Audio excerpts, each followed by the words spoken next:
Okay. Slight accent, I can hear.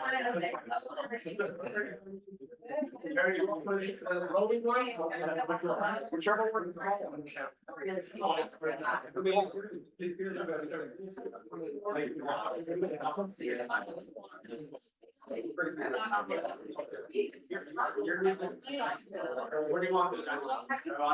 Oh, I just put everything like.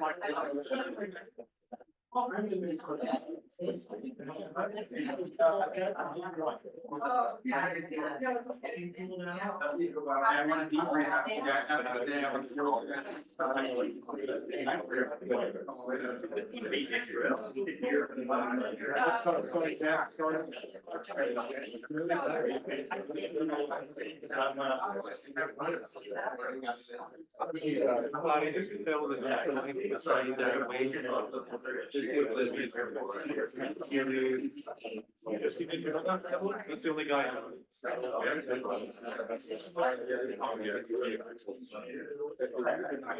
Yeah, I don't know. We were. We'll get it on. It'll take. I know, it's a 10 time ago.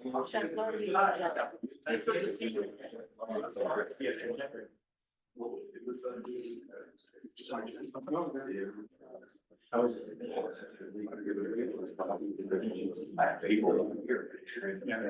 I don't see much part on destructive. Oh, yeah. Other than that. Yeah. I just want to. We do have a corner. We do.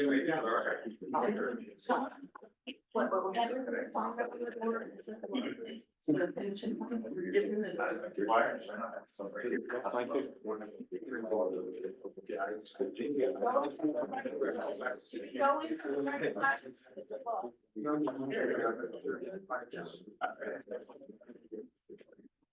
Sam, I'm promoting you to panelist, you have to accept.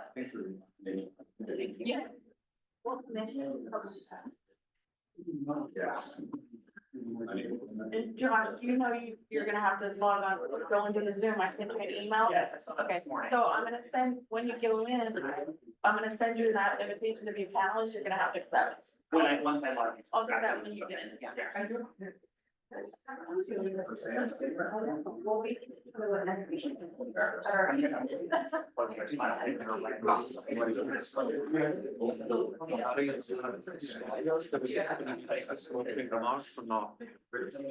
Forgot my. No, I need.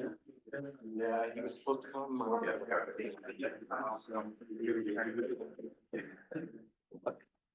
Yeah, we're gonna get behind, it's gonna start. I have a seat over here. Do Josh can sit there, I guess, the attorney's not gonna make it. Yeah. We can share. We can start. Are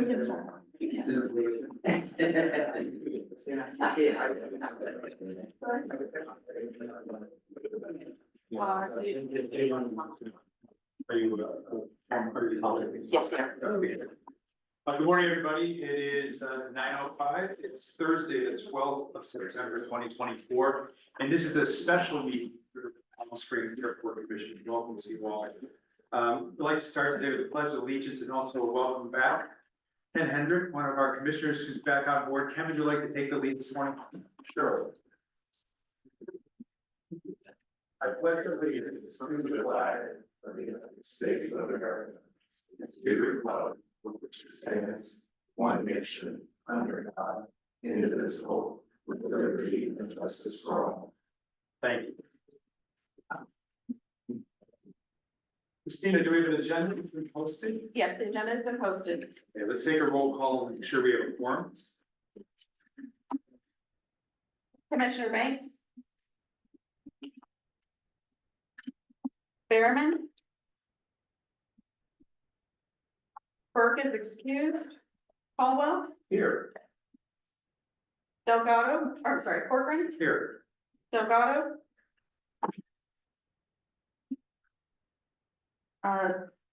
Evansteiner? Here. Here. Beltman? Fong is excused. Hedrick? Here. Keel? Here. Martin? Here. McDermott? Here. Park is excused. Hi. Sam Laska? Here. Wise is excused. Wiseman. Here. Young. Here. Thank you. We have a quorum. All right, the agenda has been posted. We have a roll call vote to, first of all, there are any changes to the agenda? Staff, we're good? Okay. Let's go ahead and I have a motion to accept the agenda, please. accept. Second. Caldwell. Yes. Parker. Yes. Evansteiner. Yes. Hedrick. Yes. Keel. Yes. Martin. Yes. McDermott. Yes. Sunlaster. Yes. Wiseman. Young. Yes. Thank you. We're good? We are good. All right, any public comments? Does anybody sign up for public comments today? We have no scheduled public comments at this time. Anyone in the room that would like to provide general public comment? If we- Anybody on Zoom? We don't have any public participants on Zoom today. Sounds good. I'll let you know if that changes. Thanks. All right, so we're ready to jump into this day, and before we do that, I just wanted to, if we could just have all of our guests introduce themselves and where you're from and your role today. So would you like to just introduce yourself? Those of you who are new or part of strategic planning, just introduce yourselves, please. My name is Paul Clark. I'm Vice President with InterVistas Consulting. I lead our global strategy team and very delighted to be here leading the strategic plan of PSP. I'm Sam Alexander, Senior Analyst at InterVistas, and I'm assisting Paul on the Office of Strategic Plan. And Josh Cohen with InterVistas. I lead our on-call planning here, and I'm actually on the topic this afternoon, but I wanted to listen in this morning. Awesome. Anybody else who's going to be working with us today, needs to be introduced? Okay, cool. Harry, any opening remarks?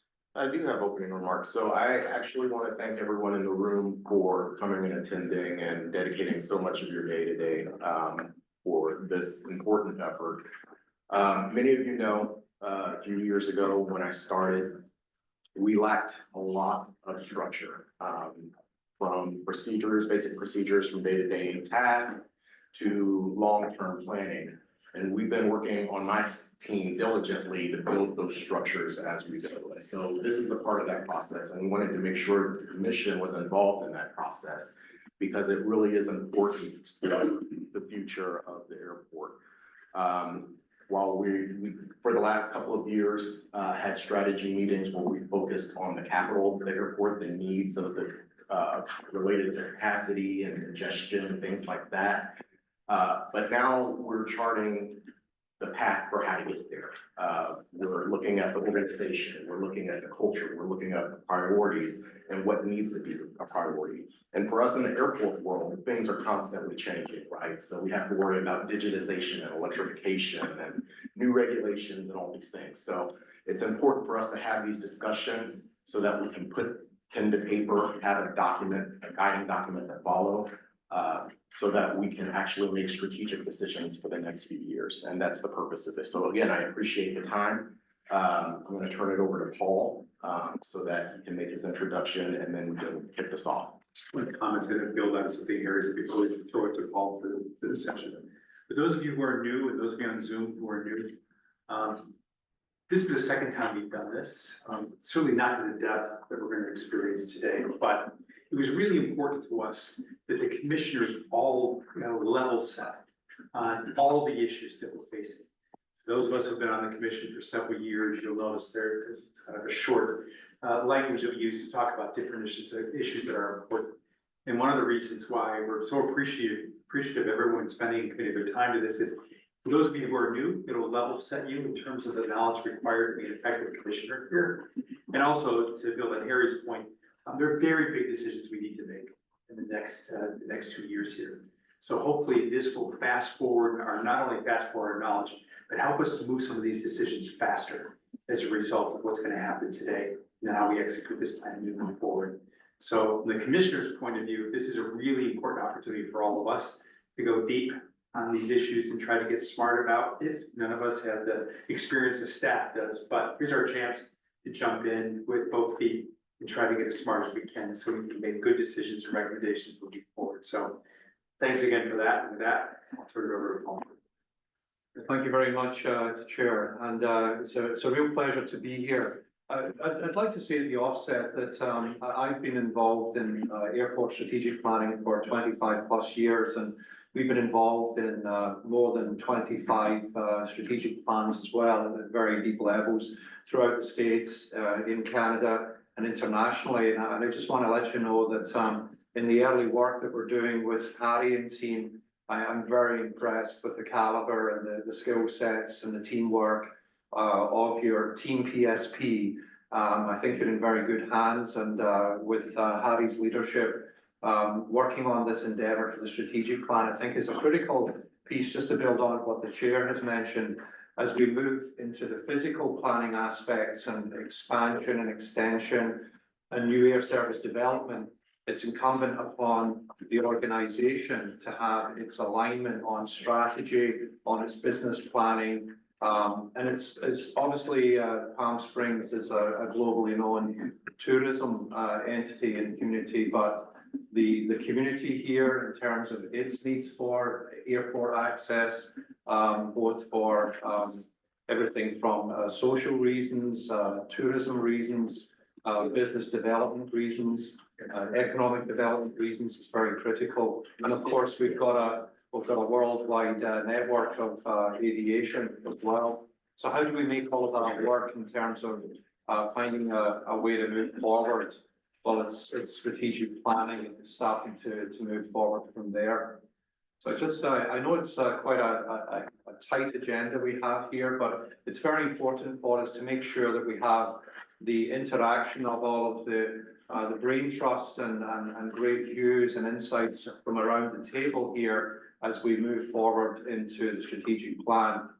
It's very important for us as well to socialize this early for you. Our journey on the strategic plan in co-creation with Harry and team takes us to this December timeframe, where we'll be finalizing the plan, and I believe in the January timeframe it will be officially worked through and endorsed with the city. So even in these very early elementary stages of building the strategy, it's really critical to make sure that we engage and we get the insights and the intelligence from you all around the table to make sure that the greater region and the Coachella Valley is served by this airport group and the airport strategy. We're building the future for the next 5 years on the strategy, but obviously we're looking at 10, 20 years down the line and beyond as well. We're looking for comments at certain points as we go, and I'll take those through the chair, but looking forward to your participation. A couple of key things. So I'll do a short overview of where we are in terms of progress on behalf of Harry and the team. And then I'm going to sort of uncover some of our early work that we've been involved in on setting some of the vision, mission and values for the organisation. I want you to know that even though we are third party, we see this opportunity as a co-creation, and it's the depth and intelligence and knowledge from the team in addition to our own expertise globally that fuses the ideas together, but we need your help too. And then we're going to, when we do go through the vision, mission and values, it's not we just want to let you know that we're not doing a blue sky here. We don't need to do wordsmithing of vision, mission and values. We can worry about that behind the scenes, but just to make sure that we get your intent and on the communities that you represent, your viewpoints on where we go forward. We'll take a short break, and then in the latter part of the morning, we're going to just uncover the strategic priorities for the Team PSP at the moment. Again, it's formative, but the building blocks and the framework starts to be established. So we wanted to make sure that the Commission knows where the team is going, and obviously get your viewpoints and insights and thoughts on that too. And then we'll move to next steps and tie the meeting up in the 12:20 area via Chair Corcoran. So just to give you an overview, and I know that the package is there. When we are looking at intersecting the strategic plan and where it belongs, this is classic organizational management planning here, and so you've got everything from the long-term vision of your communities, in the Coachella Valley. And then we know that with Median Hunt and with InterVistas, there's a master plan component that's going on that looks at 10 to 20 years down the line. So where does the strategic plan fit? Well, it fits in that sort of sweet spot in the 5 years standpoint. I've mentioned 3 years here in the presentation because it's important to know that we have to evolve with the strategic plan. Nothing is static. I'm sure in your own communities, every day brings a new opportunity and perhaps a new challenge. And so it's very important to have this as a flexible, nimble plan that we can continue to change and adapt as circumstances change and adapt for us. The next part of the strategic plan is the alignment with the business plan activity. It's our view that to align to business level with all the great team behind us here that are working on a day-to-day basis on tactics, on delivery, on customer service, that all ultimately speaks to the strategic plan on the vision and where we're going. And then last but by no means least, one of the things we want to make sure of through the strategic plan with the measurement that goes on. How are we doing? Where are we going? How's progress moving on? Do we have challenges? Are we behind where we should be for good reason because of maybe changes in the market, changes in policy, changes in funding? So being nimble on that as well. So we will embed the measurement piece to the strategic plan as well on a 5-year view, and then have that aligned with the business plan annually. So maybe just to give you a snapshot, and I know you've got this in your reading material. There's 6 key elements that we worked through in cascading this for the organization, just to make sure that it's a very action-oriented plan for us. On the vision, we want to make sure that there's a bit of aspiration, a bit of a leap forward, a bit of a goal setting in something that's manageable, but there's a stretch target to it. Where are we wanting to go as a community in the next 5 years via the strategic plan? And then the mission, the purpose of the organization. You'll see in some of the suggestions that we have that one of the things that's going on in the world of airport strategic planning right now is that missions are becoming shorter for the very good reason that the staff own the mission. They're the heartbeat of the organization. And if you've got paragraphs upon paragraphs of mission, it's very hard for a staff member to actually own that, recite it, know it. So you'll see that we're looking to shorten that because the embodiment of the mission, the embodiment of the values are held by the staff team here who are 24/7 on call. The values themselves are again owned by the team, the management team. And we've gone through a pretty exhaustive process with Harry and team there's a staff survey underway right now, but it's actually socializing the vision, the mission, the values. What does it mean to turn up for Team PSP on a daily basis?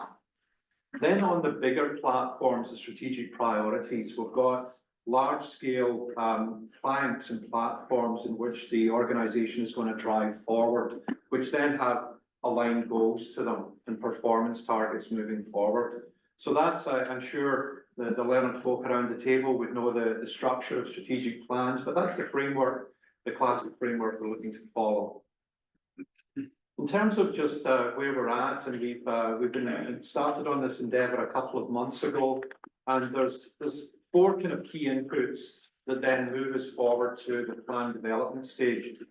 We're doing this obviously with stakeholders, key stakeholders and leaders like yourself, getting your input. We've had meetings with the city, the Chamber of Commerce, the tourism folks in town in our last visits last month. It's also important to get a lens on the marketplace and the policy landscape so that we can act quickly in terms of new funding opportunities, new market opportunities going forward. And then lastly, being in the business for close to 30 years, doing a lot of strategic planning worldwide, we've learned a few lessons on best practices that we think that Team PSP can adopt as well. So we've got some input there too. And all of this aligns into the elements I just talked about, from vision right through to targets, and using that engagement piece to customize the plan accordingly, because this is not a cookie cutter plan. This is a deep customized process moving forward. You own the plan, we help facilitate the plan. Then we've got, in terms of the actual structure of the plan itself, typically the intent that we're showing, there'll be a vision statement, a mission statement, a set of values, and that aligns into what the priorities are. There's no disconnect at all on this. Then that moves into alignment and implementation. And that those purple kind of boxes are very important, because I want to let you know that we want to make sure that this is very actionable on a 5-year basis, but also on an annualized basis. And we're very pragmatic and in co-creating this with Team PSP. We want to make sure that the goals are understood, the goals are moved forward with pace and with funding and resourcing, and that we'll stand by and be measured and be accountable to those, but with and move forward on the actions going forward. We're here today to get your counsel moving forward, but you'll see here there's a cascading set of engagement exercises that are going on in the months ahead. With the management team, obviously, we're doing a number of sessions, because we're doing the, rolling up our sleeves and constructing the plan together. So obviously there's a lot more touch points there. But the third box is very important on the PSP staff. Sometimes in the past, organizations have kind of adopted plans at management level and then kind of informed the staff after. That's an old-fashioned ideal, and it's not where Team PSP is. They've had, through Harry's guidance, we've had the staff from the get-go, and we're keeping informed, getting real good insights from the staff on where they wish to go as the organisation. Because you want to keep this team together, you want everyone to be on the same page, you want everyone to buy in and be all in. Last but by no means least, we might even have some suggestions around the floor on key people that we should be speaking to, who are, change agents, who are leaders, who are people that can help transform this plan. So looking forward to your feedback there. The roadmap, and where are we? So just in very high level form, we're kind of at the green area of phase 3. We started this process a couple of months ago, May timeframe, setting up, having discovery meetings. We're in the kind of phase of initial engagement. And you can see here the Air Force Commission on site session today is part of our strategy development to get the insights of the group, with the ultimate goal of having the plan conceived and finalised in the December timeframe, and then in the January period, at the wish of council and scheduling, we should be looking for approval in the January timeframe. So lots of opportunity moving forward. So that's the overview of the plan itself. Chair Corcoran, I was going to move into the vision, mission and values piece, but if there was any quick questions from yourself or the commission just about the process of the plan itself. All make sense? Well, let's proceed. Okay, thank you very much, Chair.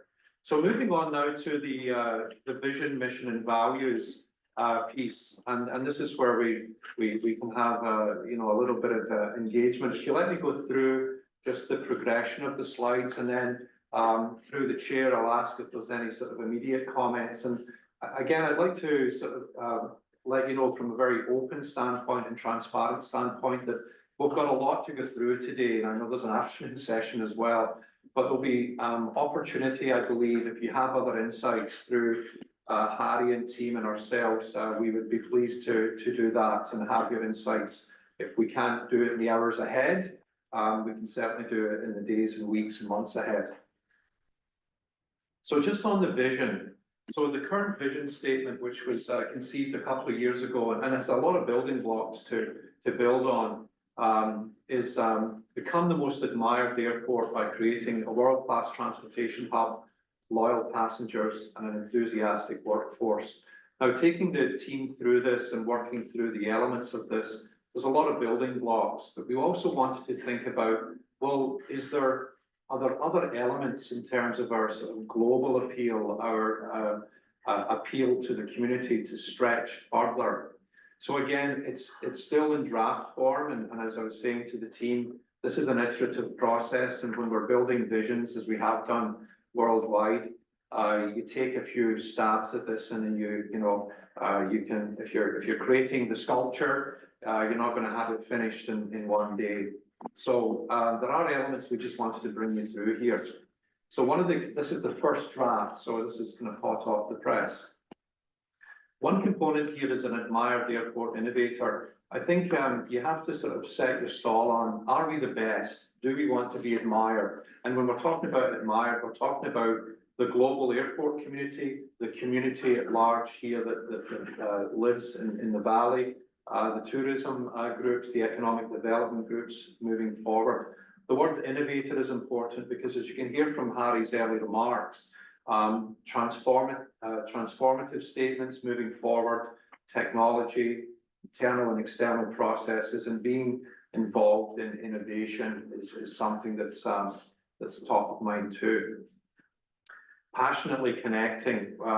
We've certainly had some very animated meetings with the team, and they're very passionate people, and you all are passionate people. And you can see here as well that, passionately connecting has a physical connotation, but also has an emotional connotation. We're all in, we're looking at where we go forward. So that's a state of mind and a state of service, but also moving forward and connecting. Why not reach for the world? We know that Greater Palm Springs, and when we're connecting Greater Palm Springs to the world, your first thought might tend to think of the inbound tourism market, but it's more than that. It's completely two-way. When we're talking about connecting Greater Palm Springs to the world, we're talking about the community, the business community, the local community that might need everything from, might be traveling for education or medical reasons or social reasons. Connecting Greater Palm Springs to the world for the community standpoint, as well as from an internal standpoint, is going forward. Let me just walk through, and we'll have some time to discuss this in a moment, just to give you the package of the mission and the values, and then we'll do a little quick roundtable.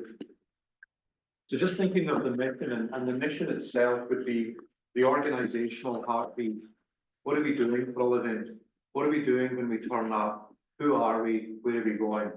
So this is what mission is all about. So there's a lot to unpack in the current mission. Again, it's an excellent piece, and I mean that genuinely. You've got here is provide an unrivaled experience to travel through, and it's all about cultivating an environment that's safe, secure, and innovative, diverse, and welcoming as the region it serves. Great stuff in there. Looking at just starting to trim that back, one of the things in strategic planning, and we've got many examples of this that's going on, is you can have a very punchy statement that means a lot to the staff, means a lot to the community, means a lot to the guests. But you can also have a descriptive paragraph that talks about why you're using these certain statements. So, moving you, again, it's both physical and emotional. It gets to the staff member moving that person forward to catch the connection, the physical kind of transactional thing of catching a flight, but moving you from an emotional standpoint, from a psychological standpoint. We're here with you, we're all in. With extraordinary service, looking at just raising the bar on service levels, and that's not just customer service, that's everything from air service development, that's the partners in the valley, that's the appeal broadly on overall. And again, still in formative stages, but we recognize the vibrancy of this community, recognize the color of this community, the warmth of this community, both physical and geographic, if you will. And it was important that we talk about the regional hub, the fact that we're serving the entire Coachella Valley. We know there's other competitive airports out there that for specific reasons people are traveling. We want to make sure that this regional airport that acts on behalf of the community attracts more of the community to fly out from this airport too.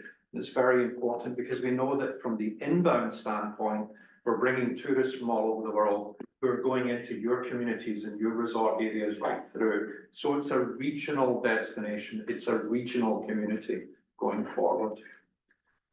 Last but no means least, there's one thing we just in terms of the formative piece, this slide is not in your package, but because we're working hard behind the scenes and what we wanted to do is share with you, as you well know, and you could probably recite this in your own communities, is when we're doing this work of visions and missions, we want to make sure that those large organizations that are part of the economic heartbeat, what are their visions? What are their missions? And is the airport aligning with that?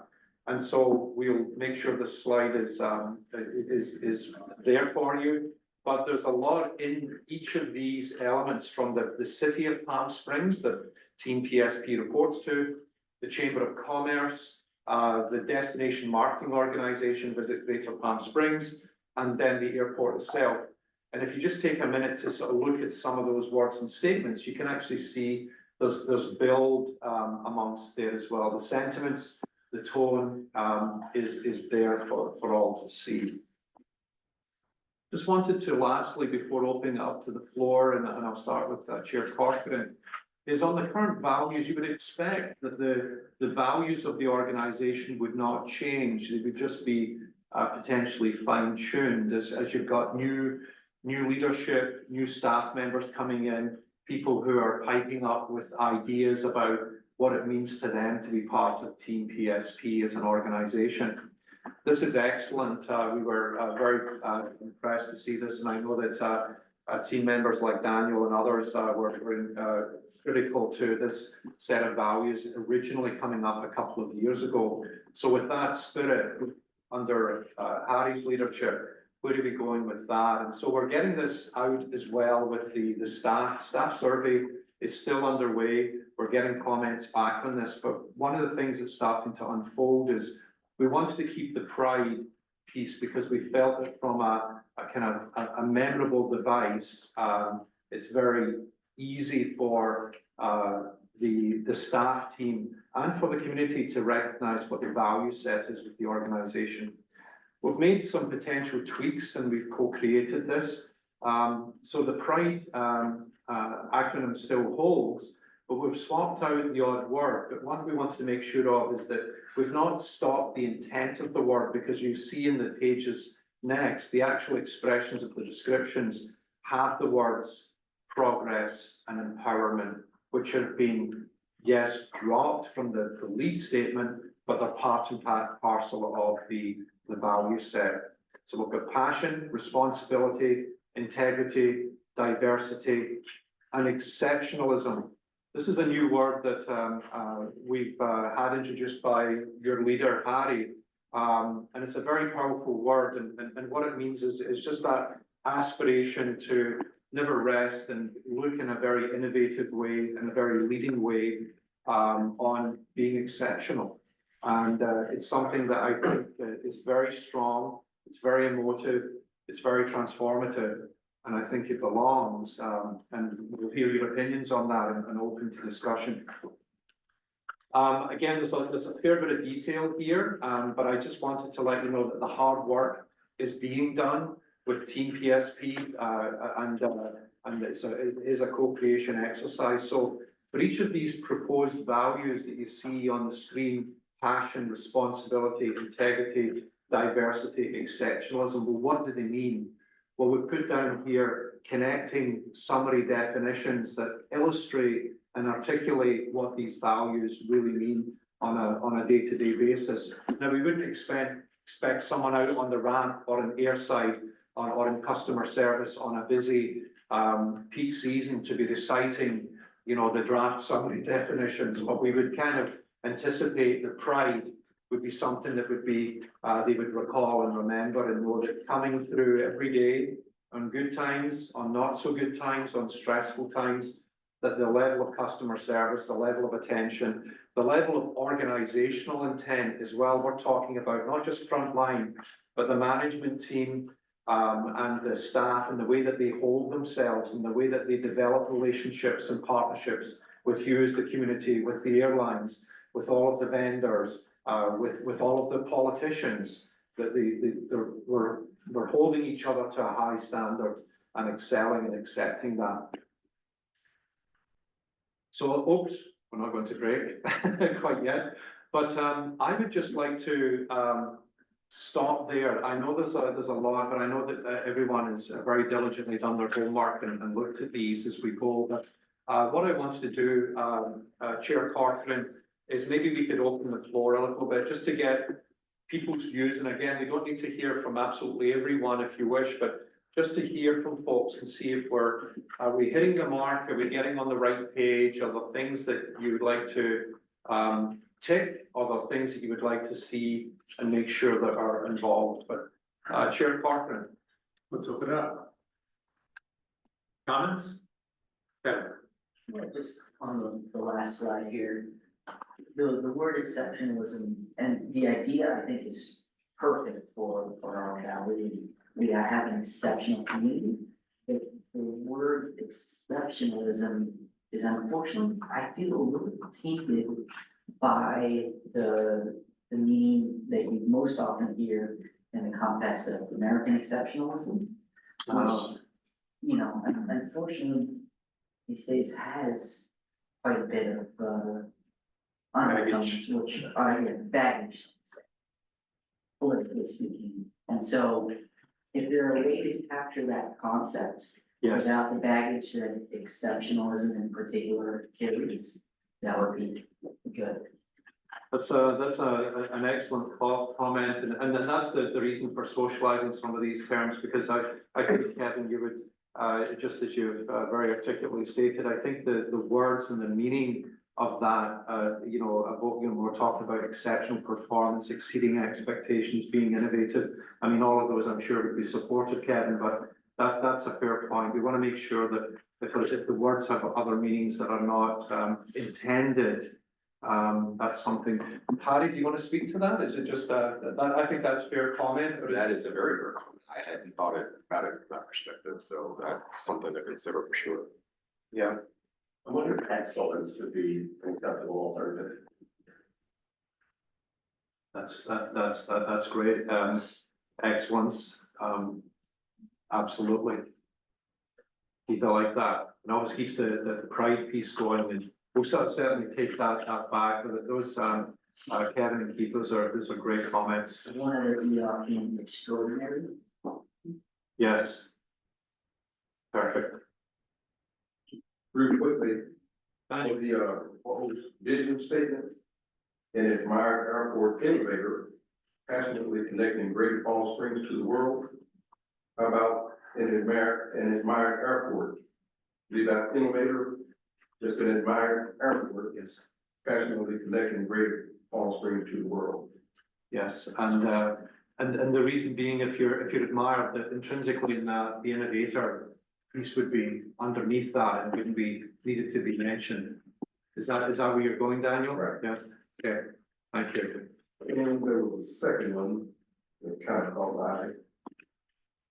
The proposed mission moving you with extraordinary service through our vibrant regional hub. What about this moving you with extraordinary service? One that's I appreciate that, Commissioner. There's another one that and I really like where you're going with that, and because it's formative, we've been thinking about things like moving you while you live, work, and play, and things of that nature, where you're just where it's kind of universal. It actually takes the community to heart. It takes the business community to heart, and it takes the tourism and economic development piece to heart. So I like where you're going, Commissioner. That's I kind of feel like we're in a workshop setting here. This is very creative and very, very good stuff. So thank you for that, Commissioner. We'll take that to in mind, and we'll obviously report back on how we move forward with that. It's great suggestions. Other comments? Another question I have is, and it's jumping ahead a bit, but in terms of sustainability being a strategic priority versus a value, for me, sustainability feels more like a value to the organization for which there are aligned priorities. And as we think about this, not only for its implications for 5 years, but for 20 or 30 years, Yes. to have that embedded clearly, and overtly into the values. I know it is, I mean, I know that's the culture here and certainly under very good direction. That's a key part of what we're doing. But I wonder if that might not be the see of this last, those are going to turn to pride into a herd. If we were somehow added, Yes. I'm not suggesting, I mean, that may be adding too much complexity. But I do think, however we do it, and I may have some other comments about this later, but that's really something we want to be leading with, as part of what we represent as an airport and as a region. Commissioner, it's an excellent point, and we'll get to that in this session, and I like where you're going here, and one of the things when we're walking through and working with the team on the priority set is that sometimes, and I agree with you, that implicit in the values is sustainability and the right approach, both socially, environmentally, and financially moving forward. Sometimes in strategic plans, there's a call out for if there's a piece of work that needs to be done or a specific platform that needs to be advanced from an organizational or operational standpoint, Commissioner, sometimes that's called out. So one of the debates we were having internally, and again, very sort of fluid at this stage, is that we've offered that one is because we, in speaking with the team, there are certain directives on sustainability and the threefold sustainability that the organization believes has a lot of operational heart to it. And so that sometimes it comes out as a particular priority because they want to be held accountable for a number of goals going forward as well. So I don't think there's any incorrect answer, Commissioner. It's just, but that's the intent of that, and certainly would be open to what people's views are on that. It's a very astute comment for sure. Thank you. Yes, go ahead. Clearly, a lot of time and energy was invested in this process, so thank you and the team for your mind share on this as well, and we take that with a grain of salt. We'll look at what that's. Question for you, Paul, how much was this socialized prior to this meeting? These proposed values and mission statements? Socialized with? Anybody? Well, very much at this stage, it's so these pieces in the staff survey, for example, getting people's comments on vision, mission, and values are there within the staff survey piece. In terms of very early in the process, this is literally hot off the press, and so we're having the first kind of engagement open opportunity, but it's definitely, Commissioner, to your point, we To wish to staff, socialize to staff like that. Okay. Yes. Because again, I'm thinking about this in terms of, my lens as well, which is different maybe than others. And, just looking at some of the words, there are strong choices here. I think part of the pieces that I guess I was not connecting as much with were how these connect with our overall strategic initiatives. Right, so I was looking at, and you were very, very specific on proposed values, and I would gently disagree with Kevin on this. I think exceptional is a great word.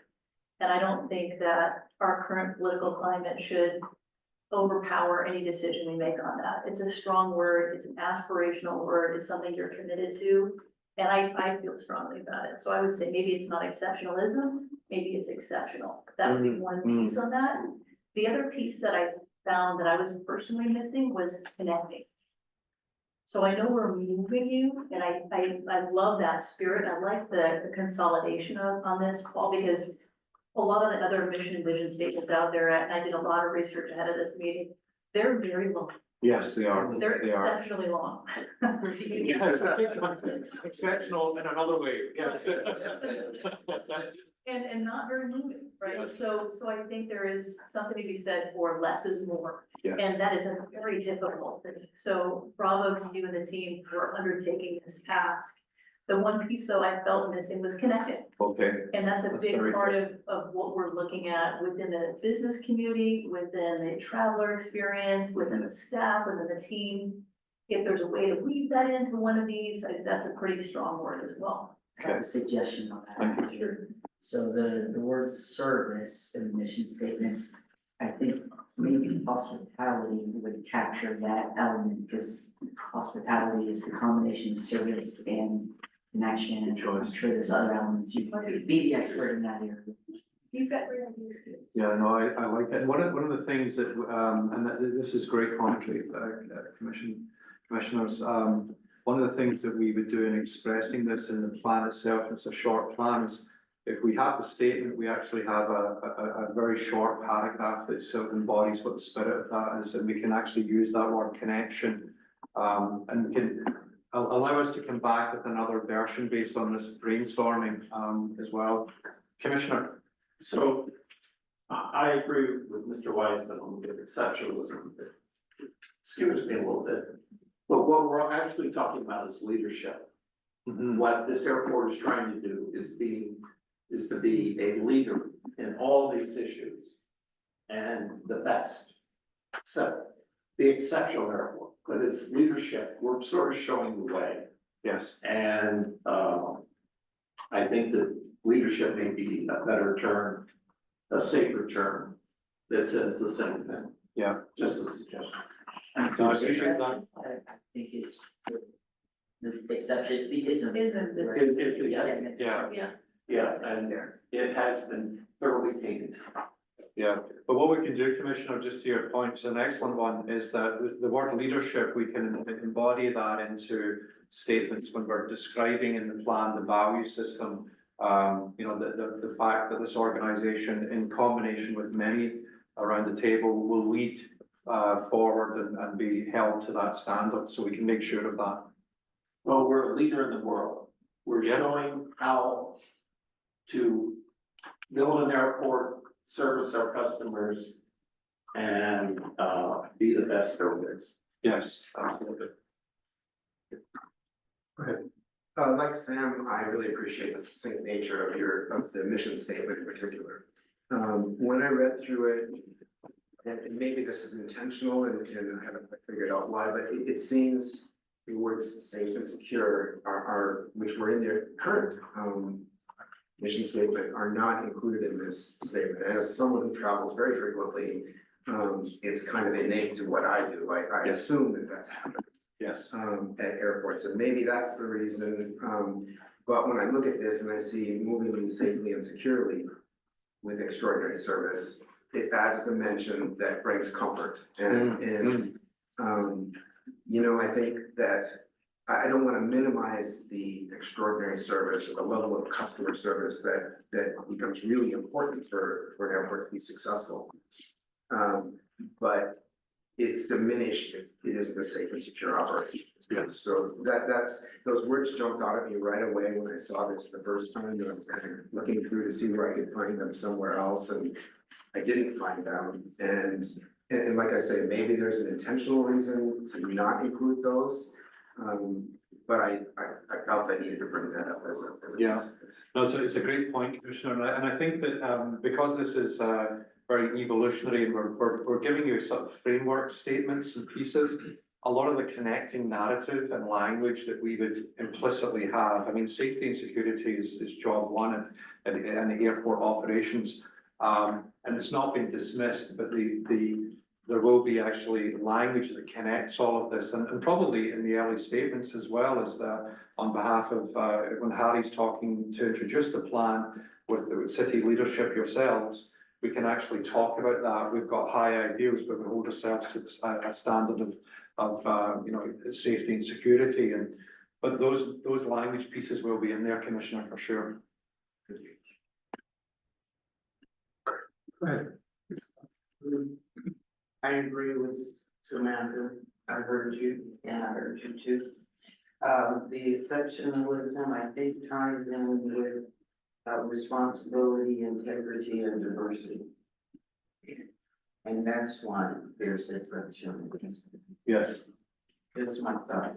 The other, the mission statement ties in with the vision statement.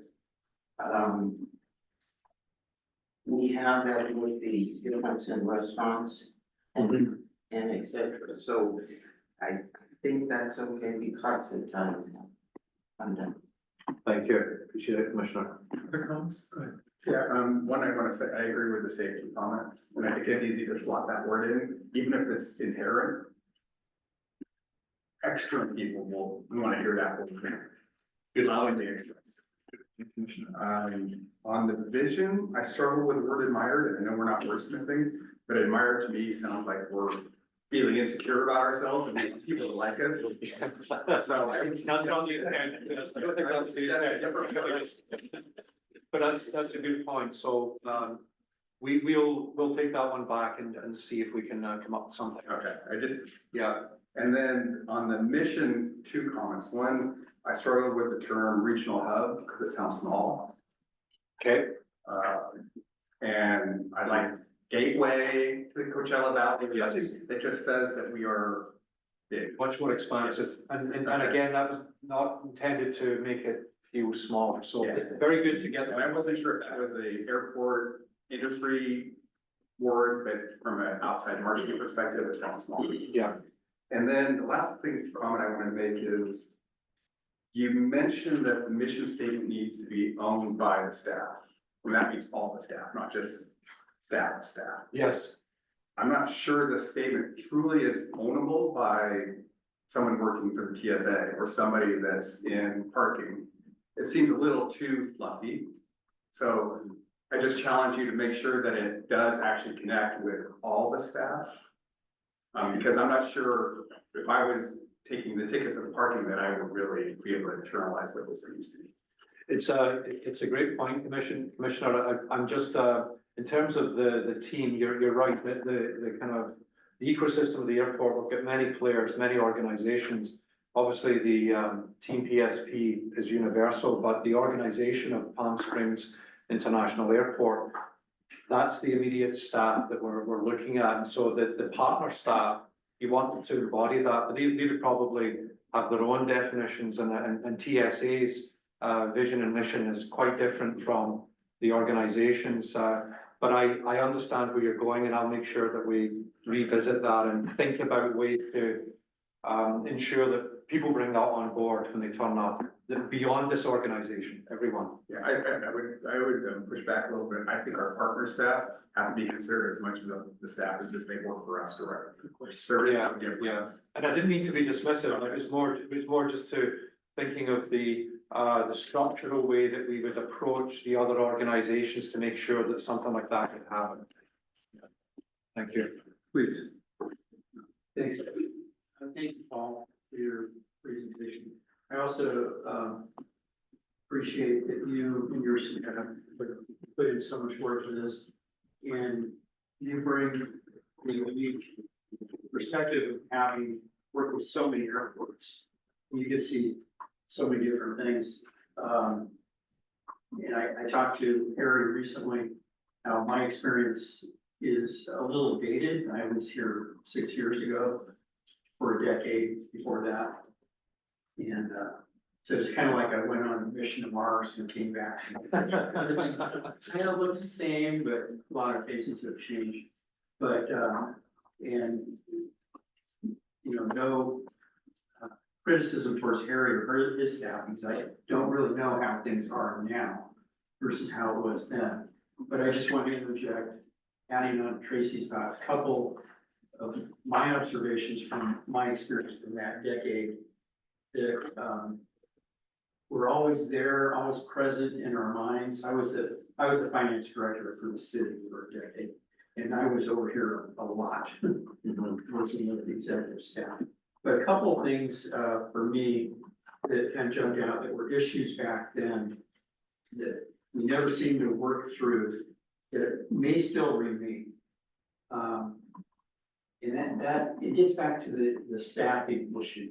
And I don't like wordsmithing either, because realistically, you can do all the wordsmithing you want to do, and once it's set, staff kind of tends to forget this stuff once it's done.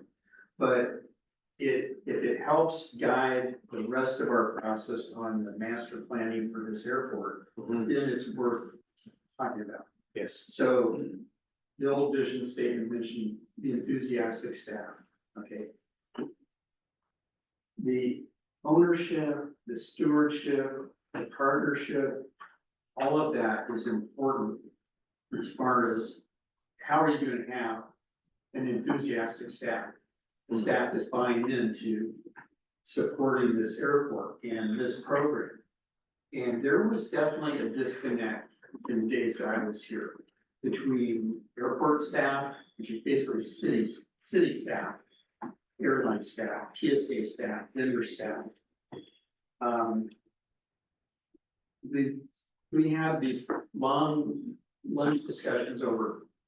There was a point where our airport was recognized as one of the 50 most stress-free airports in the nation, or really something like that. And I remember when I first got here, it's like, how did we get that way? And what did it take to get there? And it was really going back to all the employees for all of the various groups, feeling ownership, stewardship, and responsibility, empowerment to, you know, if you see something, fix it. If you see something, report it. Talk about it. And as far as enthusiasm, the employees want to know that they're being appreciated and they're being considered too. Probably, I would say the number one issue back then, as far as complaints from staff in general, was safety of staff. Not regarding what you normally think. It was about how to get to your job, where you park, and how you get to the building. And, you know, I just seen it again today. You still have that situation of people parking their car, whether it's people coming to get on a flight or employees. There are no clear pathways to safely get here.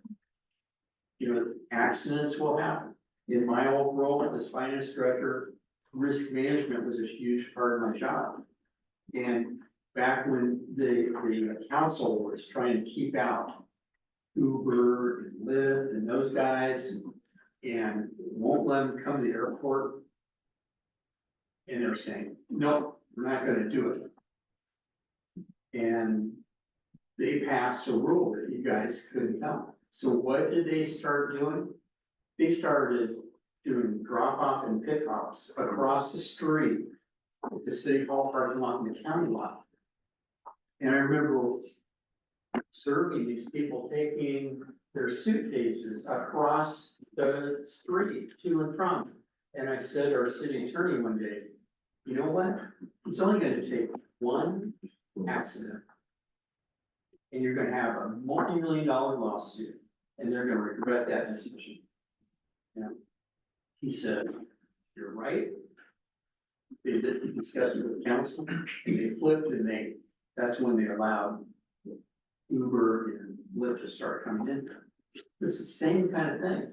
If we're looking at this major redesign of the layout of this entire facility, if it's not embedded in the vision, the values, all of this stuff, then it can get forgotten.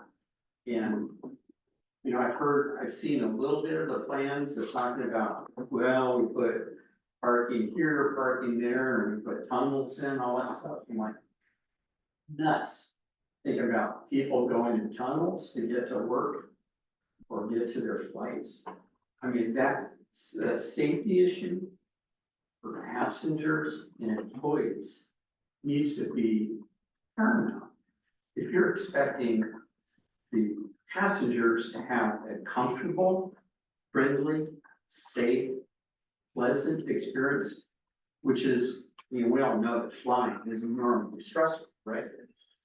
So we're gonna talk about that specific issue in the master plan this afternoon. But is there an idea that should be, you're advocating, I know we talked about safety. Is there an idea that you think should be embedded somewhere in there that beyond safety, which has been suggested? yes, What do you think? well, again, I'm not as interested as the wordsmithing, but I like the concept of joint stewardship of the operation airport from all employees. Being part of it. And for that, they have to feel like their interests are being considered. And the other thing from that decade I was here, there was always the kind of disconnect that, you know, Paul alluded to between the city staff versus all the other staff, whether it be airlines, the vendors, or TSA. Everyone's kind of got their roles. And there was always kind of a missing element beyond the kind of the highest levels where executive staff interacts with all of those types of groups.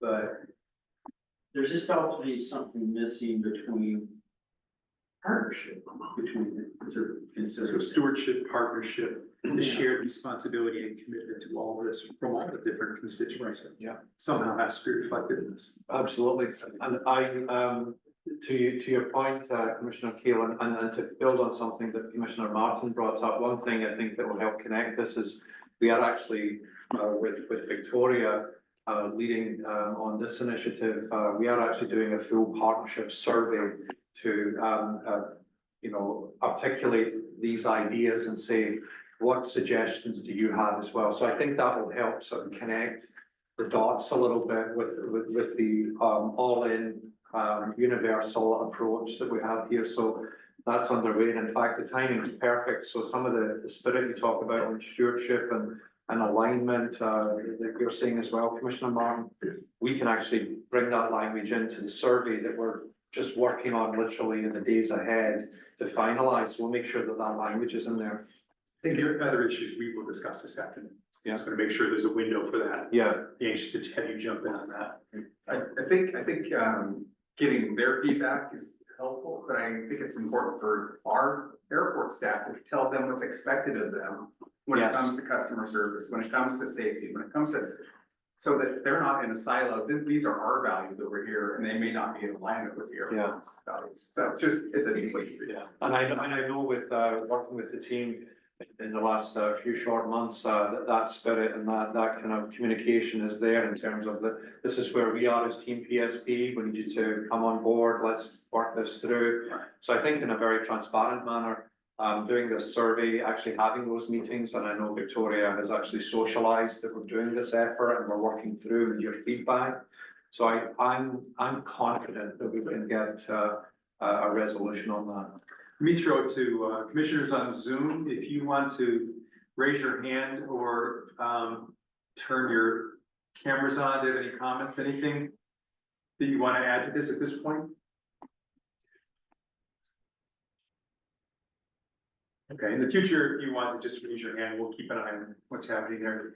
I just had a thought, and it's not wordsmithing, but I just want to just share kind of a thought process and get your reaction to it. When I thought about this meeting and of course, we're doing this, we're doing a long-term plan, we're doing all these capital discussions right now. I thought, who do we want to be like? Right? What is our aspirations in terms of what's possible here? I love your reminder about how this was the most convenient airport, easy, stress-free airport. I remember that, I've been here for 20 years. But I was thinking about who would we model ourselves by if we had an opportunity to do it? And the airport that most often comes up is Shanghai. Not Shanghai, Singapore. Changi. Yeah, it's Singapore Airport. And I've flown in and out of there a bunch of times. And, it's always has this reputation for being this experience, right? It's not just getting to a plane. It's like everything that you see and touch and feel between the curb and the jet bridges are extraordinary. And so I was thinking, is that an aspiration that's even achievable for us? And if it isn't, then why not? We have this beautiful resort. We're very, very protective of the brand. We talk about that a lot. So I was thinking, okay, what do we need to do to kind of aspire to that level of experience? And then I looked at some of the language here and I didn't see a lot, it's implied. I didn't see a lot about extraordinary customer experiences, delighting customers, exceeding expectations is in here. But do we need to to specifically address the customer experience. As when you think of, Singapore, that's what people talk about. You know, it's like there's something about that, flying through that, that's extraordinary. How do have we lost the voice of the customer in some of this? And again, I don't have a solution to this, I just wanted to throw out and get your reaction to it. Cause at the end of the day, that's what, you know, building on the reputation we had 10 years ago, stress-free airport. You know, and also all the work we've done in concessions, and we've hammered this over and over again, that the concessions need to do something bigger and better. Why can't we do something that's more special, right? And the vendors have, you know, really tried, and they continue to try, and we continue to push for this different experience, more delighted experience in terms of how people interact with everybody here. Is that reflected in here? Are all of these things, do they really commit to that? Because, you know, the airport of our size will never be Singapore. However, you know, we also have this brand, we have this reputation. You know, how do we make sure that that's reflected in all of this? So again, I don't have a solution, but that's how I reacted to it, thinking about what we want to get out of this.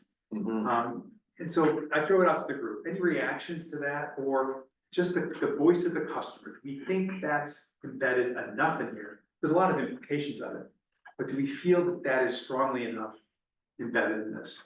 Chair, I hear you loud and clear, and I think that it's not dismissed in the plan. What we're showing you are some framework elements that are probably pieces of the puzzle, but I absolutely hear you. A lot of the discussion we were having at the table just in the first set of sessions was about you know, that unique experience, that emotional attachment to the customer, that service ideal, that exceptional approach. So we will make sure that the heart of that is in there. This may feel a little bit more framework transactional at the moment, but I hope you can see in some of the definitions and some of the priorities as well that the emotional piece, the standing up and being all in and being exceptional, and actually building on what the tourism community, the business community, and the local community in part is going to be in there as well. So I'll assure you, Chair, that we'll make sure that it's upheld and in there. Any other comments? That's all we have. Then made me think, you know, the desert has, our brand has this sort of duality between two sort of opposed elements, which is relaxation and being stress-free, and that, and then, you know, vibrancy of our people and our design. And so I feel like the statement is capturing the vibrance side, but not quite capturing that calm side as well. Peace.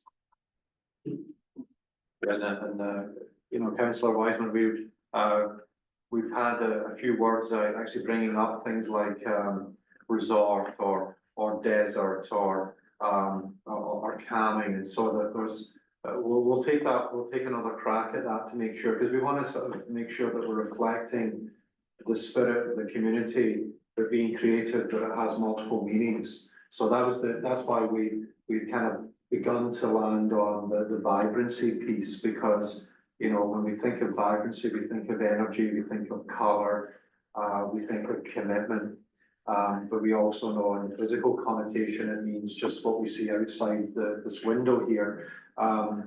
So we'll take another crack at that and see if we can get that spirit in.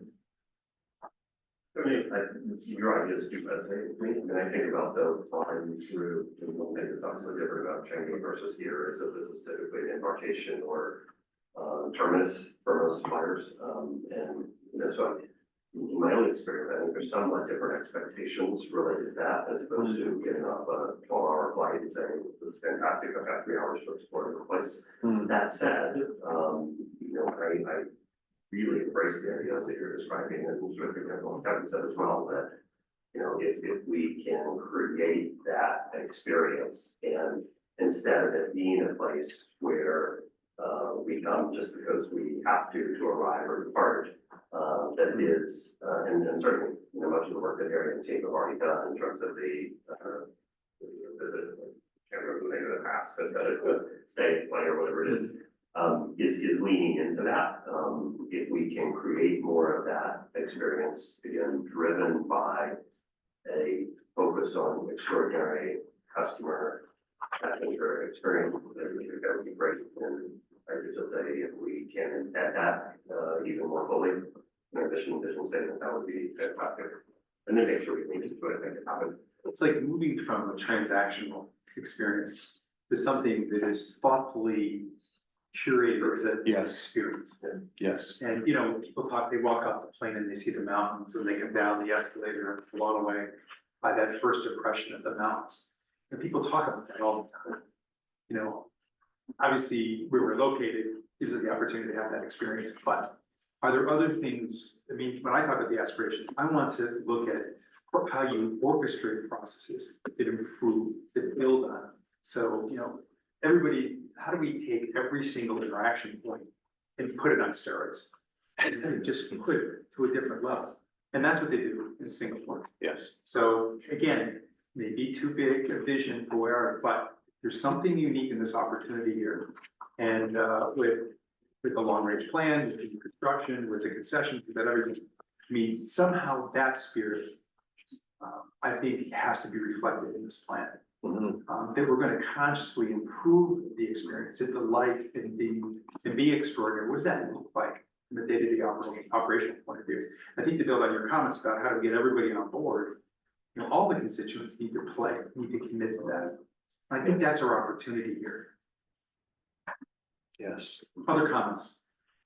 I think, you know, I love the ideas that you've been talking about, and I think part of the challenge is, and there may be discussions around this that I don't know about, but part of the challenge is the seasonality of what happens at this facility. You know, I myself, I have to travel to another airport several times every month to get to where I need to go during the summer. And I think that the traveling public, and while this isn't a major tourist spot during the summertime, I think that having that stability and finding a way to attract airlines to Yes. keep the service here Yes. would help to build on that. There's a stark difference, and I think, you know, for Harry and the greater team at the airport, it's nice to have that moment to take a step back and take a breath, you know, during the summertime. But I think for people who rely on air travel, it becomes, I'm not even gonna look, I'm just gonna go to LA to get on a flight. And so that, you know, I think many times, in the back of my mind, I've been thinking there's got to be a way. I spent a lot of time in the airline industry and in the airport industry. And, you know, I think there's gotta be a creative way to attract an airline to go further east of Dallas or Denver during the summertime.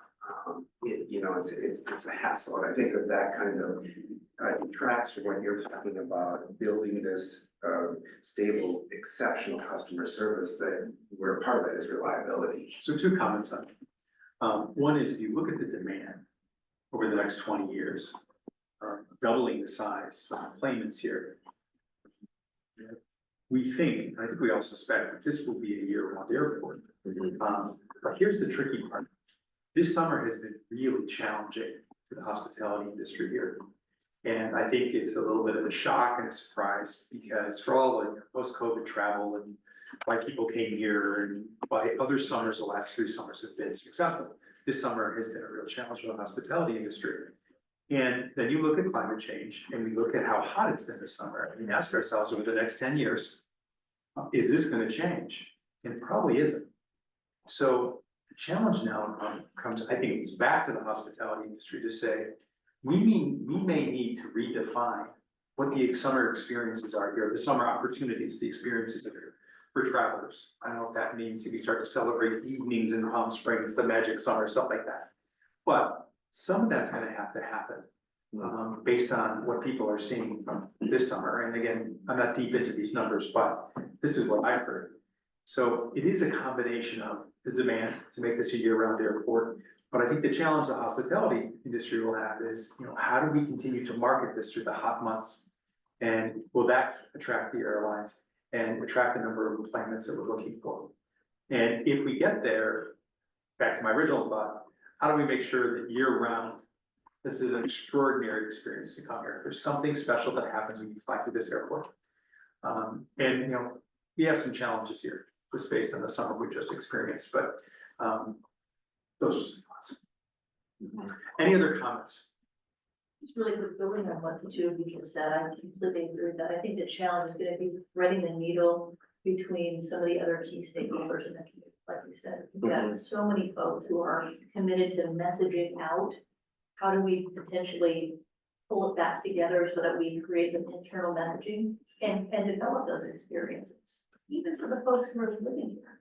Love the idea of being able to come in and go to Captain's Cloud or enjoy some of these concessions. That's fantastic, right? So again, there's that connectivity piece, but also figuring out how do we, that's gonna be your challenge, Paul, threading the needle between all of these different groups and what we're trying to accomplish based on what these two just said. Yeah, to Commissioner Sinlaska's point about the business as well. You know, there's muscle memory in the Coachella Valley for people to think of LAX and just getting there or Orange County or others. But it's trying to sort of instill within the greater valley that this airport is where you can depart from as a local for business reasons, for social reasons, etc. And even in the early discussions with the Chamber of Commerce, the first reaction is like, oh, it's the tourism piece, which of course is massive. But what we're talking about is just what you're talking about, Commissioner. There's a lot of ingenuity and a lot of great business ideas going on and a lot of entrepreneurship. So how do we ensure that those community members are not automatically defaulting to LAX? Do we have the service provision here? And to your point here as well, that and your good point, Commissioner McDermott, building through that to make sure that this is for departures, connections, and arrivals, and that we're dealing with the community, but we're also dealing with you know, the inbound as well. And you'll see shortly after the break that one of the priorities is this whole area around air service and business development, to get to your point about how we maximize the opportunity, but be still there from a product development standpoint and experience standpoint, to move to evening or nights with the stars or things of that nature, or the vibrant entertainment scene in the evening, where the temperatures are obviously going to be a little more comfortable. But those are pieces of the puzzle as well within the strategic plan for sure. And I know that we've talked with our team on that. Everybody good? Thank you. One more thing, that this may not be the right place to do it or the right time, but one of the reasons I joined the commission was as a neighbor to the airport. I live across the street.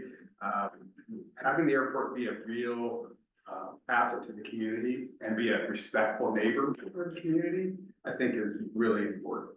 We're asking Palm Springs and surrounding communities to accept a doubling in size. And that's gonna come with a lot of problems. And we've heard that in the workshops, is people in Palm Springs are not sure they wanna be living next to an airport that's gonna double in size. And I know in your valued responsibility, you mentioned community, and that's good. But I really wanna see that focus embedded into our strategies and our goals. Yes. Because it's really important to this community, especially residents of Palm Springs, but we'll try to run, that we have an airport that is not burdened to the community. I mean, it's That's a the key, fear. it's a key component of the master plan. You'll Yes. see a lot about this. When people mention that, there are two things that come up: noise and traffic. The noise component, we're doubling the size of enplanements, we're not doubling the number of flights. Because the implication from the long range plan research is that the airlines will start using bigger aircraft. And over the 20-year span, the expectation is that the engines will be built better every flight. So it's not we're doubling the number of flights, but we're just doubling the number of people. And hopefully technology will address the noise side of this equation. The traffic thing is the big issue. And so when we get to the master plan this afternoon, you hear a lot more about that. And that's emerging as the bigger impact on the community. Like, how do you get twice as many people in and out of here? How do you get them in here safely? Building on your point. We're going to talk about that this afternoon and get an update on that. With that, how about if we put a pause here, take our 10-minute break, and, come back. Can we do that? All Absolutely. right, 10 minutes and, why don't we say at 10:31, we'll come back to it? All good? Oh, perfect. Thank you, Chair. Thank you all. Thank you. Thanks to staff for this lovely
Bye-bye, everybody. Okay. Welcome back, everybody on Zoom. Paul, let's go. Thank you very much, Chair, and thank you very much, Commissioners, for the first piece of insights and input. And just assure you that for the mission, vision and values and all of the other associated discussions, we'll take all of that to heart and we'll be back to you with some minor revisions as we go. This last piece, and I know we've got an hour segment here, and the hour is for you, not so much for ourselves. We want to just follow up on the momentum and show you the alignment that moves us towards the strategic priority set on the plan. And this is really the business end of the strategic plan. It sort of starts to get us to the alignment on all of our annual business activities operationally as an organization, our partnerships and the like. So I want to just walk you through a few short slides, and then we'll get, as we did just before the break, your viewpoints and insights as we go. So first of all, just wanted to sort of bring you through the proposed strategic priorities. I know in your packet you have this in front of you, but just to walk you through this. And of course, we were dealing live literally minutes ago, and I know that we've had some input to drop words like innovator or reset, but just to give you an idea of how this cascades down. So we start with the organization, the vision, and then we have underneath, and which of course will be adapted slightly, the mission statement. And then around these and interconnected with these are what we've landed on in a number of early adoption on these kind of 5 areas. The first area of people and culture, obviously the heartbeat of the organization, the staff, the attitude, the approach, building on some of Chair and others' comments around the hospitality piece, the drive to serve, the drive for customers, etc. This is a whole of organization approach and the moving forward on there. And then secondly, the world of operational excellence and what that would mean.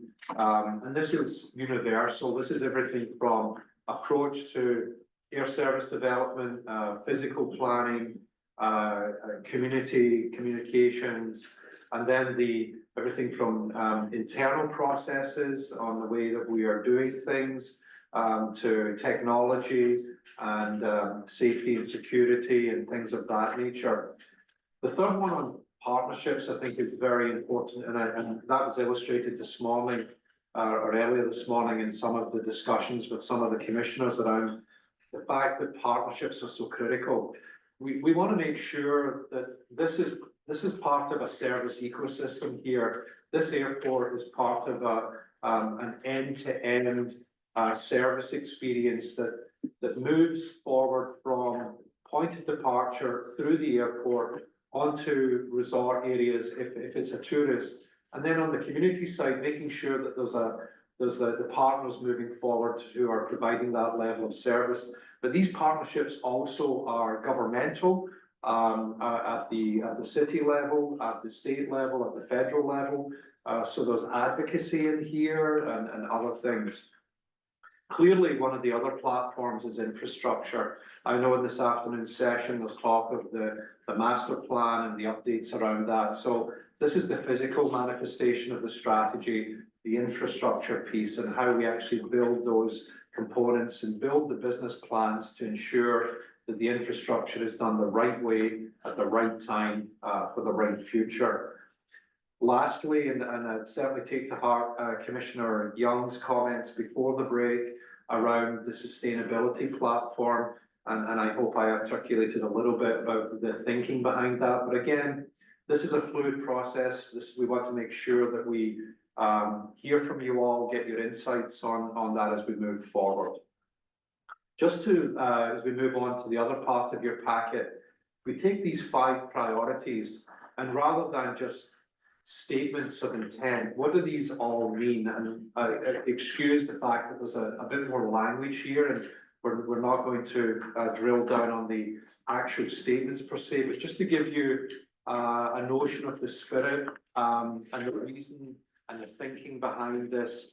on behalf of Team PSP and what this is all about.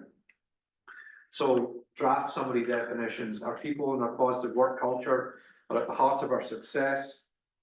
We're talking about empowerment, support, celebration of a skilled and diverse team that allows us to get the best of ourselves to each other, our organization and our community. So these are some of the statements of intent on how we're going to drive excellence through our people and our culture of organization.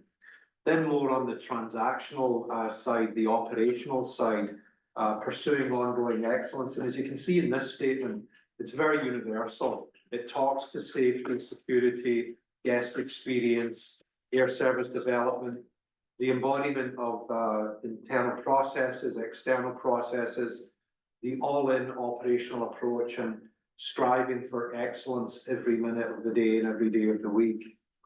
Partnerships, maximizing and leveraging partnerships at all levels, with aviation and travel partners, community stakeholders, and with what intent? Well, we want to improve efficiency, we want to expand services, we want to drive innovation, and we want to develop our workforce as well. And some of the partnerships we've spoken with Harry about, and he's mentioned are the post-secondary education institutes, the high schools, the junior highs, the young person's education moving forward, so that we can actually build a skill set and a folk in the next generation to come who are going to be part of the workforce for tomorrow as well. So looking at it in a very universal way.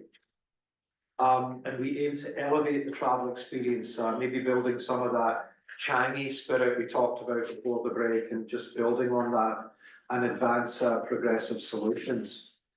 And then obviously on the infrastructure side, we're talking about development, urbanization. But I think, I hope you saw the statement here that we will continue to honor the historical architectural and mid-century century modern ambience of this facility.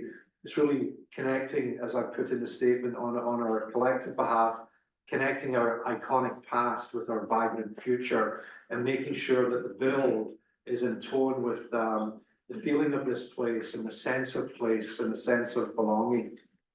Lastly, I'm sure Commissioner Young, I'd like to engage as well with others.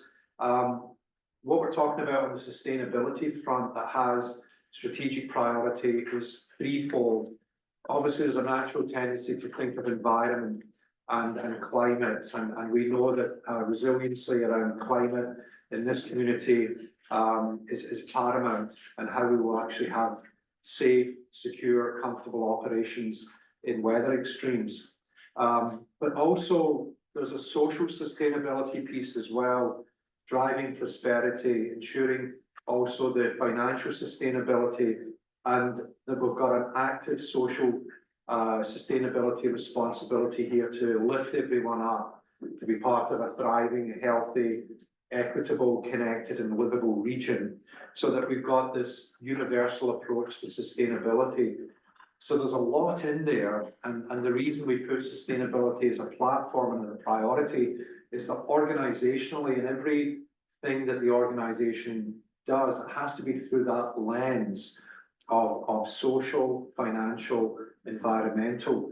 So there's business plan programming that's involved in all of this. So I certainly take the point on this is part of the value, but it's also part of an express set of goals and objectives for the years ahead. So that's the reasoning behind the intent here.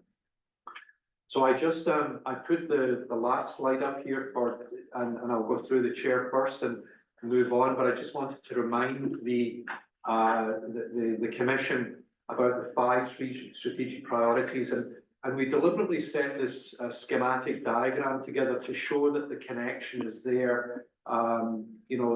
That we've got the vision and mission as the pulse point and the energy to drive us forward for the next number of years, but the structural elements of people and culture, operational excellence, partnerships, infrastructure and sustainability cascading around there to actually drive the program forward. So these are the 5 that in co-creating this with the team, we've come up with for discussion and clarification and insight. So Chair, I'll start with your good self if you wanted to start the conversation here. No, I think that you certainly pick up the issues of sustainability, which you mentioned earlier. I think you bring up the spirit of partnerships, whether that goes as far, Jeff, as you thought, I'm not sure, but let me open up to you. Other comments? I wonder if sustainable growth might be the more accurate description of this concept. Say more. Well, you know, the airport needs to grow to serve what we anticipate to occur.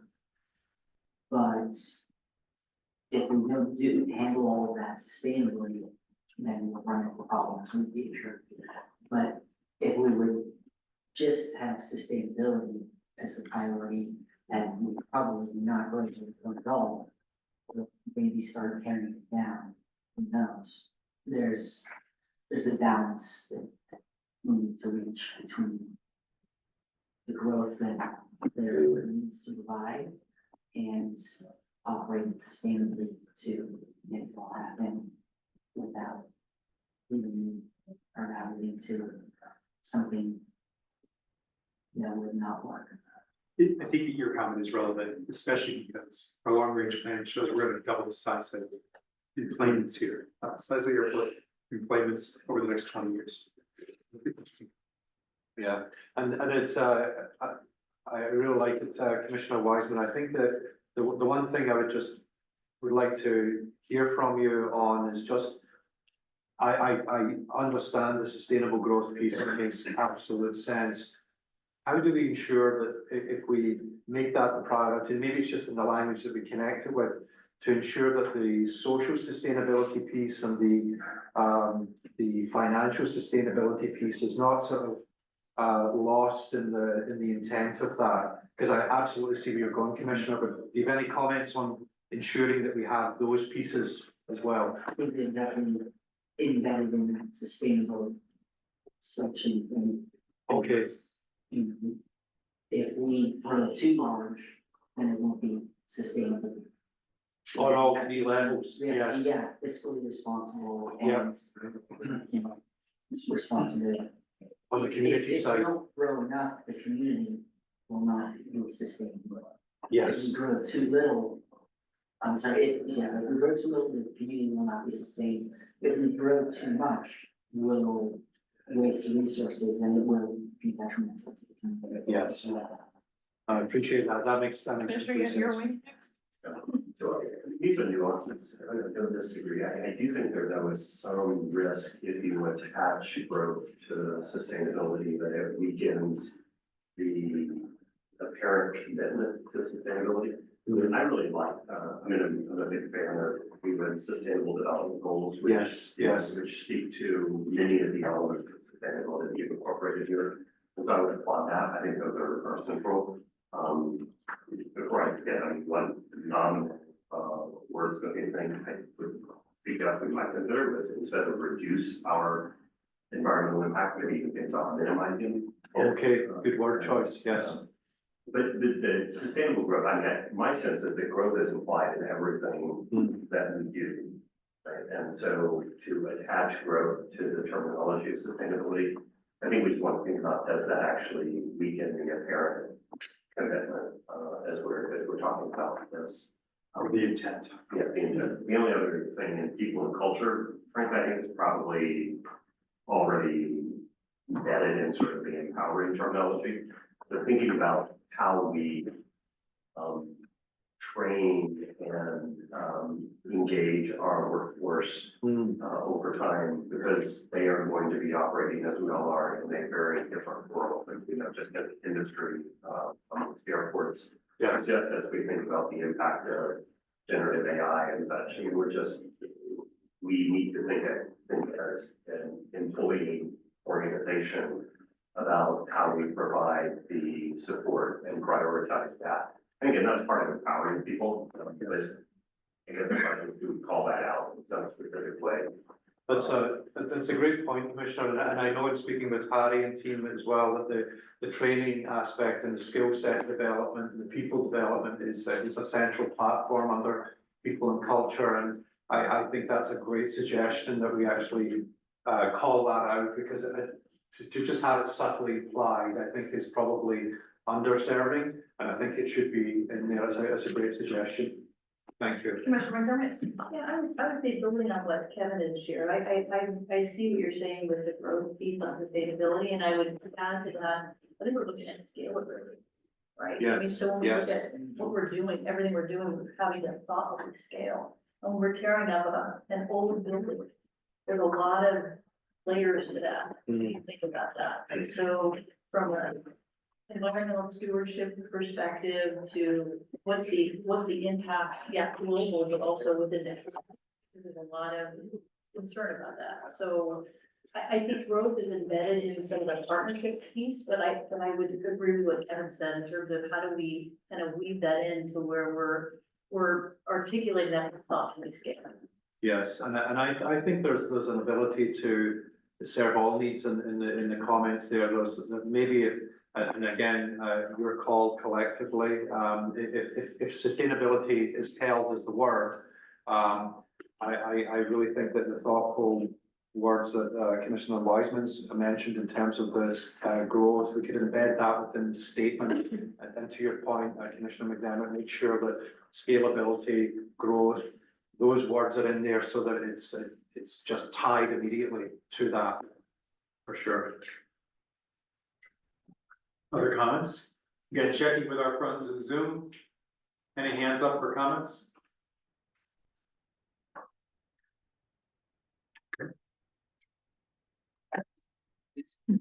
That is correct in what you said, and if those two can be combined, you said, we know what's the sustainability need. That's what we know today. And if we don't characterize it correctly, because we're going to do measurements, That's right. we need to define, even though we know what it is today, we may not know, may be different in 5 years. It's a very good point. Very good point. And these that's you've got me thinking there in terms of we want to make sure that each of these 5 priorities live and evolve as well, and they may change over time, and the definitions around them may change. So we have to make sure that we revisit that. You're absolutely right. Each of these will be aligned to a set of business plans that have measurability to them. And so there's a number of ways forward with that. Are we advancing the cost to meet those goals in all of these priority areas? Are we on schedule? Are we behind schedule, but for good reason, because of a policy change or a market change or a resource issue? So having that kind of transparency of measurement is really important as well. But I really appreciate the comments on the sustainability piece, potentially changing in definition as we experience what we're going through in the years ahead. Yeah.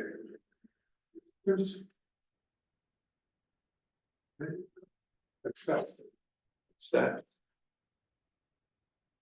So as you see here on next steps, thank you everyone, and appreciate your input here. The immediate and longer term initiatives and milestones. We'll be in a position now, and thank you for your good grace and your great insights here to give us some feedback here that really validates, but also builds upon what we need to do to ensure that we're hearing from you and capturing the spirit of this. So we're working very diligently with Harry and team, and we're going to make sure that that by that December timeframe that we're moving forward and on time for you going forward. We're going to make these immediate tweaks and be in a position with Harry and team, and we'll work it through internally because this is a co-creation to ensure we have that. But Harry, your own thoughts on next steps and from what you've heard as well? I appreciate us going through this exercise because this was really an exercise of making sure that we were on the right track. So to that point, we'll be coming back to have further discussions about what was refined, what we felt, we could include or better capture. As you can see, there's a lot here, and it's hard to squeeze all of our thoughts and ideas and feelings into one document. So we're gonna try and do that as best as we can. But these inputs are very, very helpful to that process. So the hope is that over the next couple of months, we can refine those and then bring it back to the commission for a final sign off. And then hopefully make it to the council for an adoption by January. Okay. Christina? Any way to get these guys in? Well, I told them 15 minutes earlier, which would have been, I think it's out. they have our, I can run into my office, all on suite there. Ready to come over. Let's see, we have them scheduled Talking about. for, We're seeing if we can accelerate. We're ready for more. We can get them over here and we'll keep moving. Yeah.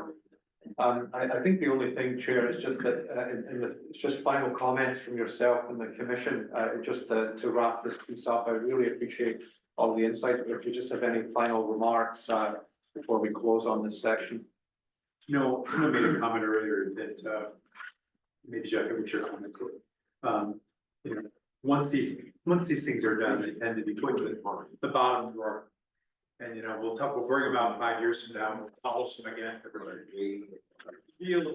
real value of the exercise is the next step. Yes, What are the initiatives that are underneath these 5 different boxes? absolutely. And I think that's where we'll really lean in next time.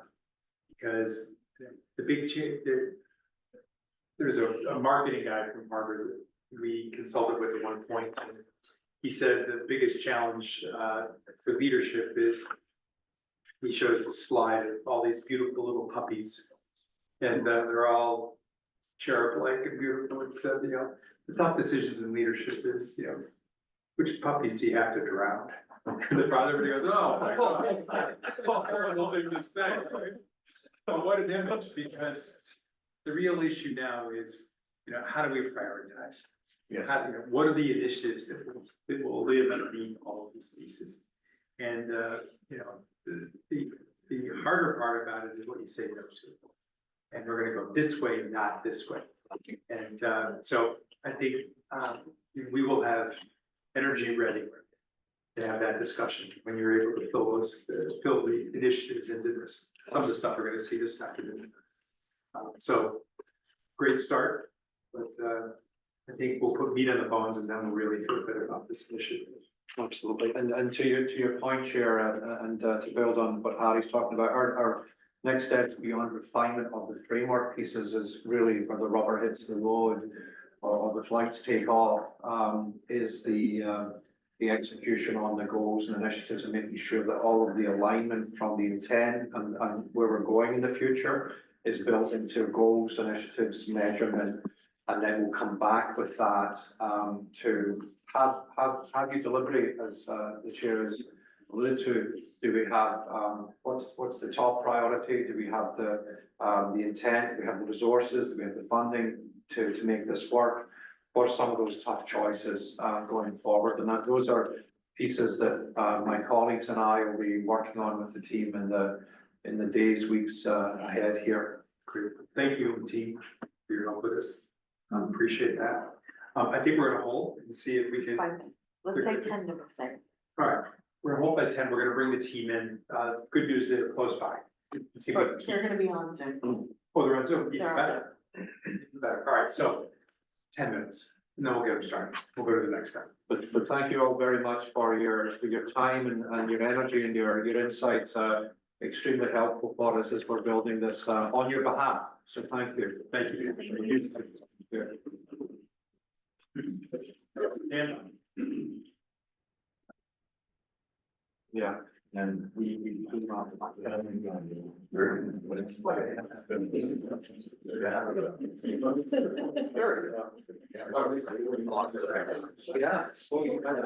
I went to the chair. I felt that a lot of people were starting to lean in on priorities as well. So, I'm just in the same, you can finish out and, not by closing that, just like, they were like, something, so why not take all the time back? I mean, you know me, I could spend the time. I could feel, I could see a few, but why not just stop? We can certainly, really party, you know, I'm so. You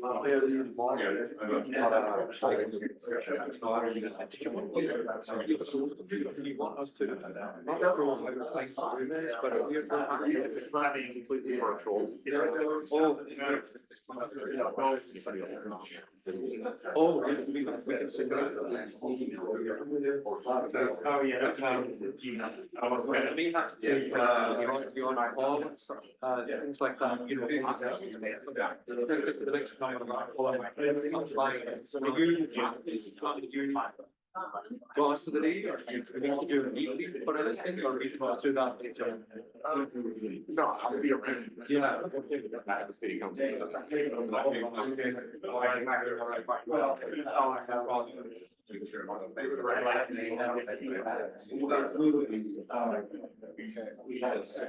Anyway, to get on his agenda.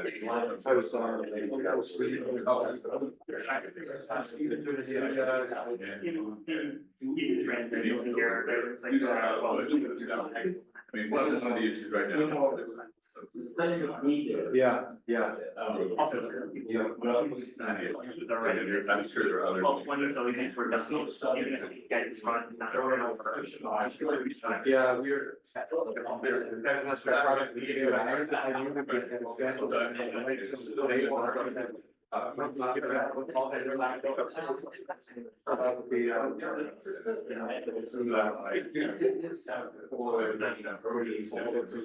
think, you file to. Oh, I think that's. So.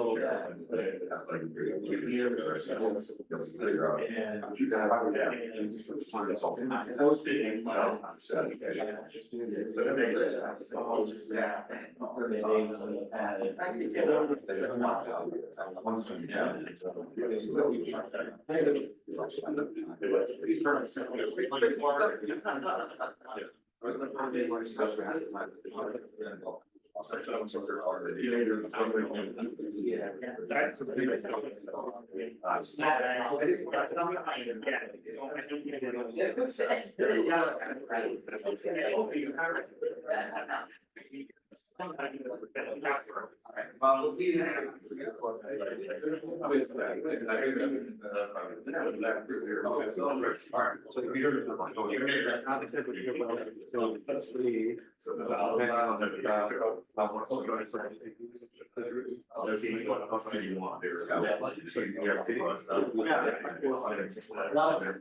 Yeah, it's just right. You might say that with the band.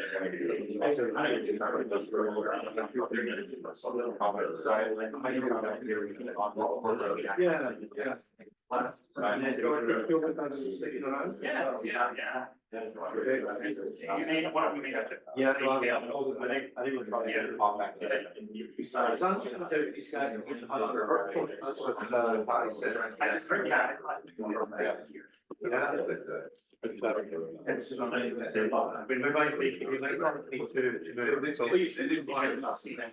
Oh, yeah, oh, I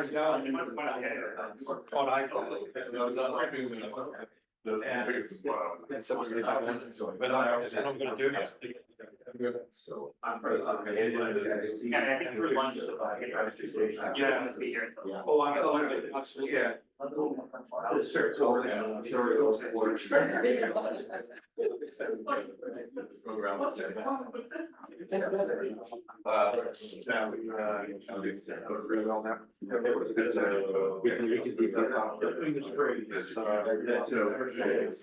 thought when you have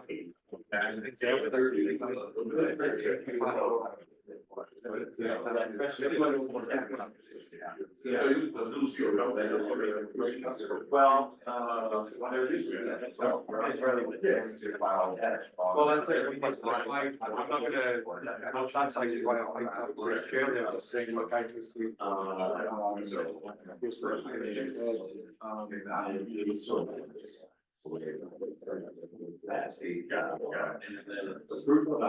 What I understood is that. Getting we had an issue with the Wi-Fi. We are getting it over right now. We gotta get down Wi-Fi. Right. You know, really gonna hear. But other than that, we've got. Wishing that ACI actually. It's like a bit, it's like. You know, and so, I say Victoria's got the other topic, so you can take this, I think Victoria. I've got a few. Extending sign back. Yeah, so that's, he's really the guy on mine. Let's get signatures. But that's only like a snapshot. Yeah, that's right. He's like signing, he had a 45-minute line up for signing session after his panel. So it's solid. Yes. It's on the spot. He did. Yeah, he's, it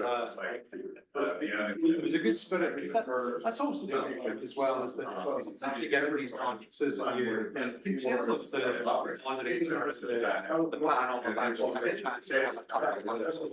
well, sometimes it doesn't quite feel, you can see nice. And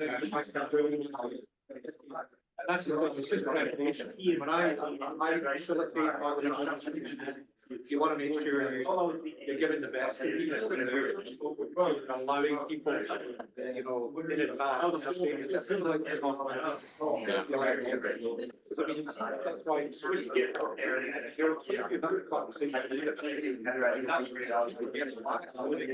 That's why it's so important.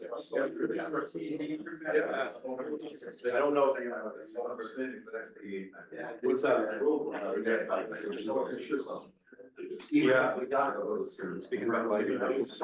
Yeah. So I think, yeah, I mean, we've got on the way to, Steve, and I've gone on. And then so does that.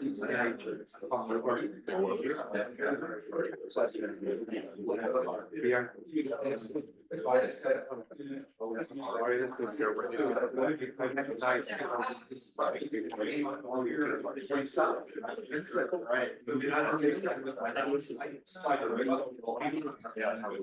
there any fun, I was looking at a photo, are there any fun just drags in here? Yes, here's the lot, I think it's the lot.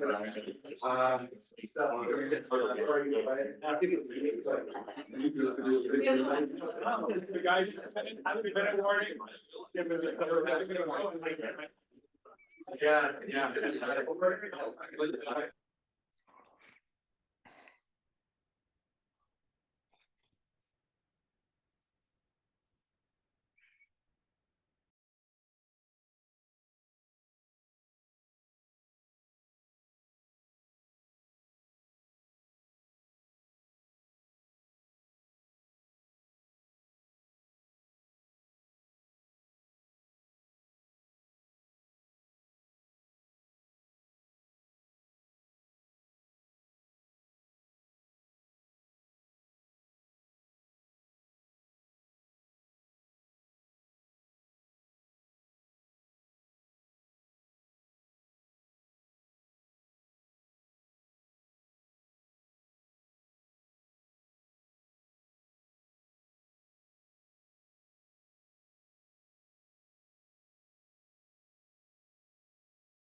Guys, we're gonna move forward to our next agenda item. Okay.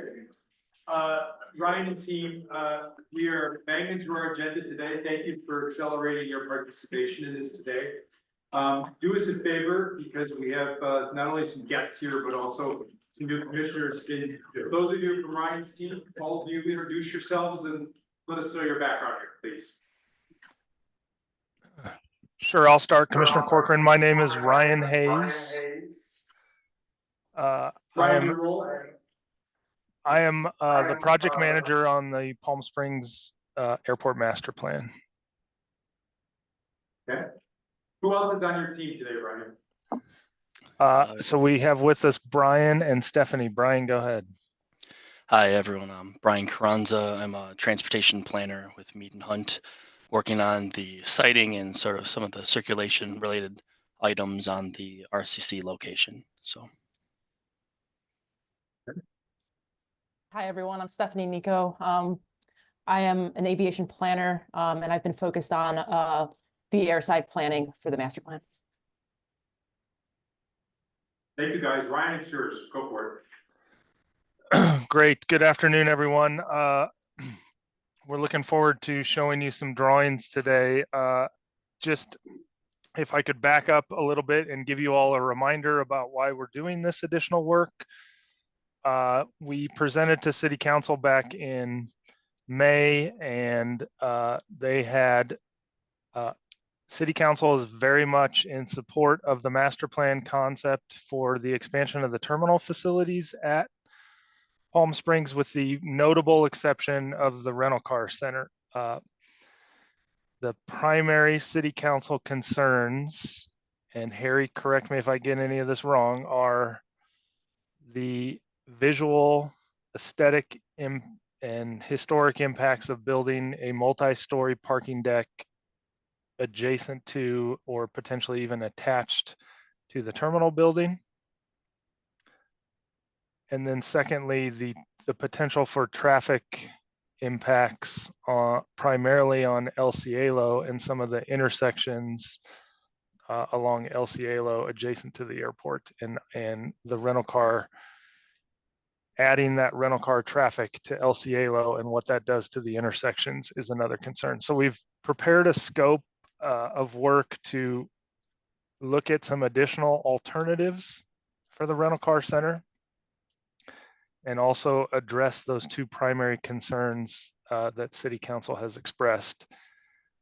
Ideally, what we would like to get to is a preferred north rental car center alternative and a preferred south rental car center alternative, and do kind of an apples to apples traffic analysis and an apples to apples visual rendering of both of those rental car centers to help the community and the airport and City Council and the commission make a decision on one of those two options. So we got notice to proceed the first week of August on this work, so we're just about 4 weeks into it.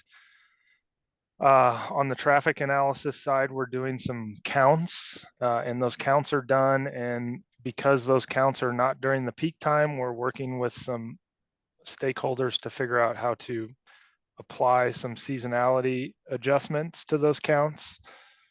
But today, what we wanted to share with you is some alternative ways to lay out a south rental car center. So a rental car center primarily on airport property on the south end of the terminal area between the airport property line and Kirk Douglas Way. And so, Brian, hopefully you have the ability to share. Is that correct? Yep, I just did. Let me know if anyone can't see that. Hopefully you're seeing my screen with some graphics. Oh, Brian, if I could jump in with one more thing before you go into this. So the idea is we want to share these drawings with you all today, and we're happy to take comments live today. We're also willing to let you all spend some time with these and send us comments over the next few days. And I believe Harry would like us to talk about it again on the Airport Commission meeting next Wednesday night. Is that right, Harry? Yeah, that's correct. And so, for the newer commissioners, a couple of months ago,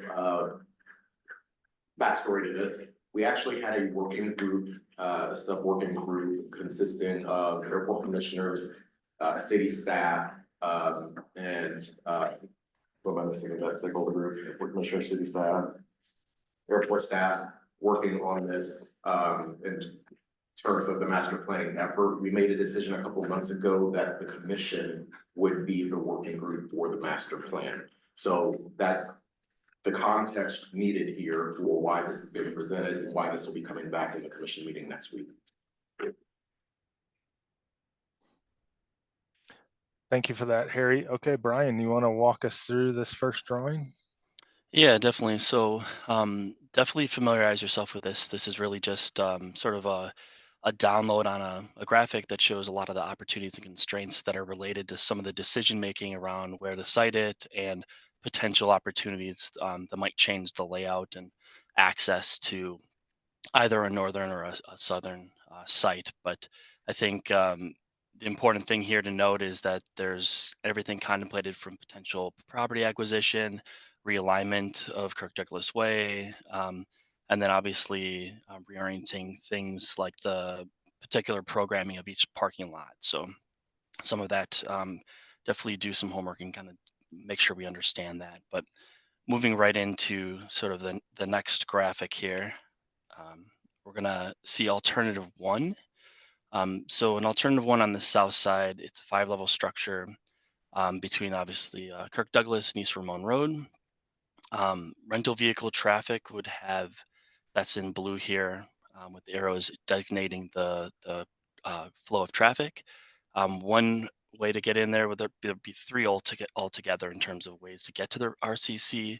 One being along Kirk Douglas Way at Barista Road. One coming right off of what is Airport Center Drive onto what we've designated as Lot E here, and then doing some internal circulation to get to the rental car center on the west side here. And then to come up on Kirk Douglas Way and enter the RCC on that eastern side as well. Alongside with traffic for the rental vehicles themselves, being a southern site does necessitate then a shuttle to actually get people to the terminal. And so we've contemplated the potential route starting at a RCC shuttle pickup and drop off at the terminal, and then extending along the terminal road as it currently is today, crossing onto Kirk Douglas Way, and then turning in just west of where the RCC structure would be, doing pickup and drop off activity there, and then ultimately circling back in Lot E before it crosses over Kirk Douglas Way and back onto the commercial curb, and ultimately back to the RCC sort of shuttle pickup drop off location. So as far as the alternatives go, the one other thing to note here is that for pedestrian traffic, this is potentially close enough that some people may be open to the idea of during certain times of the year actually walking the distance. It's about a half a mile, so we at least considered some potential options for that. In this alternative, we've sort of envisioned a raised pedestrian crossing Kirk Douglas Way, and then sort of curb front pedestrian traffic there. So moving on to the next alternative, and certainly I can stop at any one of these, or we can sort of wait till a little bit later if you have any specific comments, but alternative Let's do 2. all metal comment, right? Sure.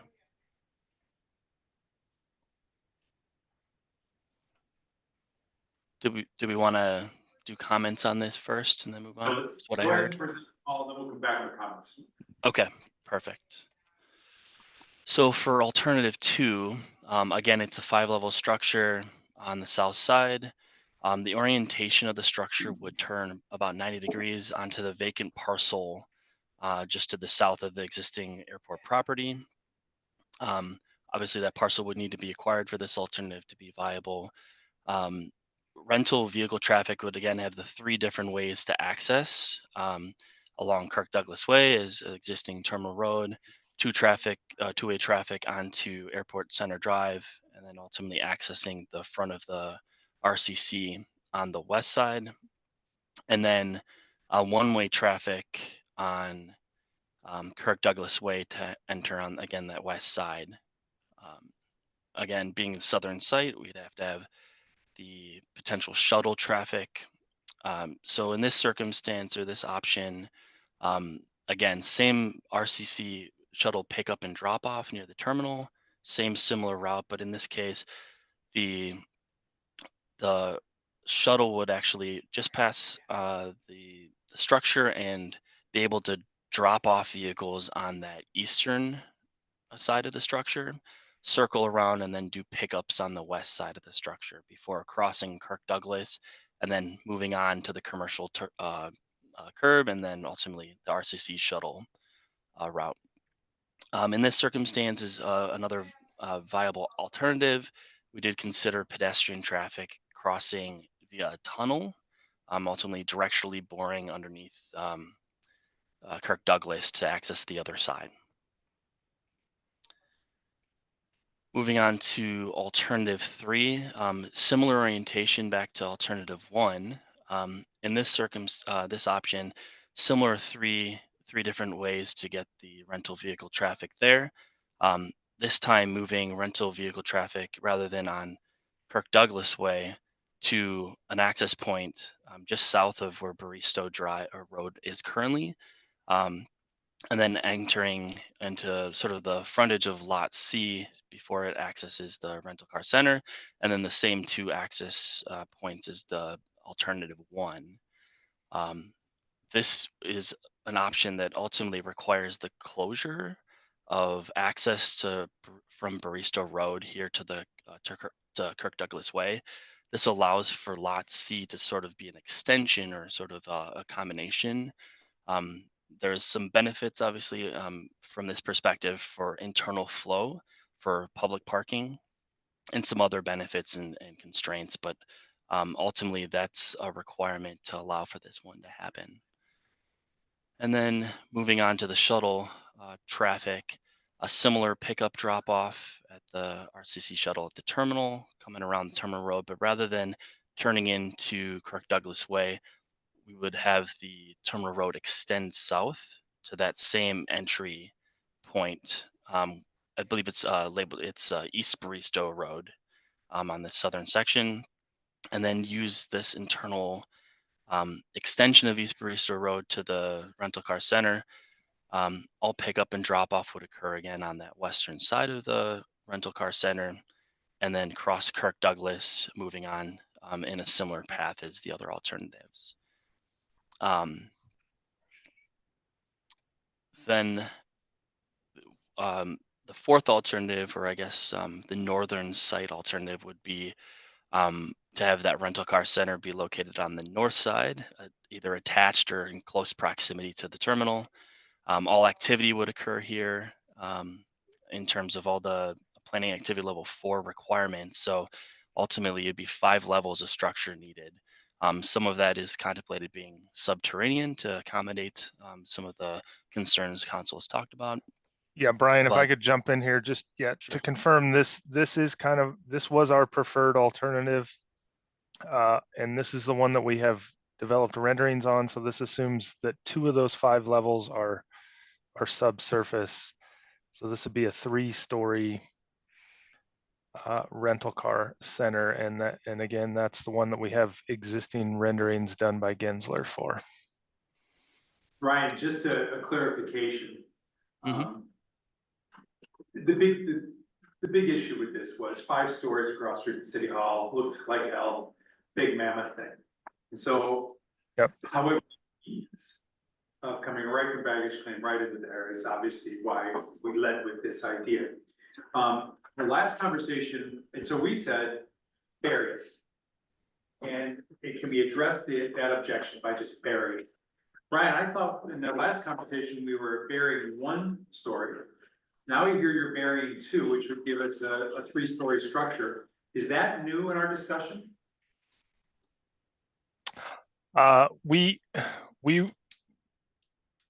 we did the renderings as 3-story because we were basically told that was the maximum height that we're going to be able to build this structure at this location. So we did the renderings at 3 stories and assumed that at least 1 or 2 levels would have to be underground, or maybe you only had 1 level underground and you continued some offsite storage, for example. So you reduced the functionality of the rental car center slightly, but only had it as 4 levels instead of 5. 5 levels is the size, meets the square footage requirements for planning activity 4, which is our 2042 projected activity level. So if you don't go 5 levels here, then you have to assume some of that rental car center functionality is located at another location. Right now, the plan is to bury 2 stories, so it'd be a 3-story structure. Correct, and the cost estimate goes up about 15% per story that you bury. So we're already talking about a $500 million facility. So another 150 million if you had 2 levels subsurface. One variable, and again, this is That's loud. one variable, I know we're not getting ahead of it a little bit, but insurability. We live in a seismic shifting area. Has that been a consideration? Have we talked to carriers to see if they would potentially insure any of these below ground structures that we're kind of talking about right now? We've never talked about it. Ryan, any response to that, or have you guys discussed that and just the insurability of burying 2 stories on this particular structure? Yeah, it's a good question, and no, we have not discussed that. So obviously, okay, do we have any other presentation before we start to talk about this, or should we? Yes, we have one more alternative. Sorry to jump in on this one. Yeah, so just kind of following up on some of that discussion, obviously reducing the height of the structure was something we contemplated in other ways. That leads into sort of this 5th alternative where we would actually split those uses into 2 different structures. Having the rental car ready and return and customer service functions being in a 2-level structure adjacent or attached to the terminal, and then to pull the quick turnaround and storage uses into a 3-level structure on the south side. And ultimately, this just leads to the benefit of we don't need to have a shuttle, right? Because you're going to be portering vehicles. Of course, there's additional traffic and other analysis there, but for your customer experience, it's the same. They don't care if you have QTA in-house or not. So, what are the cost implications of this idea? Likewise, I mean, I think, speaking to Ryan's previous comment, we probably wouldn't need to bury any of the structure or put subterranean levels. I think you're going to have some duplicate effort. Obviously, the entrance and exit square footage, some of those areas are duplicate because you have the 2 structures, and obviously construction staging and phasing and some other potential impacts of having 2 structures. So definitely more costly. We would have to obviously look and quantify that kind of the next steps.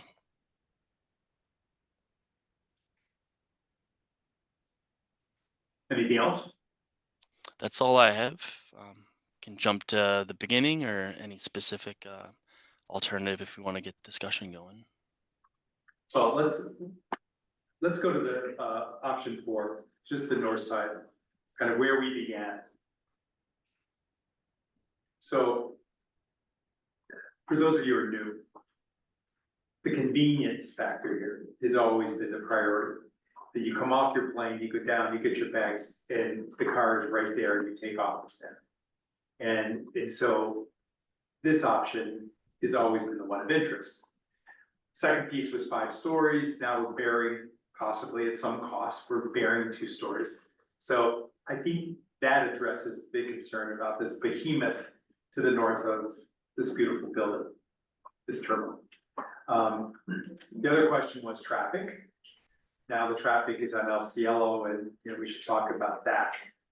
But the big thing was the convenience of this and not wanting to add to the traffic with shuttles coming from the south side of the airport. The city council first reacted as the commission did as well, to the size of this. Their first thing was, it's just too big. Now we buried that, we've addressed that issue. And I think that the remaining open issue here is just the impact on traffic. And obviously the cost as well. All the options to the south have the shuttles. And this has always been a really hard thing for us to step up on. You know, do we want to go in that direction? Because it's so inconvenient. What happens in the summer? What happens, you know, even the idea of walking a half a mile, you know, makes our head explode. So those are the issues that have kind of led us to where we are today. But the council felt that we really needed to explore the other options. And we knew that whatever the southern options are, the 1, 2, or 3, it all involves shuttles. And that takes to a whole different experience here. So is there a way we can, at a reasonable cost, go with the original suggestion of the north, bury it to 2 stories, and absorb the traffic, which is still a big issue here. We'll ask you guys to talk about that.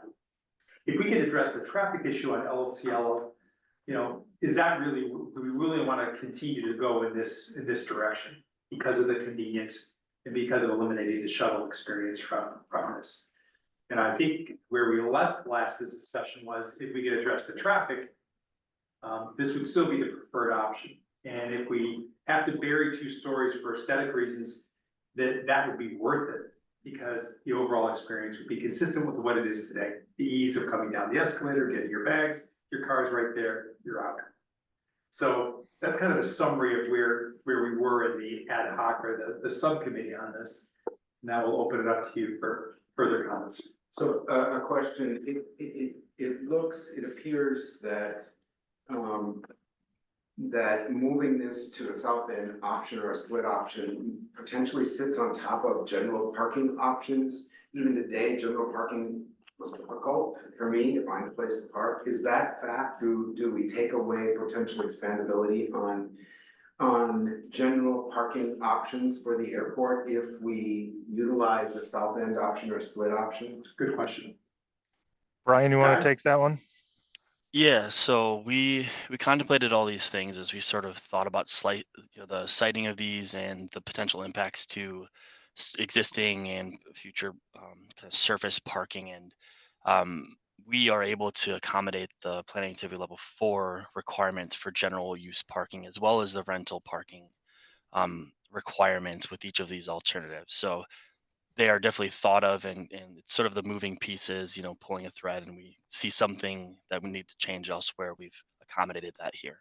So And we've added this extension of the loop road to the north, as you all can see here. So that, I don't know if you know exactly how many spaces those 3 new lots would give us, Brian, but that gives us 2 things. It gives us additional parking. It gives us additional curb front, which are both badly needed. Ben? So that is an advantage of the south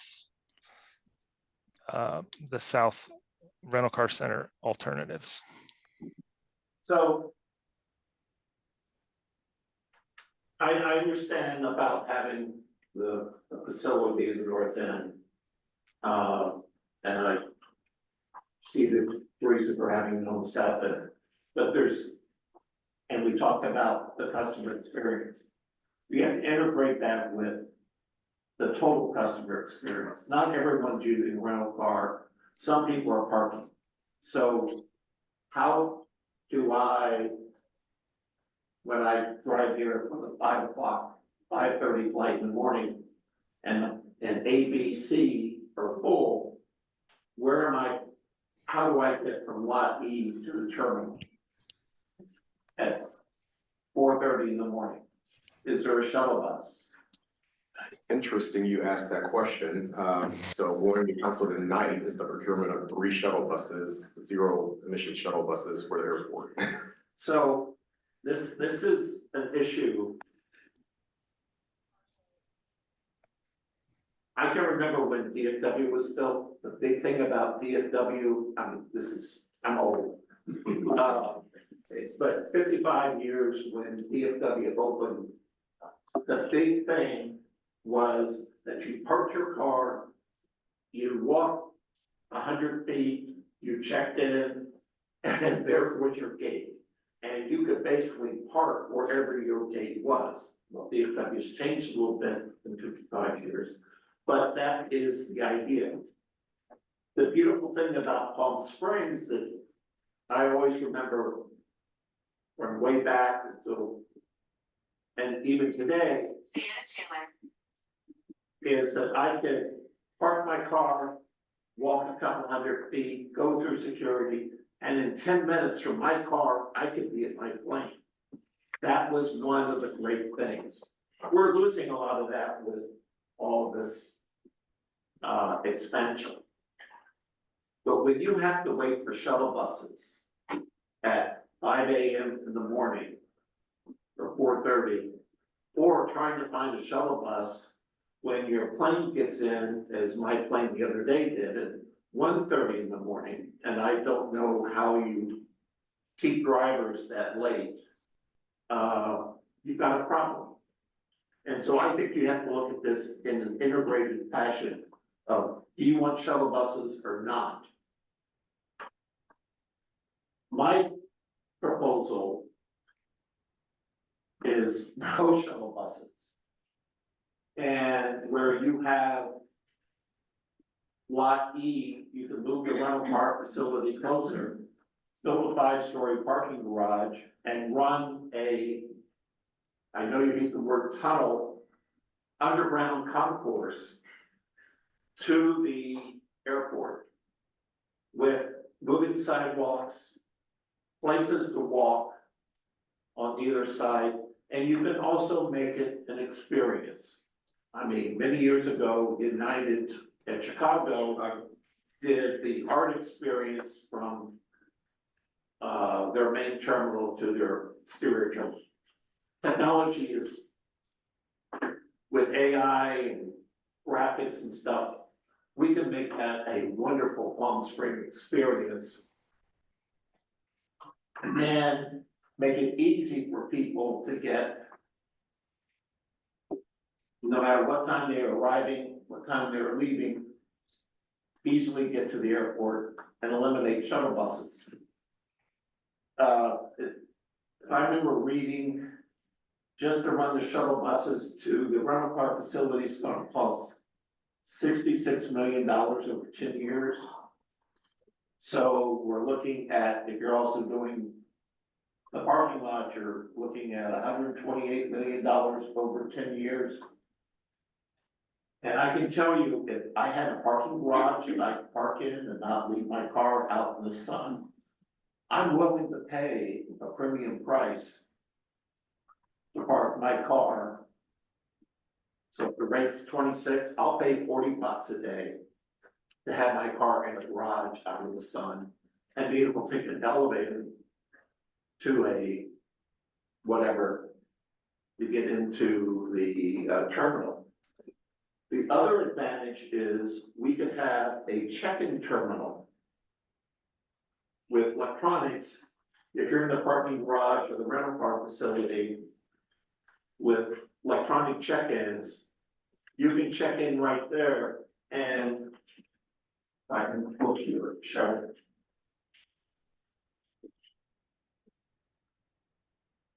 So if you have the garage here, this is a little closer, have the terminal going, the tunnel going to the check-in.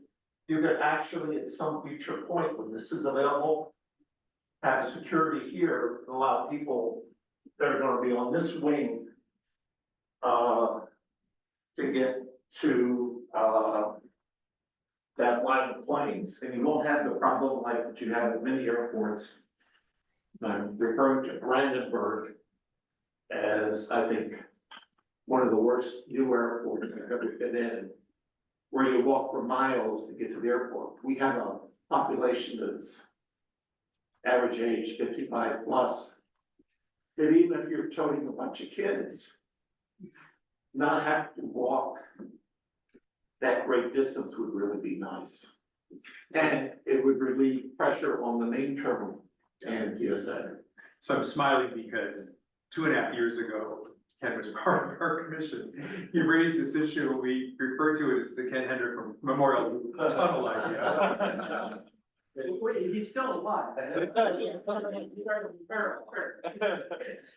then I'll be back on the commission. But you know, Ryan, Ken talked about this 2.5 years ago. And when you think about the 15% premium we're gonna pay for each level that we bury on the north option. And then we look at the shuttle bus reality, for good point, not only for rental cars, but perhaps for parking on the south. Is this idea really worthy of consideration now? Because if we were able to do that, whatever cost that was, you know, we would alleviate the big objections about the distance from parking and also, you know, eliminating those buses, you know, and adding on to the traffic we're already gonna have and doubling the size of employments. Is it worthy of looking at this as an option and putting that in as an idea? Because, you know, we hate the idea of shuttle buses. Nobody wants to do it. And at the same time, we get it, you know, that the parking situation, if we go to the north option, that's gonna eat up a lot of parking. Even though you guys did say at one point that at certain times of the year, some levels in the car rental structure may be available for parking. So in the summer, for example, you may be able to park and use this for parking. We talked about that the last time as well. So let me throw it back to you guys. Is this worthy of consideration when you consider about the expense either going north and burying 2 levels or going south and all the hassle with the shuttle buses and everything else? Yeah, I'll go first, and Brian, I'm sure you have thoughts as well. We're kind of mixing discussions on the shuttle buses by switching from rental car to public. And that's fine. They're both valid considerations. If we're talking about a public parking deck, I think it's crystal clear now from our interactions with city council that nothing in front of no decks are going to be allowed in front of the terminal. So lots A, B, and probably even lot C are off limits for a deck. That's so correct. if you did build a deck, you'd probably have to, a public parking deck, you'd probably have to put it in lot E. And then the other thing to keep in mind about this teal terminal layout is that phase 1 is anticipated to go entirely to the north. The expansion to the south of the existing footprint, which is not crystal clear on this drawing, but Brian, maybe you can mark where the edge of the existing terminal is.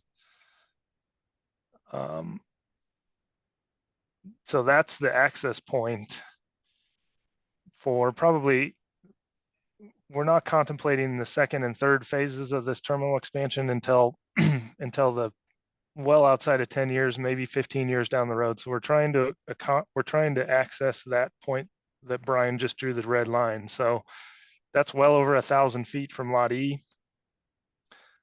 That would be a long tunnel and a long people mover. I think from a feasibility standpoint, moving folks from lot E to the terminal, shuttle buses are probably the only way you're going to do it. Brian, you have additional thoughts? Yeah, I mean, I think, you know, to all the things that Brian pointed out, and then obviously all the similar concerns that council's had with the structure for the RCC, those are obviously some constraints. I think the other thing is sort of like a best practice. If you think about landside planning particularly for parking facilities, would be you want to max out your footprint, right, on the surface first, because you're going to ultimately need those down the road for staging opportunities for building a structure. You are able to, as of right now, meet your planning and civil level 4 requirements on that surface level. And so certainly a structure is in the future, but its most convenient location is likely to be, again, on lot A, B, and C potentially, and that's going to have to be pushed further south based on a lot of the conversations we've had thus far. Um, so ultimately, it's certainly an option to consider, but I think it may just not be the next step. It may be a step removed from this particular planning master plan, and contemplation for that is sort of integrated in our thinking here about the orientation of the public lots, making sure we stay as best rectilinear in terms of our lot orientation and our loop orientation, so that we can accommodate that sort of next phase. So it's considered, but yeah, there's definitely some benefits, obviously, like constraints for that. Yeah, well, Lot E is what I was referring to as the location of the rental car and that, I mean, for the parking garage. And you could also move the rental car facility closer. And I was just looking at it from a customer experience standpoint. Arriving at 5 a.m. in the morning and being in Lot E or Lot G and trying to find the shuttle bus at 5 in the morning, or trying to get back there at 1:30 in the morning. Or Yeah, get to the rental car facility at 1:30 in the morning. Yeah, I mean, Lottie certainly alleviates some of the initial concerns related to, blocking the terminal. Um, for some context here, this the boundaries shown here for Lot E accommodate about 1,600 stalls. If you were to do a structure, let's say it's a 2-level structure, you'd probably go about half of that. If you go sort of over this area right here to build the structure, you'd want to think like long term about how you're going to sort of be able to add on to it as well. So likely you'd be looking at sort of extending in this direction for a public lot, and then you start bringing those same conversations about distance to the terminal in the long term. But certainly something to continue to kind of look at. I think. Why would you go with a 5-story? So you could basically accommodate the 1,600 stalls. And it would be the same height as your rental car facility, so. Yeah, I mean, part of it is the internal flow and the efficiency of having all those parking stalls on 5 levels versus 2 levels, right? If you're able to accommodate it on 2, the benefit of that is basically if people are cycling for parking stalls, they're not having to go up a level to kind of continue to look.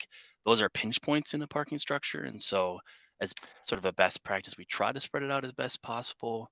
Yeah, and Brian, as you've noted on this drawing, we've got residential on 2 sides of Lot E, which presents some challenges in terms of setbacks. It presents challenges in terms of how high you can go and viewpoints. So that's correct, Ryan. Yep. More questions, go ahead. So with appreciation that, I mean, the expense might be enormous, but are you suggesting that structurally or technologically that putting in, say, a subterranean people mover between, say, this location of a contract and main terminal, is that structurally and technologically possible, but just exorbitantly expensive? If we were to consider something like that?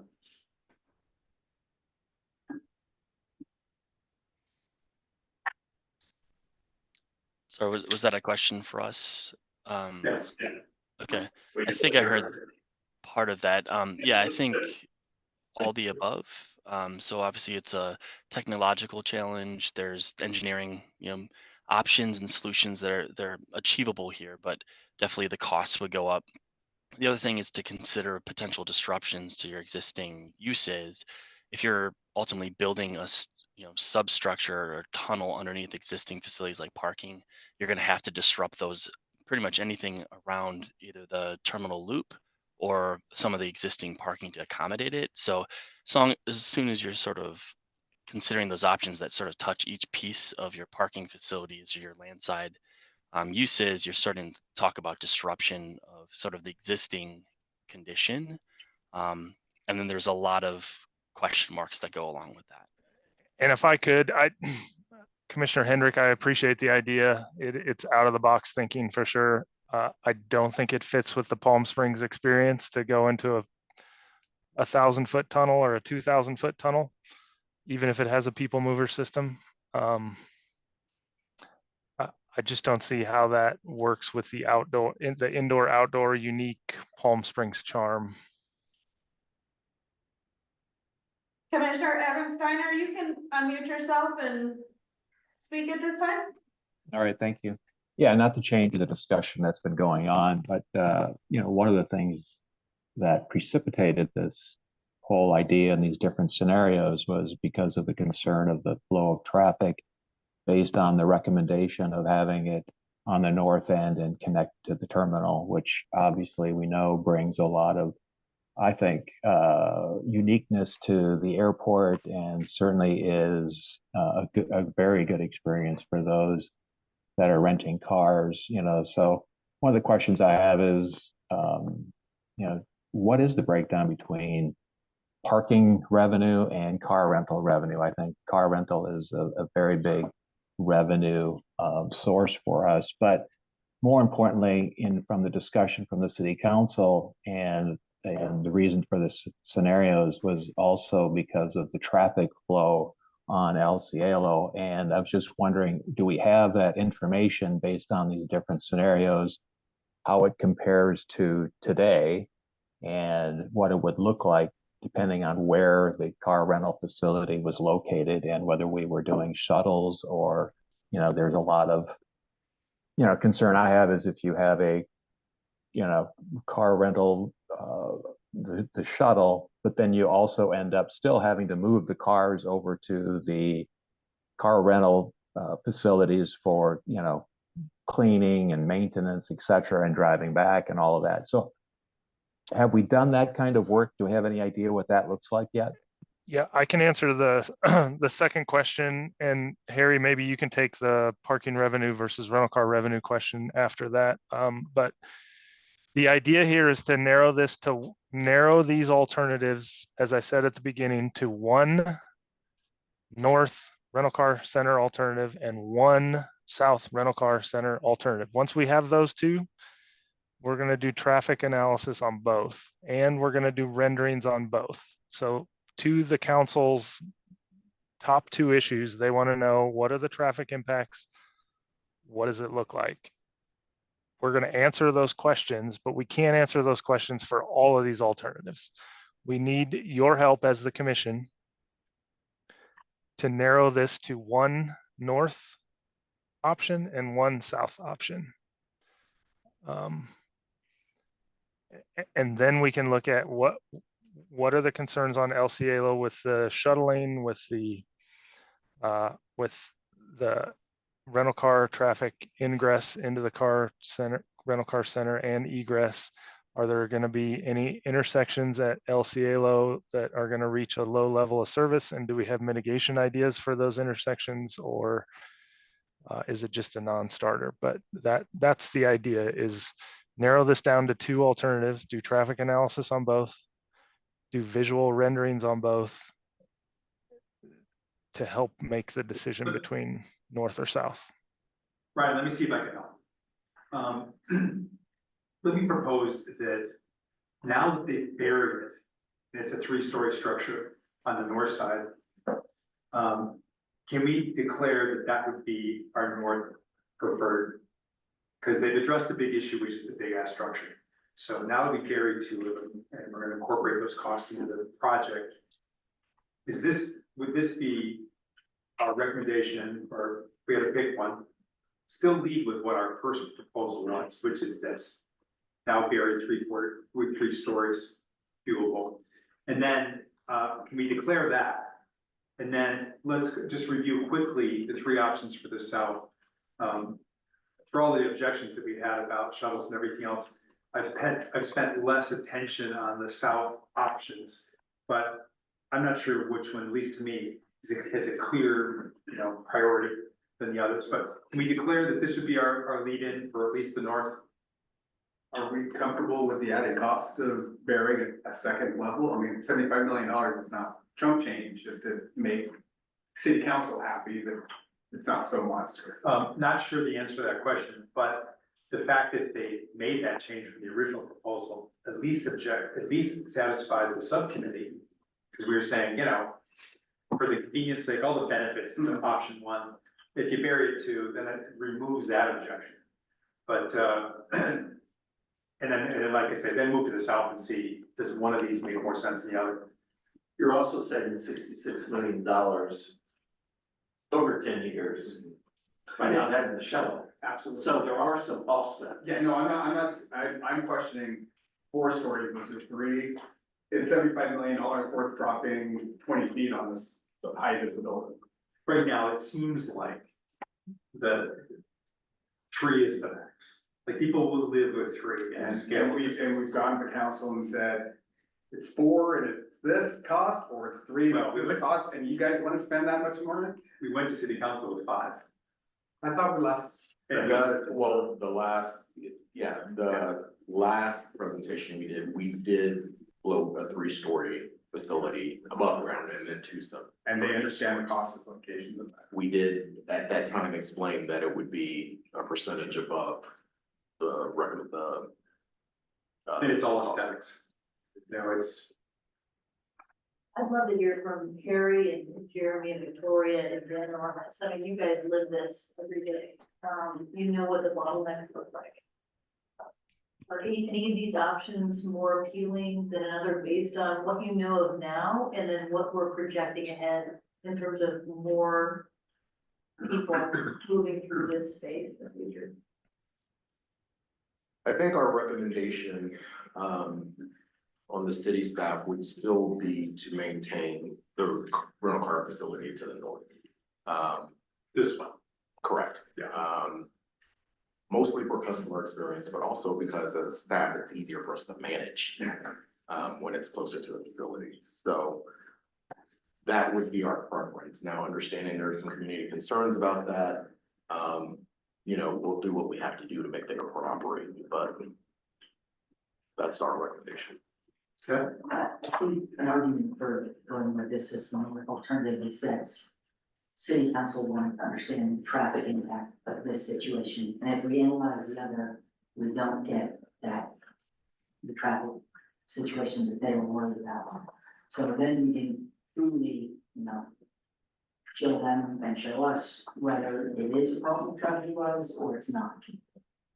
And then it becomes a matter of money and aesthetics, for how many stories we there. Agreed. And if Commissioner- it is a traffic problem, we can start looking at the other one alternative. Yeah, it's a big open question, but I get where Ryan's going. We have to make a recommendation on the southern options. Is there one that makes more sense than others? And then- Commissioner Evans, excuse me, sorry. Go ahead, Brian. Yeah, I was just gonna comment, you know, the other part about having the car rental on the north side is, you know, there's a lot of traffic, obviously, again, when the car rental companies take to get their cars cleaned and then back to the airport. And the way this would work is how it works now, where all that traffic stays to the north, right? It's on the north end of El Cielo and really doesn't bother traffic for passengers or, you know, people picking up people at the airport. So it keeps all of that traffic to the north, which I think makes a lot of sense versus moving it south, because now you're going to have all of those cars going back and forth on El Cielo, right? In addition to any sort of shuttles. Now, again, you guys are going to do that work, but just to me, eyeing it, that just makes so much more sense to do that. The one concern that I still have with the traffic, and I've seen it during peak times, is people are returning their cars and it backs up into El Cielo. And to me, that's the real question, is how does that get alleviated as we, you know, are expanding the airport and our traffic is doubling?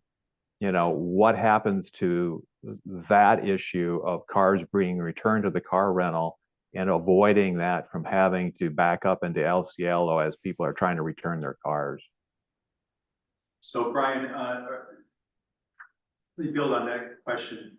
Ryan, my understanding is the 5-story structure and option 1 it now includes all the wash facilities. Those facilities are now north and to the west of the airport.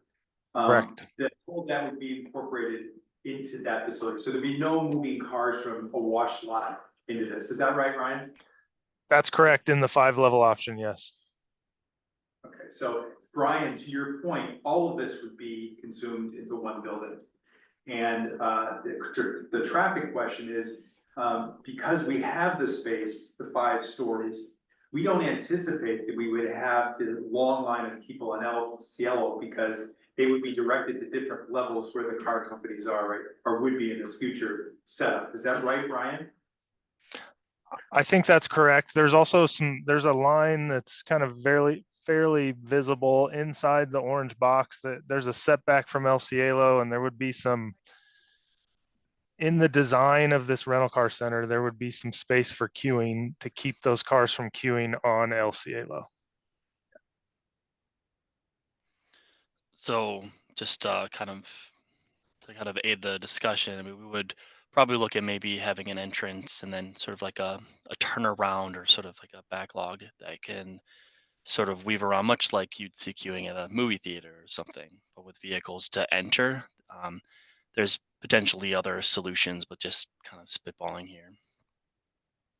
Sam, did Harry's comments address your question? Okay. Can we just pivot to the southern options and just give us pros and cons of the 3 and then see if we have a point of view about which one is better or worse?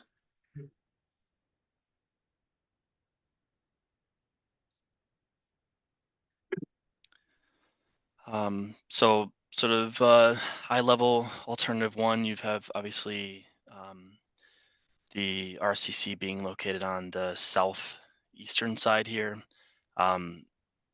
Really the benefit of this is this particular option is it sort of fits with the existing flow. You don't have to make any adjustments to Baristo, for example.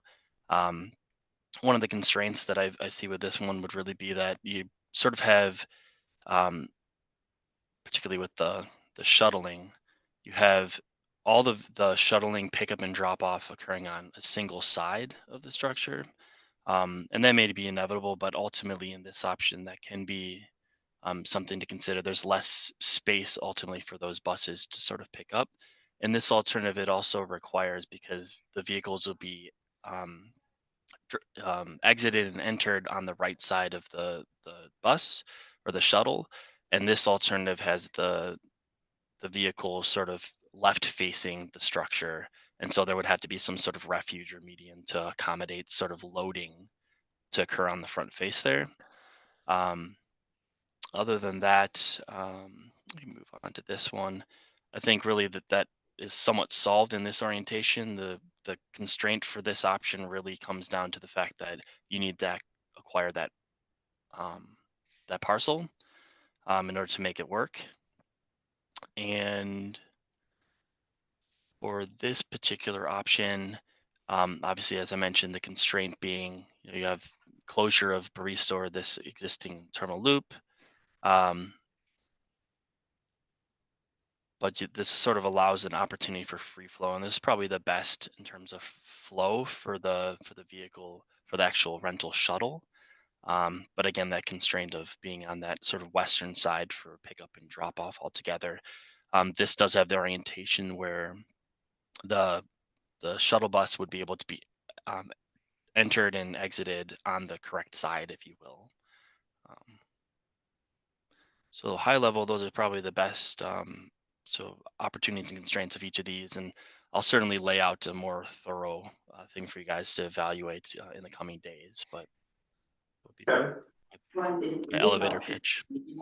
Nice and loud, Kevin. In this option that we're looking at, would there be a way for traffic exiting, general traffic kind of heading not on El Cielo, but heading south parallel to El Cielo there on that little pink road to get to Ramon?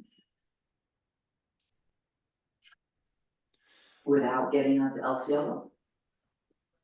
Yeah, so the challenge from a transportation planning or kind of a traffic engineering perspective is you would have them exiting. Well, first of all, there's existing land use. They could potentially turn here as sort of the general. I think this probably gives a good example of it. So it is certainly an option, but you would have to get onto El Cielo probably here. This existing land use wouldn't accommodate it. And even if you were to be able to sort of bring the road further south, that's too close to an intersection to allow for an egress from parking to make the operations make sense from a safety perspective. So, but exiting here is an option for that potentially. Brian, your hands up? Yeah, I'm just curious on the 3 south scenarios for the potential people that may want to walk. It's a different solution for each one of them, and I'm just wondering why. Yeah, that was meant to sort of represent the 3 potential options. I think each of these, with the exception of the on-surface option, probably works fine for all 3 of them. So you could do the tunnel or the raised walk on any of the 3. I think for the at-grade path, sorry about that. The reason why this one works best is because when you have the closure of Baristo or so the existing terminal loop here, you are able to make sure that there's no actual crossing until you're right at the existing location where people cross the terminal road to get to the curb front. So that's why this one is proposed as an at-grade option. Okay, Otherwise, that was the one I had concerns about, that people would just be cutting across the street at wherever they wanted to, but you're saying they wouldn't have that ability to do that. yeah, you wouldn't put any pedestrian facilities along the curb here as you make those improvements. So really, you're sort of guiding the sheep, if you will, giving them the least path of resistance would be to provide them that direct path. And again, that's half a mile. It's not the typical person, but during busiest times, maybe someone just doesn't want to jump on a shuttle. Right. I don't know. Christian? Did option 2 have a tunnel? Is that what I saw? Option 2, there's a tunnel.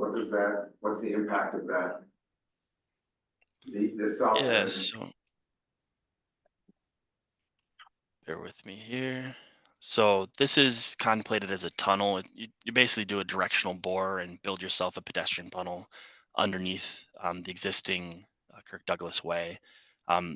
It's an option. Talking through some of the benefits of that would really be you're already digging for a rental car structure at least at that depth.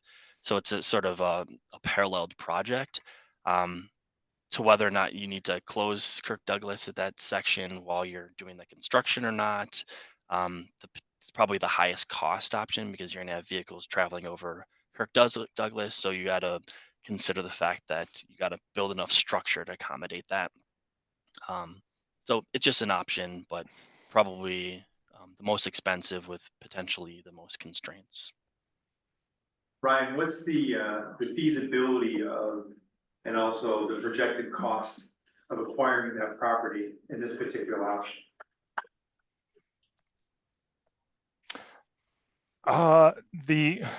Harry, do you know the cost offhand? So I think it was last acquired at right around $8 or $9 million, and we're projecting if we have to acquire it, we're gonna probably be right around there. Okay. For you next? So is it completely undeveloped? That Yes, currently it's undeveloped. But you don't have to build the tunnel, you could just do a surface. Yes. On this option, those are interchangeable. Really on all 3, but yes. I mean, I'm just thinking about carrying luggage, I wouldn't want, you're either gonna have to do a ramp, I don't wanna carry luggage. For me, I don't wanna be carrying luggage down or up steps. Christian. So just one other question on the south end, kind of all of the options. Is there an analysis being done on what the impact is to Ramon traffic when things move to the south?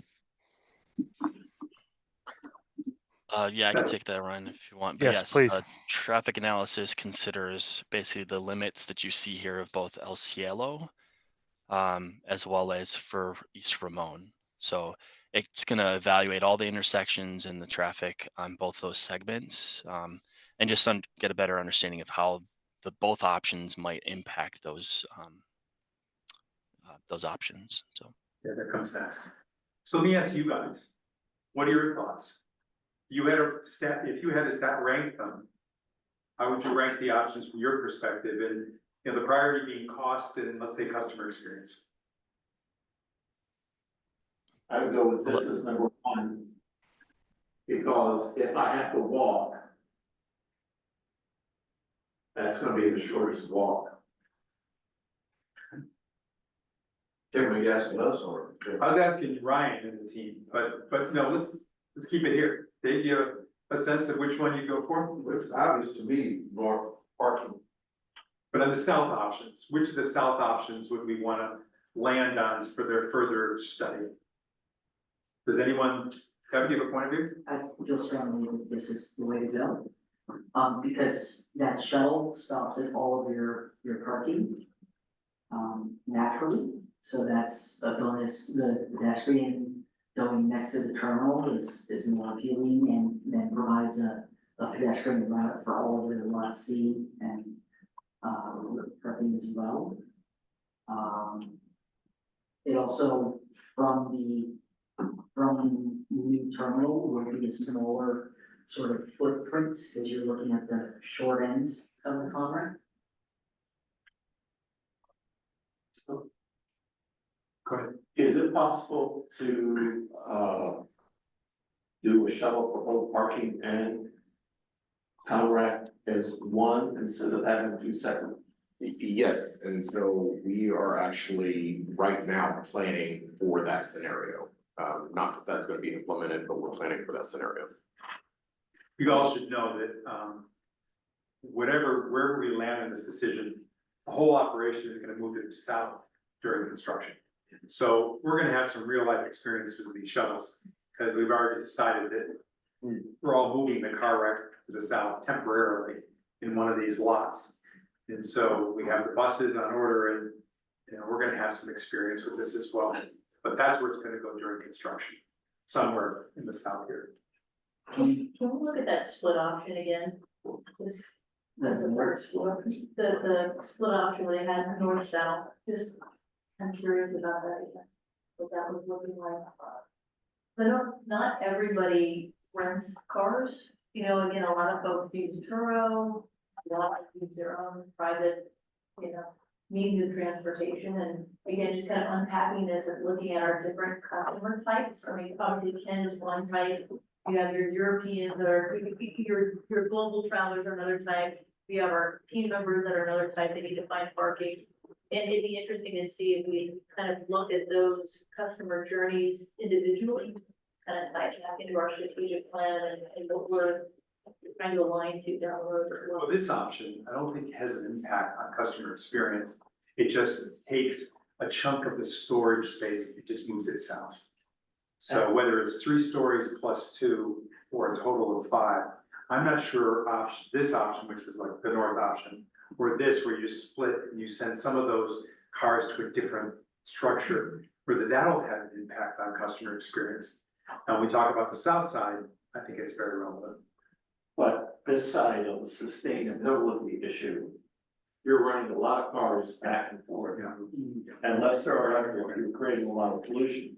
Also, you've got a lot of personnel costs because they're having to drive the cars back and forth, so it increases the cost for the rental companies, which will have to be reflected in the rental rates. So back to the south side piece. Let me just ask you guys again. Ryan, do you guys have a preference of the 3 that you showed us in the south side? Do you think from a cost point of view and customer experience would be the strongest recommendation? I don't, Brian and I might have different recommendations, but I think we both like this one with the rental car center turned sideways, just because it gives you good shuttle access, it gives you good ingress, egress. The downside is how long is it going to take you to acquire that land, and your project is held up while you're doing land acquisition. So there is a timing consideration with this option. Harry, do we know who owns it? We do.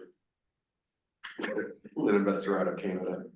And the last time, I thought we were gonna say it was $50 million. If it's 9 or 10 million, and even if you put a 30% probability of getting it, do you have any sense of it yet? We don't have a sense of it yet. I know, we were exploring that with the city council and the next steps, what that looks like, but we don't have a sense yet. And if we did eminent domain, that would take a year, did it that way, yeah. All right, so there's some risk in terms of getting the land. So can we go back to the normal option really quick? I just have one question. So 10, 15 years from now, surface parking, we're gonna be really leveraging EV a lot, right? So we're gonna need shuttles no matter what, right?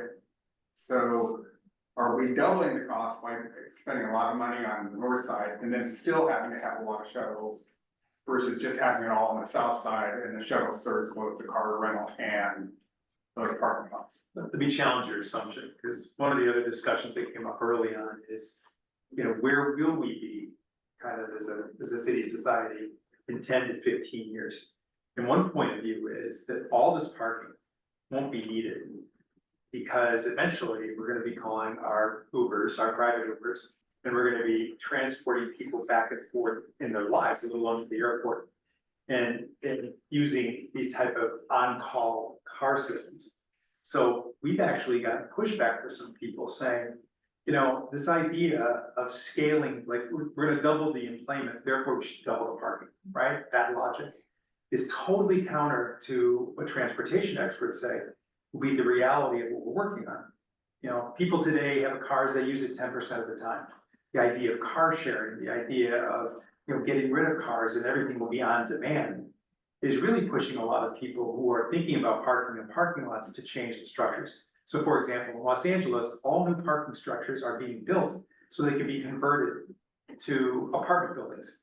Because the theory is that in 10 to 15 years, we're not gonna have people who are driving their own cars and leaving them at the airport. They'll be on-demand uses, and it's gonna change the way people think about transportation. It's gonna change insurance, everything else, because you may not do it. So it's another kind of challenge to our thinking about, you know, should we be as worried about all these parking lots if that in fact is where the world is going? And transportation experts say that's what's gonna happen. Big impact on cars, big impact on insurance, because you'll call it on demand. And then, you know, from the sustainability people, city sustainability people's point of view, their whole thing is, you know, the intermodal piece, the ease to get in and out of here using public transportation or using these other services, you know, should be our reality. That's what we should be expecting in 10 to 15 years. So, But assuming that wasn't the case, because we're a small market, not a big city that has lots of people that want to drive an Uber, will we be in a situation where we have to have cars parked there and we're gonna have shuttles anyway? it won't be Uber centric, it'll be on demand. All these drivers. But some drivers. Yeah, that's Interesting. I think the other aspect is you're dealing with the seasonality here, and so you'll have that sort of shining significantly only half the year. Okay, so it's 33 million for shuttles as well. Yeah, I'm just looking at it from a cost benefit perspective. Brian, we have 5 levels. Could this work with 4 levels? I think I heard that question. Was that, could this work as a 4-level deck versus a 5-level deck? Yes.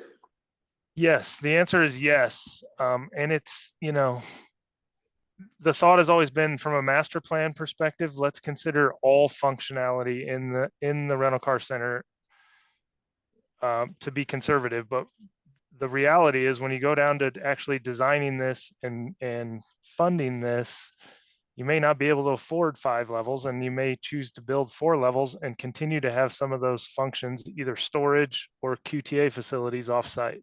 So I think the answer is yes, you could get by potentially with 4 levels, and you're not going to need all 5 levels until 10 to 15 years down the road when demand gets to that point. So you're going to be fine in the short term. In the long term, you may have to come up with new plans. But so my thinking is if we could bury 2 levels and just do 2 levels up top and have it stressed to go up an additional level for future. So. Go ahead. There have been other places that have built rental car facilities. Denver was one of the first ones, I haven't been involved in it. And it wasn't too long before they had to be rebuilt. So you sometimes are, you save a penny today, but you're gonna spend dimes later on. I mean, there's one thing is you can just make the rental car facility, you cover more space. And possibly get a little more stories. Correct? Just increase the mass. I think there might be some limits to the expansion. Yeah, there's. But, you know, going back to Kevin's point, you know, if we build facilities now, in 15 years, we may not need it store because the rental car market has been decimated by driverless cars. And that just becomes the summer pickup point. Right, but I think the key is, as long as the stress to go up. Yeah, that's something we, you know, obviously we won't do it and not have it built where we can go up, that wouldn't be very smart. No. But if it's stressed to go up, we save a lot of money, especially if you're just going down 2 as opposed to 3 below ground. We're not going down there. Yeah, we're going down 2 right now. That's the proposal on the table. It's 2 right now. But if you do 3 above and 1 below, that's right, 75 million. Harry, the 2 or 3 below ground right now. Right now, 2. Yeah. Okay. Okay. We're holding lunch. That's our next step. But let me just see if, can we, Brian, would you put up the option that last one we were talking about in the south? That one. Can we make that comment, a recommendation now that that's the one we would lean towards in terms of the traffic study, the next step? Are y'all cool with that? Brian? Commissioner Evan Steiner, you have a comment? Yeah, I mean, to me, the discussion is, you know, it's sort of like the cost benefit of spending $9 million to have it here versus on already existing airport property. And that's what I thought we're kind of trying to get at. And, you know, the timing of it. And maybe we start off with this being the recommendation and we see how, you know, those negotiations go. And if it's not going anywhere, we end up having to go the other route. You know, on airport keep in mind, property. Brian, what we're doing here is basically selecting this so that they can move forward with the traffic study. And, you know, the reality of whether we can get that property, whatever, would be a subsequent conversation that would take place if they decide to abandon the north option. But at this point, I think we're just trying to give the team a more narrow focus of where they put their energies, because the next big thing is, what's the impact on traffic? I think it's gonna be hard to support either option until we have those answers. Do you want a motion? Oh, hold up a second. Oh, I'm sorry. Just one question, what Samantha said, if you're going to go below, get insurance, consider it being insurance. Ryan and Brian, can I ask, would this option 2, in your estimation, be the one with the least traffic impacts out of the various south options? So I think they'll probably be fairly comparable, to be honest. I think the big thing is sort of where the traffic's going to ultimately intuitively go, right? So if you look at this option, a lot of that traffic's going to be coming off at this intersection at East Ramon and Kirk Douglas. If you look at this intersection, you're going to get more traffic sort of mid block between the major intersections. So I think the distribution, exactly where that traffic might occur, would change, but ultimately the overall traffic wouldn't likely change quite that much between the different south alternatives. So Ryan, what other input do you need from us? What else is on your agenda for this before we summarize and take a break? This is really it. And honestly, we don't need a decision today. If you all want to spend some time with it, we would appreciate a decision on a south alternative next week at your meeting. All right, so why don't we live with this? This is where we are right now. We'll bring it up at the meeting next week, see if any changes. Jeff? Kevin, my thoughts are that I could care less which south alternative you pick. Because I think you need to go with the ultimate north solution. Okay? Me too. Yeah. But I've also dealt with electeds for 37 years, and I know the way they think. And the way this discussion went, if you present on this basis to the city council, you're not gonna get anything. What you need to persuade a decision is some clear, simplified analysis. This two-dimensional look of maps and talk about costs, differences of cost, are meaningless to the players, to the council, to the airlines. If you don't know who's paying for it. We were talking about X number of millions of dollars on option A versus B. Or, South 1, 2, 3, 4. That doesn't get at who's going to pay for it and how much it is. It's easy to say an extra 100 million here, 100 million there. Okay, but I think what would be helpful for the consultants to do is come with a simplified chart laying out our preferred options, north and south, and then a kind of a grid of the impacts they can look at it. Because, all this, you're asking people to make a decision without knowing who's going to pay for it. We talk about acquisition of land. What's an estimate on what that would cost? What's the cost of shuttles running versus no shuttles? There's a capital component and an operating component, ongoing, and the ongoing operating would include debt service on the capital part. So I know that there's money in the bank for some of this, but most of us are going to be relying upon the You're going to be looking at low-cost loans. And also, the source of fundings is, there's going to be money available through CFCs for debt service, through PFCs through debt service, and then the ultimate bearer of differences are going to come from airline impacts, or council wants to throw in Measure J money or whatever it is. But they kind of need to see all those options clearly. Otherwise, you're going to get no decision, even if you're down to just the two options. Once they see the impacts of it and who it's impacting, I think you're going to have a better chance of driving them towards the north alternative.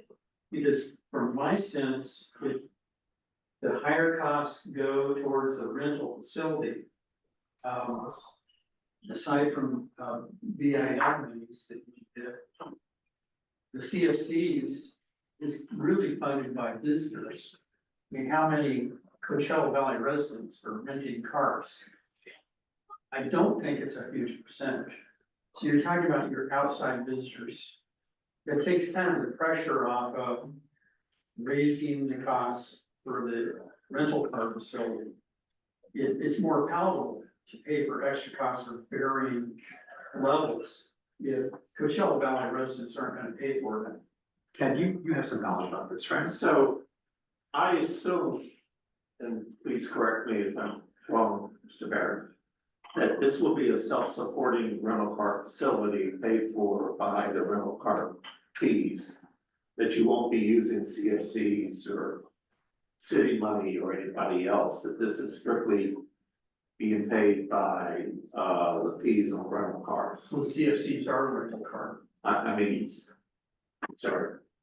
PFCs, I was thinking, I'm sorry. That it's really a self-supporting, separate bond issue.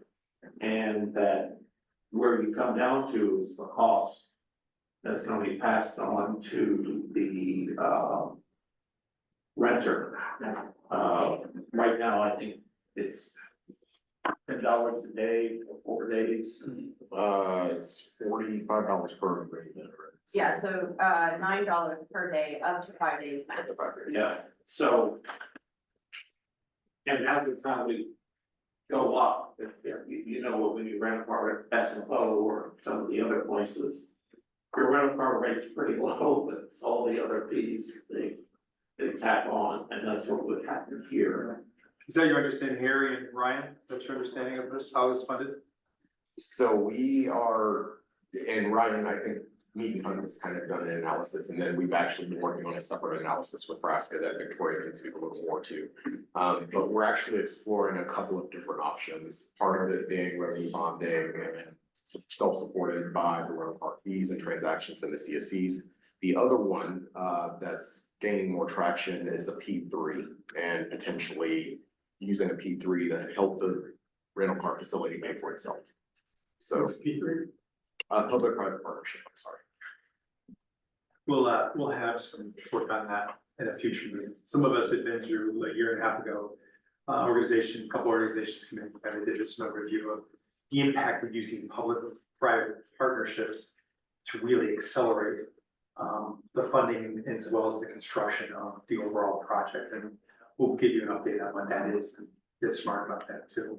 Ryan, would you add anything in terms of answering the question here? No, I think that's good. Make sense, Jeff, you with us? So anything else you guys need from us? We're gonna say, go forward. We'll confirm this at next Wednesday's meeting, that this option is still one that we're comfortable with in terms of moving forward. And so you'll have the north, which is the original option. You would have this unless we change our minds. And you'll come back to us with the implications for traffic and the other open issues. Does that work? That's correct. We'll also send out some kind of advantages and disadvantages of the north and south. And look forward to speaking with you all in a week. Awesome. Do we wanna? Ryan, thanks so much. Appreciate all your work. We'll see you guys next Wednesday. We're gonna break for lunch, but Christina, just give us an update on where we go on our schedule. We were supposed to take lunch from 12:20 to 1, so. We're out of time. Do we wanna still come back at 1, or we wanna extend it another 15 minutes, Should we 1:15? just do one and keep moving? Yeah, I could do that a couple breaks this morning. Give us a few minutes to lay everything out, we'll get it going right now for you. Hey, can we get move up the capital planning folks for our discussions right after 1 o'clock? We're good to go. Yeah. Good to go. Thanks. All right, guys. All right, Give us a so minute to set it up. Commissioner Evans Steiner, we're gonna return back at 1 o'clock from lunch.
We're ready, 2-minute warning, please, 2-minute warning.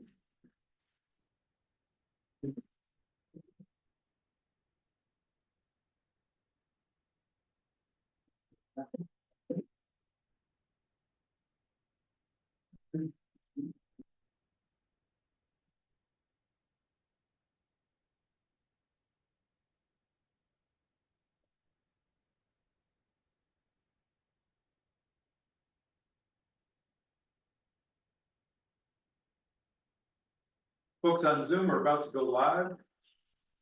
Who's driving this plane? I'm driving, he's gonna be doing most of the talking. I'm just gonna kick us off when you're ready.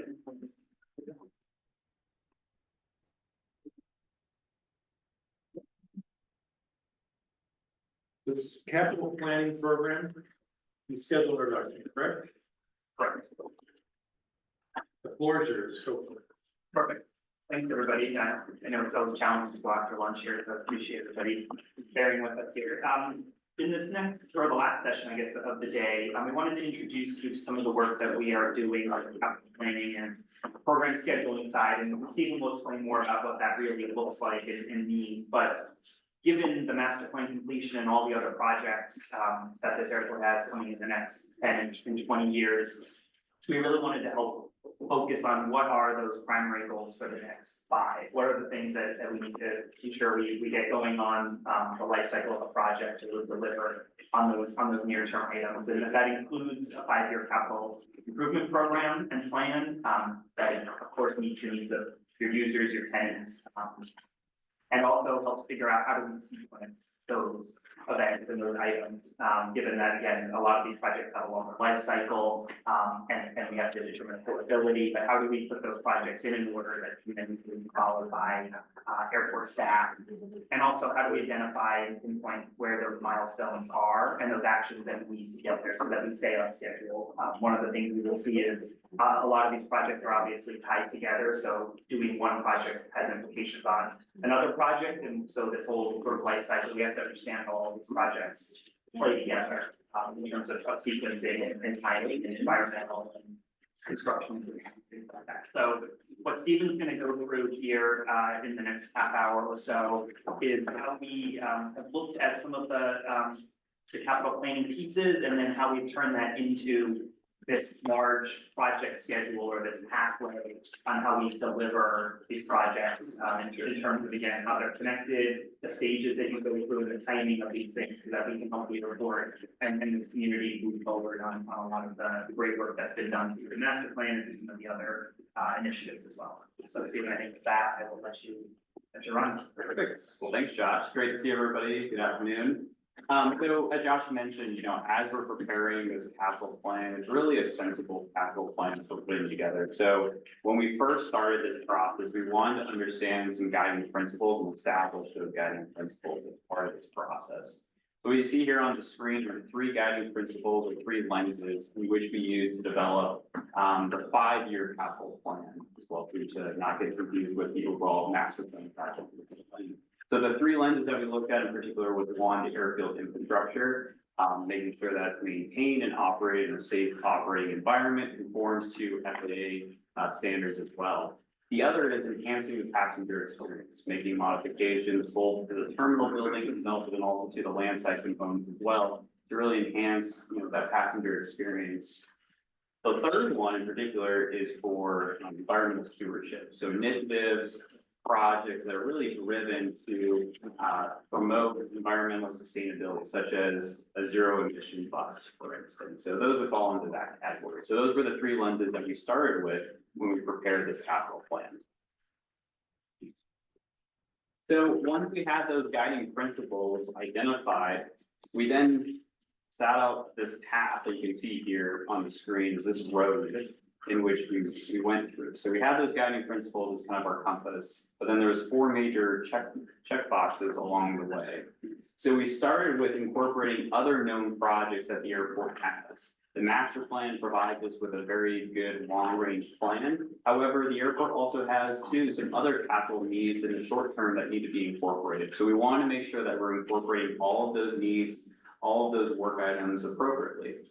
We then incorporated projects that were recommended as part of the master plan in the first 5 years.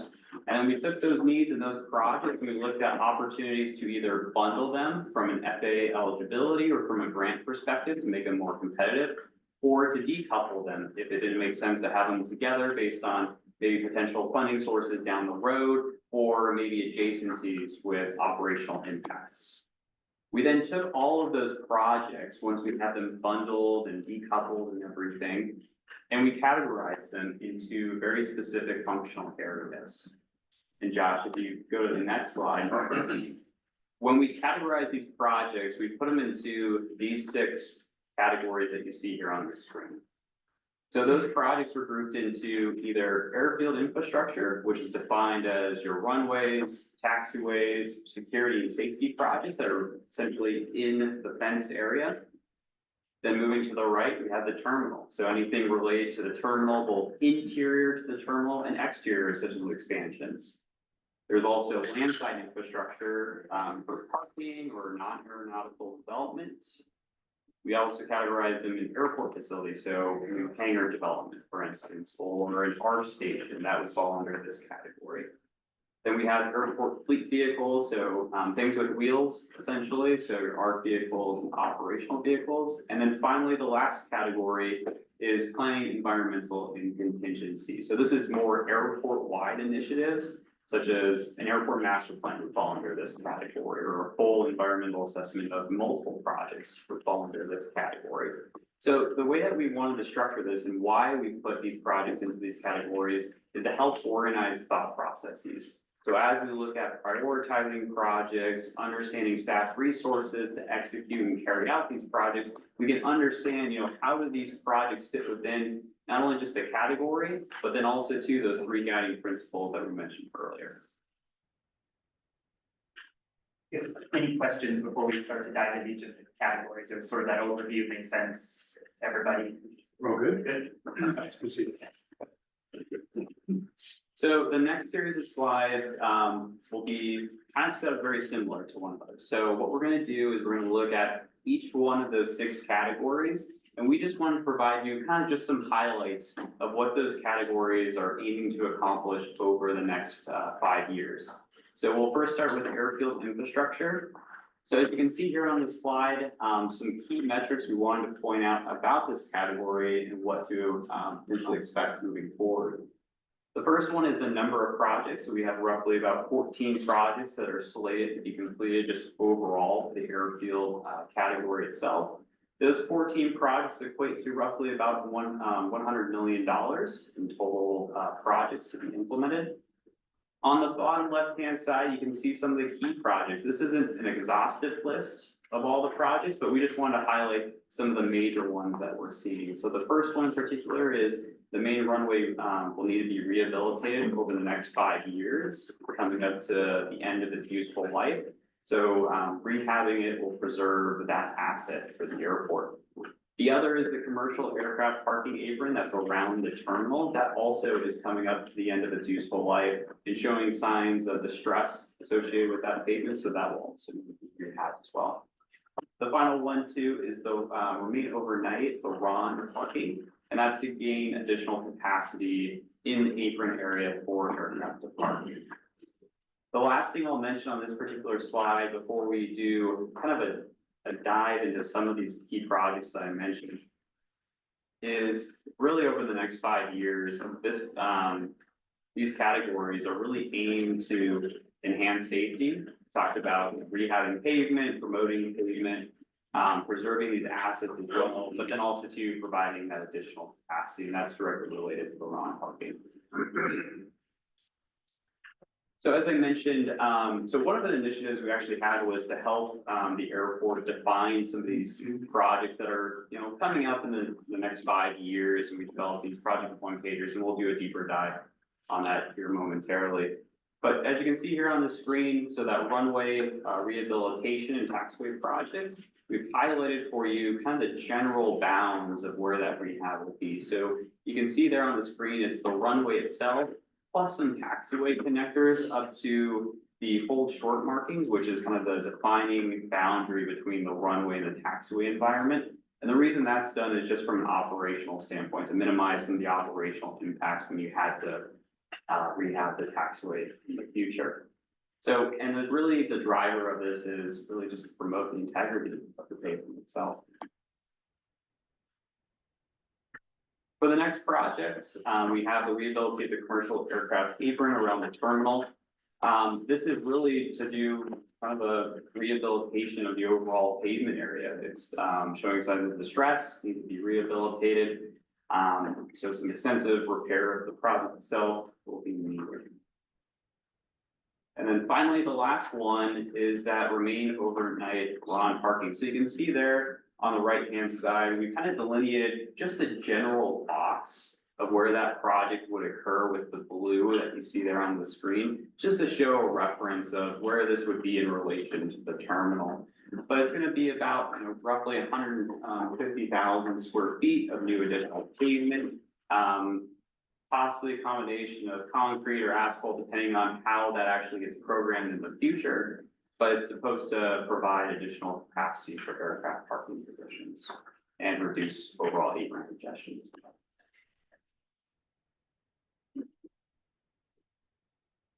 So moving on, so we'll go to the terminal program next. And this is related to, inside, outside the terminal area. And for this one, there's roughly about 28 projects that are programmed in the next 5 years, equating to roughly $594 million. Now, there is an asterisk with this, because the biggest driver of the cost of this is the terminal phase 1 component that was recommended as part of the master plan. So that's a big driver of what the cost is for this particular category. A lot of the key projects that you see there on the screen, the commission is probably very familiar with, but the inbound arrival baggage system, the outbound baggage system, and then the terminal restroom remodel. When we look at the 5 years worth of projects, those 28 projects for the terminal, we really see some key objectives being accomplished. So replacing aging infrastructure is a big one, enhancing the passenger experience, such as with the restroom remodel project, and then also to providing some additional capacity throughout the terminal area as well. So we'll jump to the landside infrastructure and kind of talk about, what does that category include? So this category, just as a reminder, is everything from parking to additional non-aeronautical developments. So there's roughly 13 projects that are programmed within the next 5 years as part of this category, equating to roughly $467 million worth of investments. Now, again, this one has an asterisk as well, and as you can see, a lot of that is driven by the contract. So a lot of the investment that's part of this particular category is driven by one single project, and that would be the contract. Some key projects to note within this, beyond just the contract, is the GTC design and renovation project, and we'll kind of show you what that looks like here momentarily. There's some employee parking lot work that would be done, and then some economy lot work that would be done. Overall, within this next 5 years that these projects would be undertaken, the key objectives that we see are enhancing operations, making it more efficient and optimized for both the airport itself, but then also too for the passengers, preserving those parking lot assets as well, but then also providing some additional capacity to accommodate the forecasted demand and uses in the next 5 years. So as I mentioned, we just wanted to highlight, some of these projects that are within these categories, just give you a sense of, what's going to be accomplished.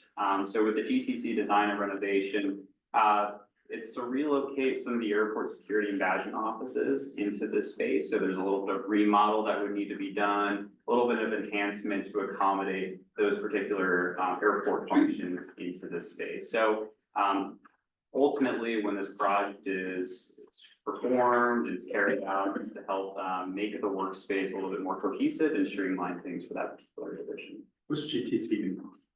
It's currently the ground transportation center. Got it.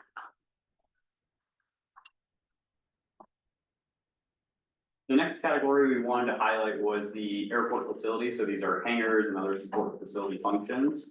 So there's 9 projects that are programmed within the next 5 years, equating to roughly $142 million. Some key projects here is the Signature Terminal and Weaver relocation project, and then the ARC station as well too. Within the next 5 years, some of the key objectives that we see is it unlocks future terminal development. So there's some enabling work that would be done under this category to then unlock doing the terminal phase 1 projects. Enhancing safety as well too, directly related to the ARC station, and then providing some additional capacity as well. The Signature Terminal we're talking about is the one that's right to the north. And that's all will be to the east side of the airport. So all private service will then be on the east side of the airport. Mid-Atlantic is already up there. So one of the projects we wanted to highlight within this category is the ARC station. So as part of this project, they would look at designing and constructing a new ARC station itself. And this is really directed to meeting Part 139 requirements, which is what the airport needs to follow, being a commercial service airport.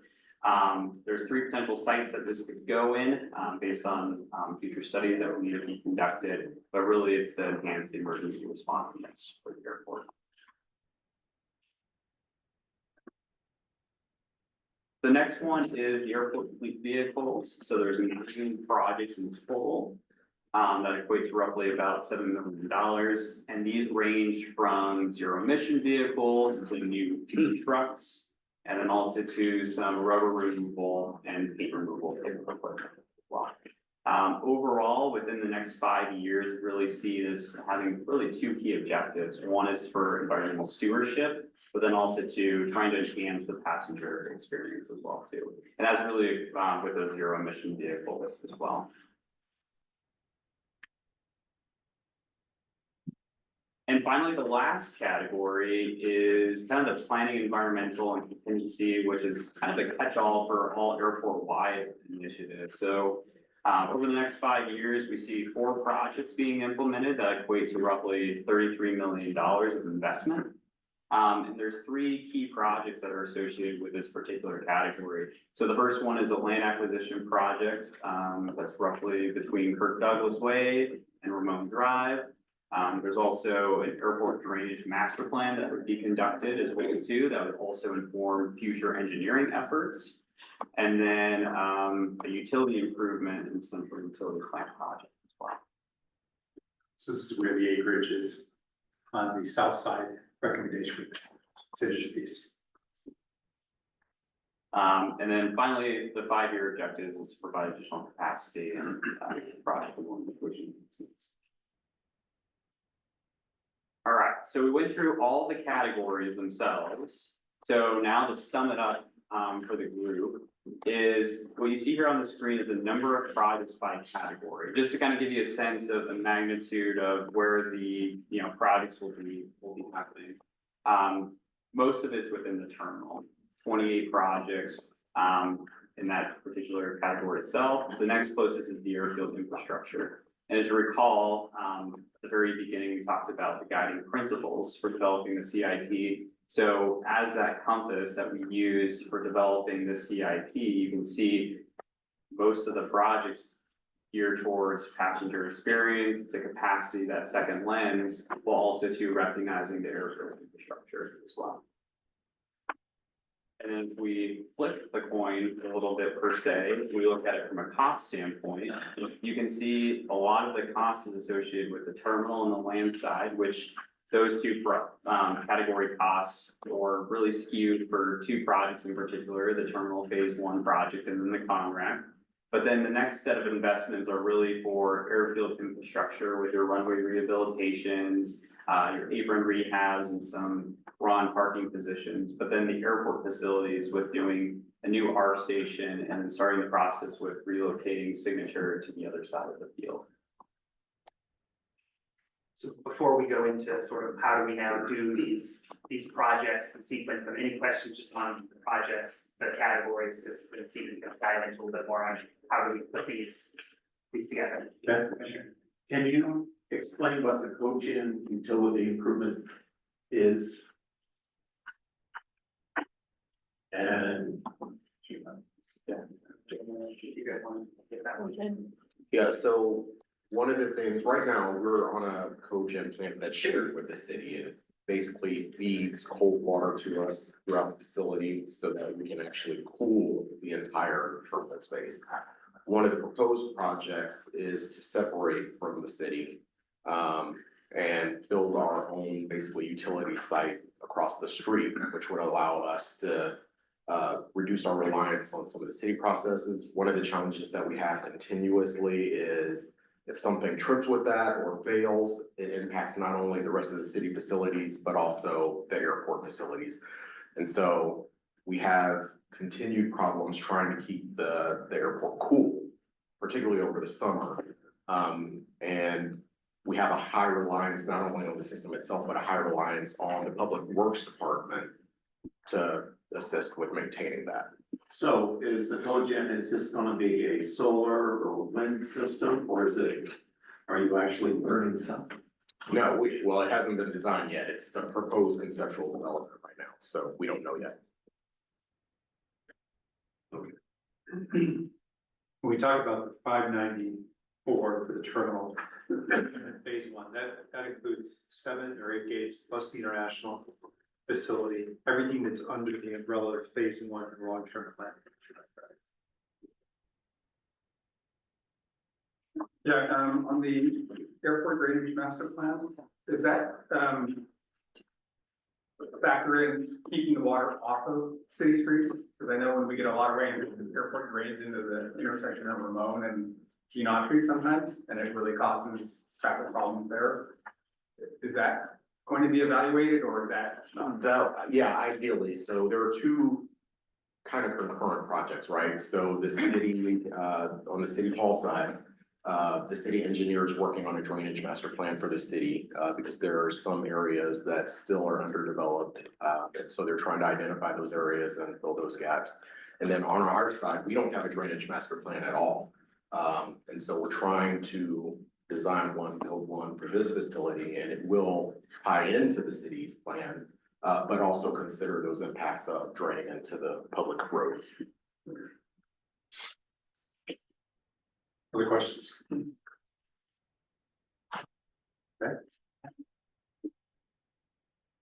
All right, so we've defined the 5-year capital improvement plan itself. So it now becomes, one of the efforts we had was to take that 5-year capital plan that we developed and prepare an implementable program schedule. In order to do that, we had to set kind of 4 key pillars in order to prepare this. So one pillar that we used to establish the schedule was to be mindful of the staff resources to make sure that we weren't being too aggressive, funding aside, with having individuals carry out these capital projects themselves. So we wanted to recognize the available staff. The other is we wanted to recognize key activities and milestones that would need to be accomplished for each of these projects as well too. If that's going and getting FAA grants or getting council approval, we wanted to recognize what needs to go into a project for approval and processes to make sure that it's a realistic schedule. The other is we wanted to understand project dependencies, and Josh's opener did a really good job of identifying that, you know, some of these projects that we're going to be presenting to you all, we're going to have some dependencies amongst one another. So we wanted to show, you know, as part of this schedule that, you know, if you move this project in particular, if it's an enabling project, how does that impact the rest of your program as well? And then finally, we wanted to provide the airport with a roadmap with actionable steps for them to carry out. So this schedule that we prepared shows all the projects within the next 5 years, shows a lot of granularity, a lot of steps that's associated with that. But how do you take all that granularity and action it? So that was one of the tasks that we had with preparing this overall schedule. So I think we captured all the colors here on this slide that Microsoft has. But what we've done here is we wanted to highlight in particular, what is the life cycle of the project? So we worked with the airport to understand key duration dates, you know, assumed duration dates for some of these projects and how we can program them into the schedule. So you can see here on the screen is there's quite a few activities that occur over the life cycle of the project. You have everything starting from procurement, which is when Pencil goes to paper for writing a scope or writing an RFQ and getting that over to procurement for it to be advertised and then awarded. So we accounted for that duration. There's also things like an IFE that might need to be developed. So we wanted to capture those. We also wanted to capture typical planning durations. And then also too, from an independent set of lenses, look at, does that planning duration make sense for that magnitude of project? So we customized the planning activity based on the magnitude of the project. You also see design procurement as well. And then we've also accounted for design activities, environmental activities. Maybe it's part of a design effort, maybe it's separate as well too. So we want to make sure we're capturing all those all the way through the closeout of the particular project. So we recognize that there's a lot of intricacies with these activities. So we want to make sure that we were very detailed and thoughtful on how we were organizing and presenting this overall schedule. Question, IFE and NTP, what are these? So IFE is independent fee estimate, and then NTP is notice to proceed. We have to be careful with our. Yes, it wouldn't be an airport meeting without an acronym, so. We don't all speak Spanish. So on the environmental, do these projects, is there external environmental review that they have to go through, like with the county, the state? So they typically have to go through, yes, on some projects, that's gonna be the short answer.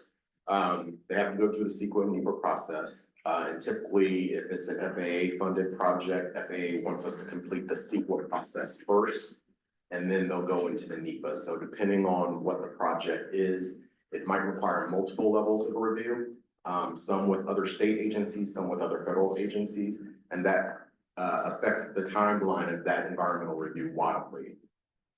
Thank you.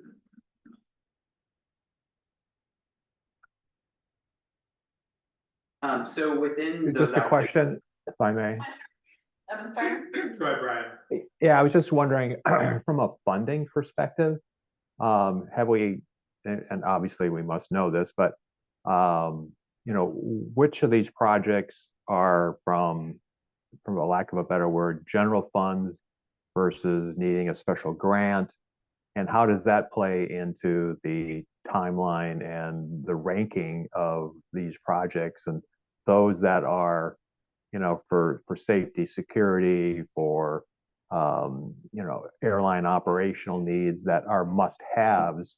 How does that all play into this as well? That makes sense. Want to give us a little funding lesson here? Sure, yeah. Hi, Brian, Victoria Carpenter here. So there was a lot in that question, so I'll try to address as much as I can there. We do not have any ties with the general fund because we are an enterprise fund. We are an extension of the city, but we're an enterprise fund. So we generate our own revenue and we cover our own expenses. So we have a checking and a savings account. And so with our operation and maintenance, we're using our checkbook, our checking account, and then if we ever go over, then we have to dip into our savings. We haven't had to dip into our savings in a very long time, so we've been doing really well there. The different funding actually depends on the different types of projects that they are. So if there's any type of federal funding, which actually you're gonna get a packet in next week's meeting, that's gonna be just like a real high level, commissioner guide to the financials, like 101, even with some acronyms in there. So that will help address some of the questions that you have here. But depending on the federal funding that there is, that's what type of projects that we can apply for that typical funding. And then depending on that, we also have like a 90-10 share where the FAA will cover 90% of the funding, and then the airport has to cover the 10%, which is a local share. We typically do have to do an ACIP every single year. That stands for Airport Capital Improvement Program, or Airport Capital Improvement Projects, that we have to submit to the FAA of 5 years worth of projects that we're proposing to use either entitlement funds, discretionary funds, bipartisan infrastructure, AIG, ATP, but there's different buckets of money, but we typically identify that ahead of time and we apply that different funding for those different projects. Can you help me? Any other question, any other part of that I did not answer of your question? Yeah, I guess I was just trying to figure out how that plays into the ranking of, you know, what projects you end up doing. It certainly sounds like some of this is dependent on if funding, you know, is obtained, whether it be a special grant or something. So I'm just trying to get my a handle on how we rank these things based on, you know, the funding, if it's there or not. Thanks. Yeah, I'll add a little bit of additional context to that. So Victoria mentioned ACIP, the Airport Capital Improvement Program. We are forecasting those projects 5 years out through the FAA, and what on the airport side, we're letting them know how much money we need. On the FAA side, that's their opportunity to program grant funding for federal projects that we intend to pursue. Not all of our projects are federal projects. Some of them are local projects that we do on our own revenues. And with all of our projects, they actually go before our signatory airlines, the airlines that have long-term agreements with us for vetting. So the airlines, we have a consultation process and they actually have to approve those projects. We have to make sure that the revenue's there, that they can be funded. And then from there, that's when we start to have those discussions, not only with the commission and city council, but internally about how those projects are executed. So multiple different sources of funding. And that's what we're gonna talk about in our next meeting. You'll have another tutorial on how do you pay for all this and which funds do they come. Great. I also, thanks. in the long-term plan, after we get the traffic study, is the final piece, one of the final pieces, long-term plan is funding? Yes. Yeah, so, the folks you were with earlier this morning, they'll be presenting, they'll be answering these questions. Where does the money come from to pay for this master plan? And that's part of the next thing. That's why they keep on asking us to figure out scope. You know, is it here, is it here? And now we'll figure out the funding if it's here, what the scope of the projects are. That's coming. Quickly, do the airports ever, I mean, the airlines ever push back on? Yes, all the time. That's a given. It's not a rubber stamp. No. Go ahead. Yeah, so, just, this is almost in combination of the last slide, but, there's also tons of AIP dates, which is the Airport Improvement Program, which FAA holds. So there's a lot of grant dates, a lot of environmental dates to make sure that the airport moves forward with those and trying to secure as much funding as possible.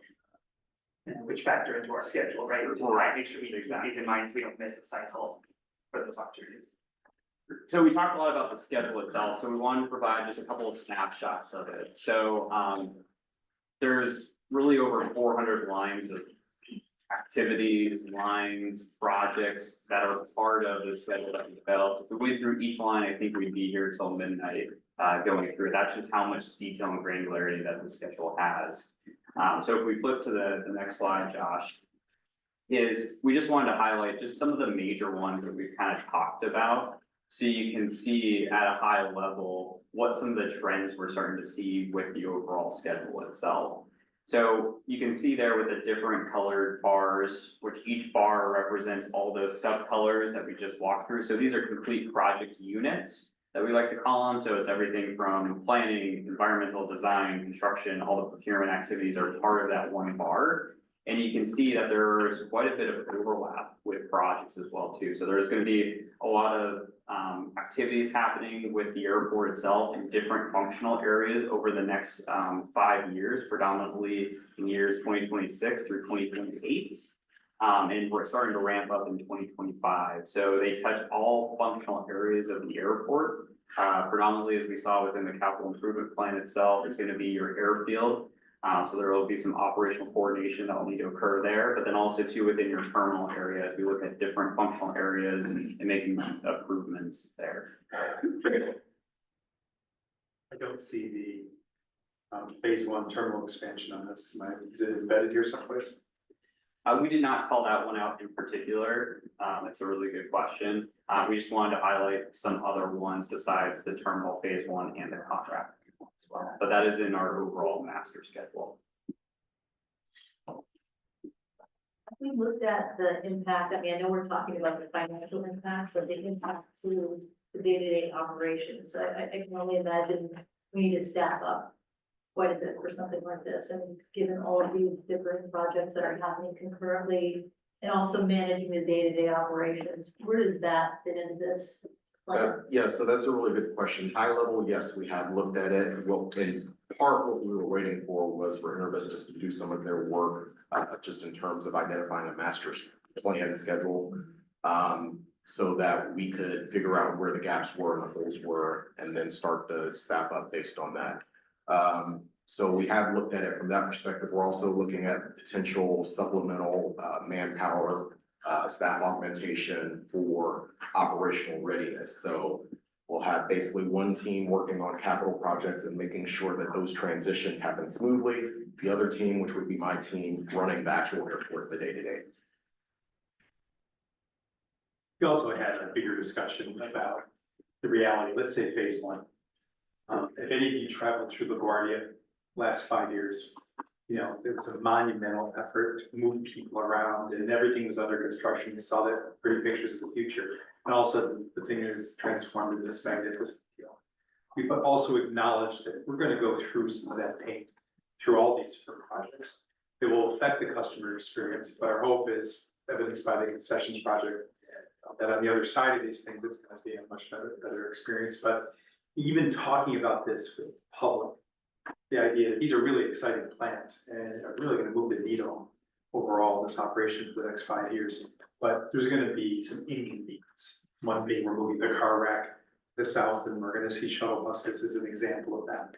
So it's not going to be pretty at certain points, but that's part of the process. And we're going to need as commissioners to help people get sensitive to that these are the investments we're making in the route. There will be some compromises in customer experience as we get this thing built. So then, in terms of the overall schedule itself, so we have the 5-year schedule that has tons of activities, tons of milestones that are associated with it. So how do you take that action out? So what we've developed too in partnership with the airport is we put together what we call an action tracker. So what it looks at is the next 30 to 90 days worth of activities and actions that need to occur in order to propel the program forward. So it looks at all those capital projects that are currently going on or that are scheduled within that next 30 to 90 day window and goes through what is the next action with it. If it's something as small as, you know, scheduling a meeting or going through a procurement process as well too, it captures it within that. And it assigns it to individuals and target dates to make sure that it's moving forward in that direction. Meanwhile, on our end, what we're looking at as well too is how do those dates and changes that maybe occur on the action tracker itself translate back into the 5-year program schedule, so we can look at the risk that might be associated with project delays or schedule delays, so that way it's all moving forward to those end goals that are established. And this is to say, if I may, that this is, I mean, it's a cyclical process, right? And this is a live living document. We don't just deliver this and then run away. So every week we are now with the airport staff, and if there is a date change, Stephen can then go into the master schedule, visit live, move the date, and we can quickly understand. So it is very much changing all the time and just adapting as we learn more and as things move, we can very quickly keep up with that process. So we are in this on a weekly basis, if not sometimes more than weekly. Are you suggesting that you guys will be part of this process? We'll continue to update these action plans? They already Yes, are. we are. We just did our first two, one test with Jeremy and one with staff on Tuesday this week. To do our first run through of these actions and dates and assigning responsibilities and making changes. Long term, over the next 5 years, what will be your role in that, or maybe other questions, who updates these and continues to refine these? Yeah, I mean, while we're under contract and they are supporting of us do that, we will do that. At some point, if there's a discussion on whether that transitions to the airport or how we move forward, but for now, we're taking on that responsibility under our. Yeah, they're currently under a multi-year on-call contract with us, so at least for the foreseeable future, that'll be their job. And what's the contract? just so people know what we're paying. We are, so, sorry, question again, What are we paying for your services? as in the value or the? Oh, no, we- What do we? I can't remember what the size of the contract is for the services. Oh, our contract is capped at something like, I wanna say, if I said 12 million, I feel like it is multi-million dollars. in Yeah, terms there's of multiple what it's- projects in there still. Yeah, what it is. That are maximum possible, that are skill, yeah. possible. Can we get that for Wednesday, just Yeah. so we know? Yeah, we are on call basis, we only, obviously, we submit scopes, we get paid for the scopes, it's not, Right. they didn't write us a blank check for us to. I would love that business model, it just doesn't. I just want to clarify, Yeah, so this is no. not a $500,000 contract, it's multiple millions of dollars over 5 years. Yeah. All right, and you can give us a little better note on Wednesday about this, I just think it's helpful for us to know the investment that we're making to If try you to. don't mind, I can give you guys an update on it. So it's an on-call contract that we have, with Innovitas for planning. And it's for a 5-year contract, and it's for not to exceed $11 million. However, that doesn't mean that we're gonna use all the $11 million. And we still have to budget for it every single year, as a part of our annual budget, of how much services we're gonna be utilizing from Innovitas. So, and then like Josh mentioned, it's gonna be something that anytime we need their assistance, they give us a proposal. Their rates are locked in for like their hourly rates, so that's something that was very competitive. And, then we move forward from there and we work with them on those projects. Thank you for that. You're welcome. I think we have a couple more slides that we just wanted to walk through. So within your packets that you received, you'll see at the very end, there's 10 or so what we call project one-pagers. Some of them are projects that we kind of went through to get today. Some of them are things that we haven't discussed just in the interest of time. But what we wanted to do is just kind of walk you through what the intent of these one-pagers are and what some of the information that you see there on the screen. So the one-pagers themselves are really geared towards being kind of a one-stop shop of just understanding the project itself at a very high level. So it's a tool for staff to look at to make sure that work items are getting accounted for, so that way there's not duplication in, let's say, cost estimates for specific work items. But then also too, to take this as a tool to help prepare grant applications, coordinate on project efforts, things of that nature. So if we start on the left-hand side, we'll work our way to the right-hand side. We have the. We lost it. Yeah, we lost it.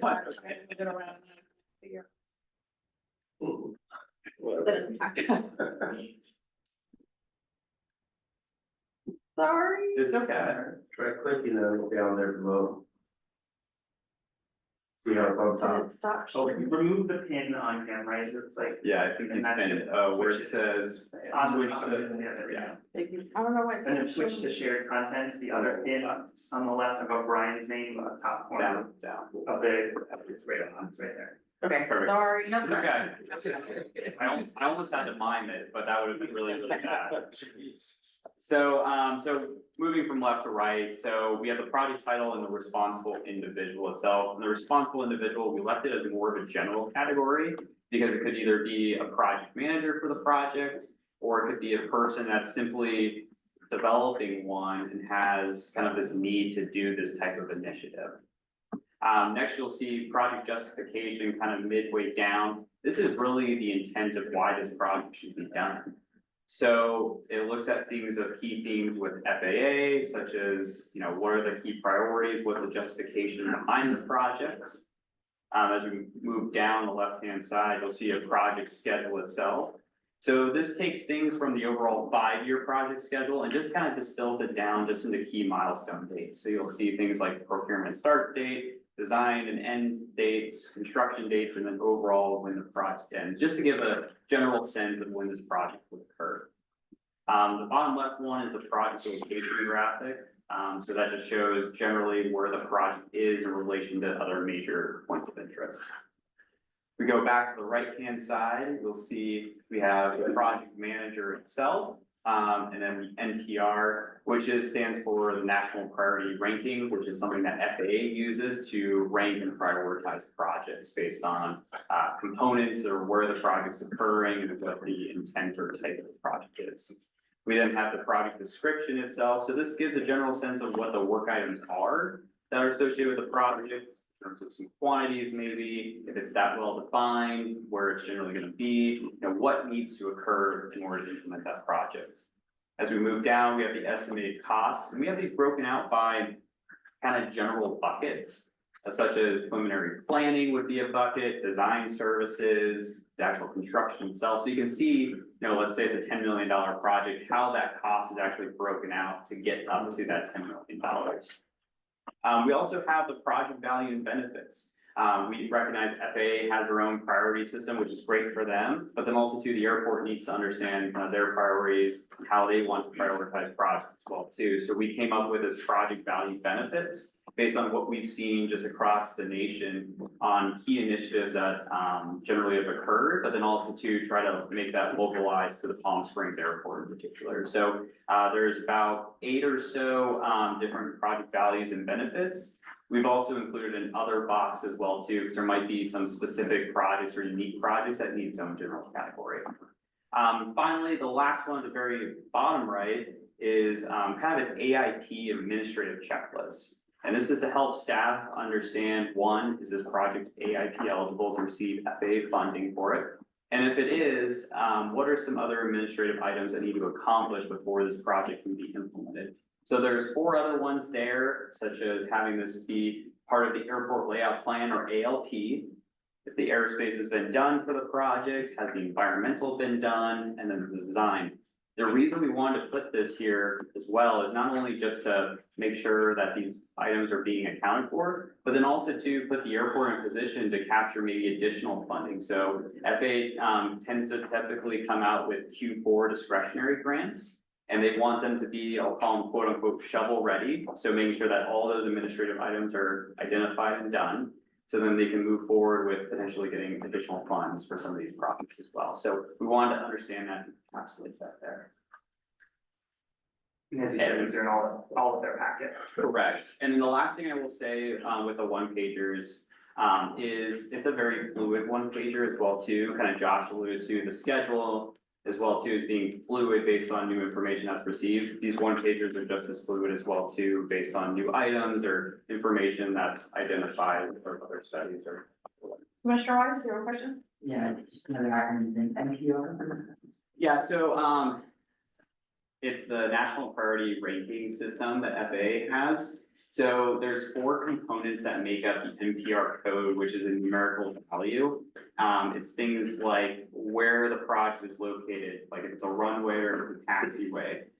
What's the type of the project or component of it? If it's designed for capacity or is it a rehab? And then you have, you know, is it to improve a situation and or what have you?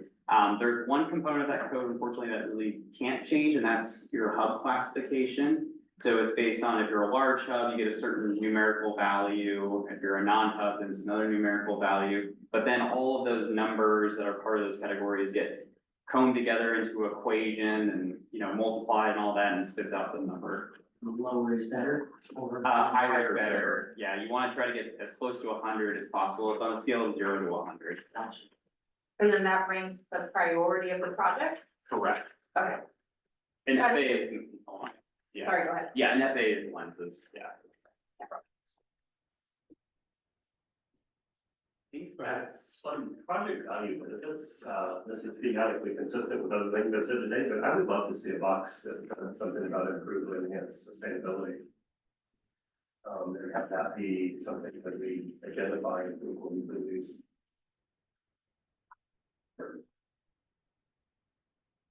Other comments? Just to say that very impressive and phenomenal job organizing all this, man. So based on where you are today with this process, what do you think the biggest risks are that we face here in trying to get these projects done in 5 years? Sure. I think the biggest risk is funding aside is gonna be staff resources to execute all these. I think as we look at just from an independent set of lenses, and we see especially that one graphic that shows all the overlapping projects. Is there gonna be enough staff resources to execute, manage, and kind of oversee those projects? So I think that's what we're seeing from our lens. Vince, do you see a problem at city council getting this all approved?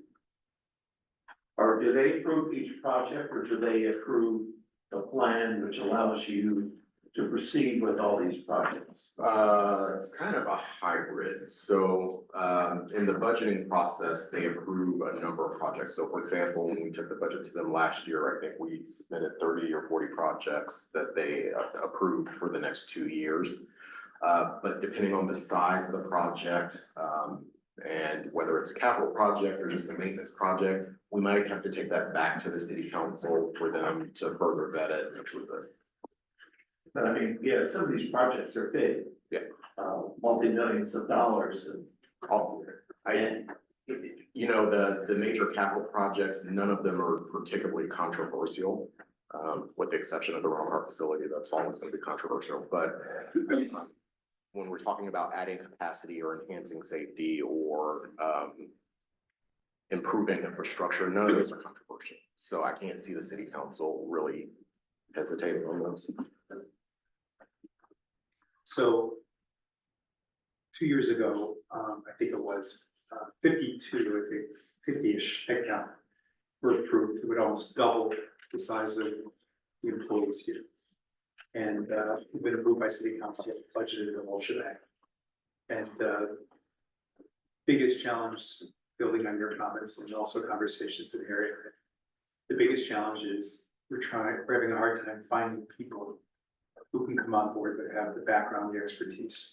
So there's a challenge of do we find the people to come on and to work on these projects? And then the other challenge is, do we have the HR support to try to make this happen, to fill these 52, whatever it is now, plus 50-ish, plus headcount to try to get this stuff done. So Harry and I and Scott Stiles and folks in the HR department are having discussions around how do we fast forward this?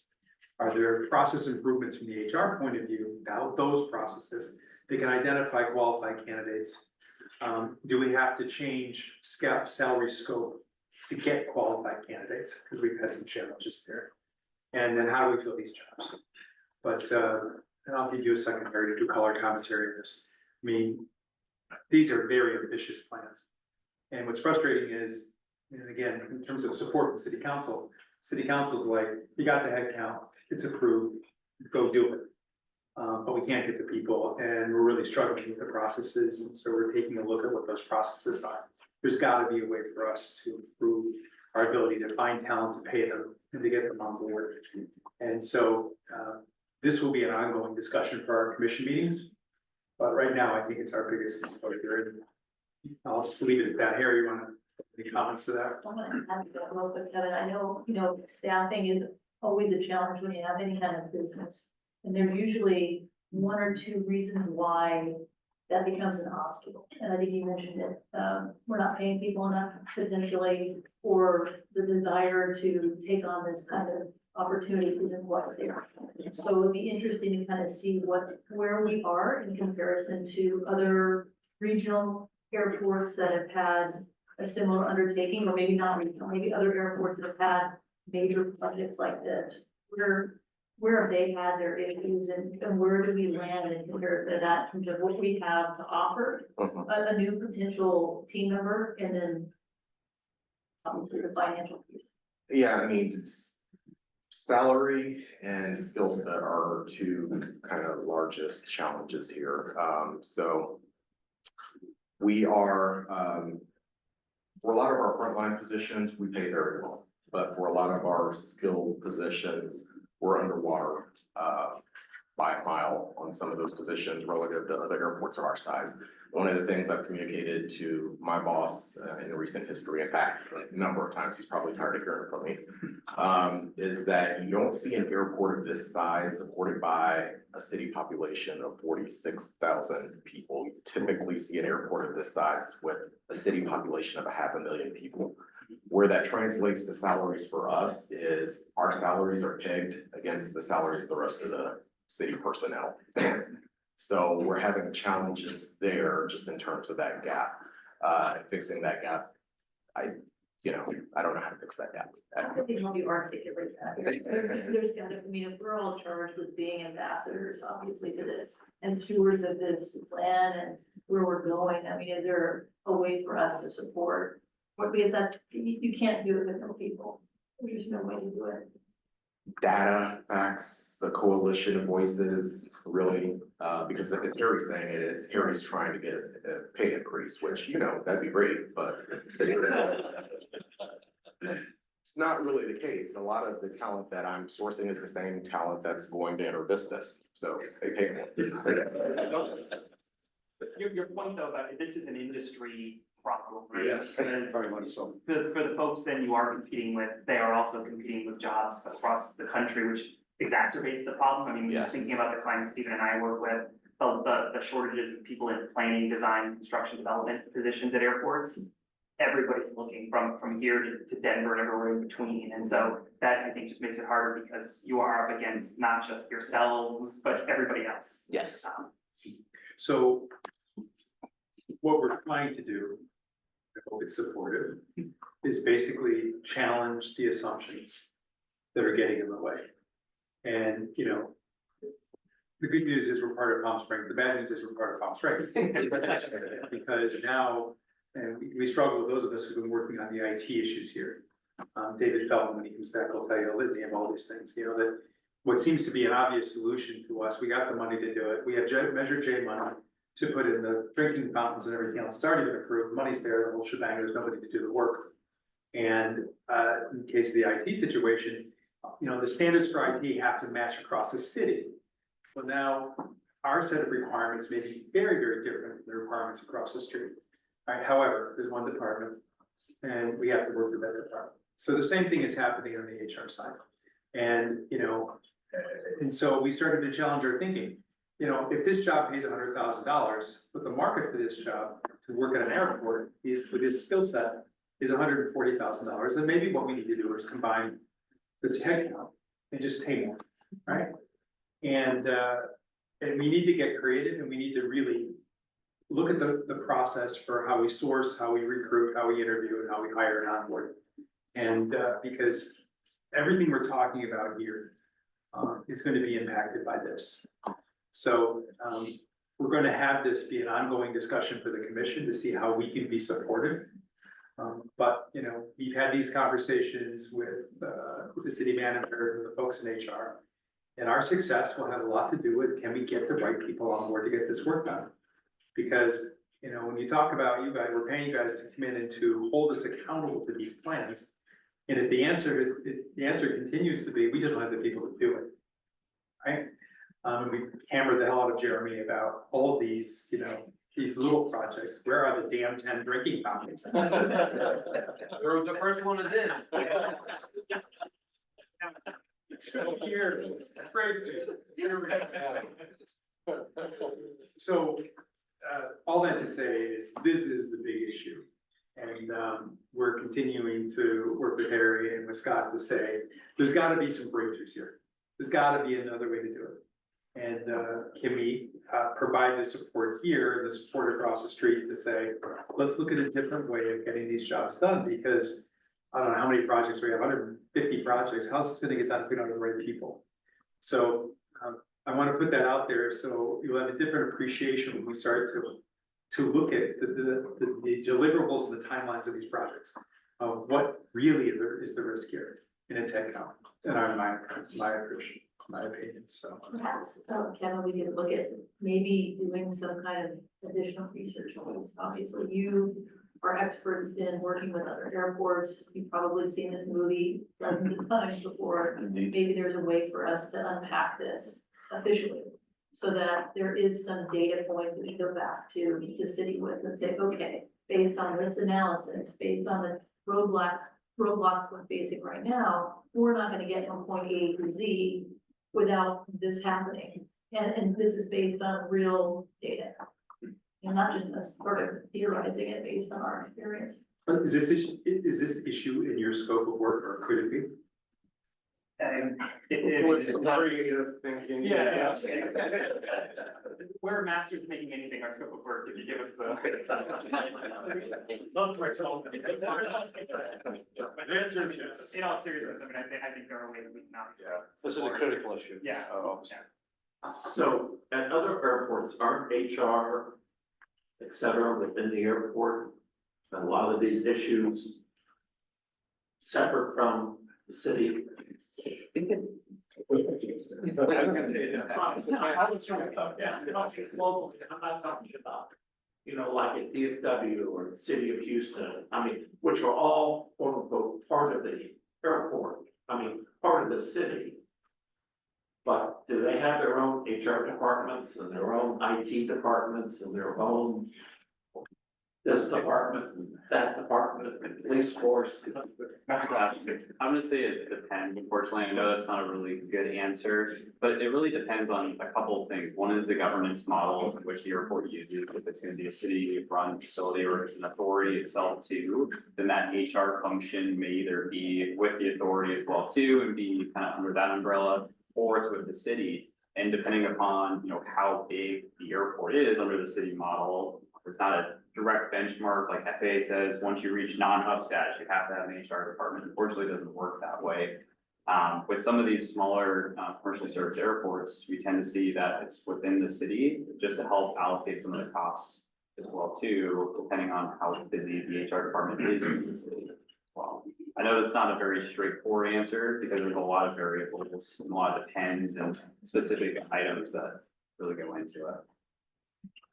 I think there's been some, like, there are some experts in our field that have looked at organizational structures of airports, and so there is research out there that I think we could get our hands on, but how you move from either a city organization to an authority, or some, you know, some airports that are even within train, like they're within transit buses and airports, and that's its own, I mean, lots of complexity, so.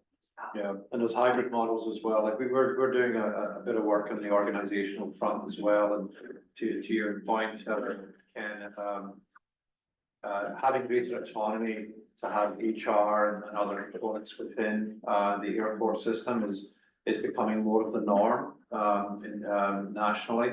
But what these our colleagues are talking about are international models, and you know, Australia, Europe, Canada have a lot more autonomy and they have authority status. But nationally, here there's different hybrid models out there. I think the point here is that when you think about the planning aspect here and the economic driver that we have within the Coachella Valley here, surely to the chair's point and Harry's point, there must be some flexibility to make these plans work, because what we're talking about is a 20, 30, 40-year future here of things that are critical components to the success of the community.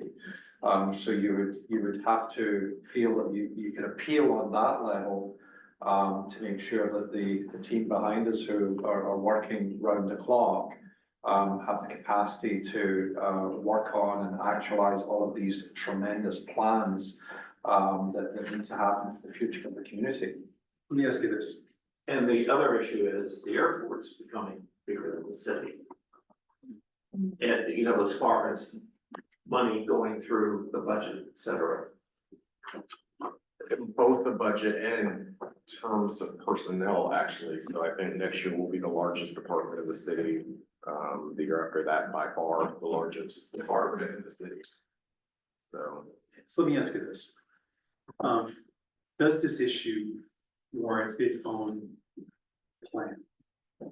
That on top of all of this is our ability to attract, retain, the key talent.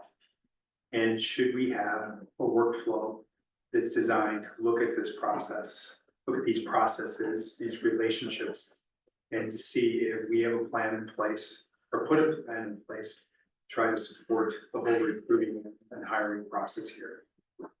I actually think that would be a very valid initiative, and in a number of cases, we actually have in some of our strategic planning exercises been asked by airport groups to sort of, for us to drive plan forward or the future forward, to take a look at the organizational side. So we've recently finished a project where we're involved in that. So short answer, yes, I think there's validity in that. Would you be supportive of that?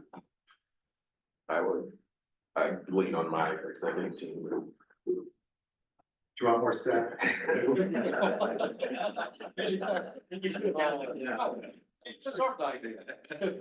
That goes back to what you were talking about, sustainability, because we're supposed to be measuring. And if we don't have the people to do it, what are we gonna measure?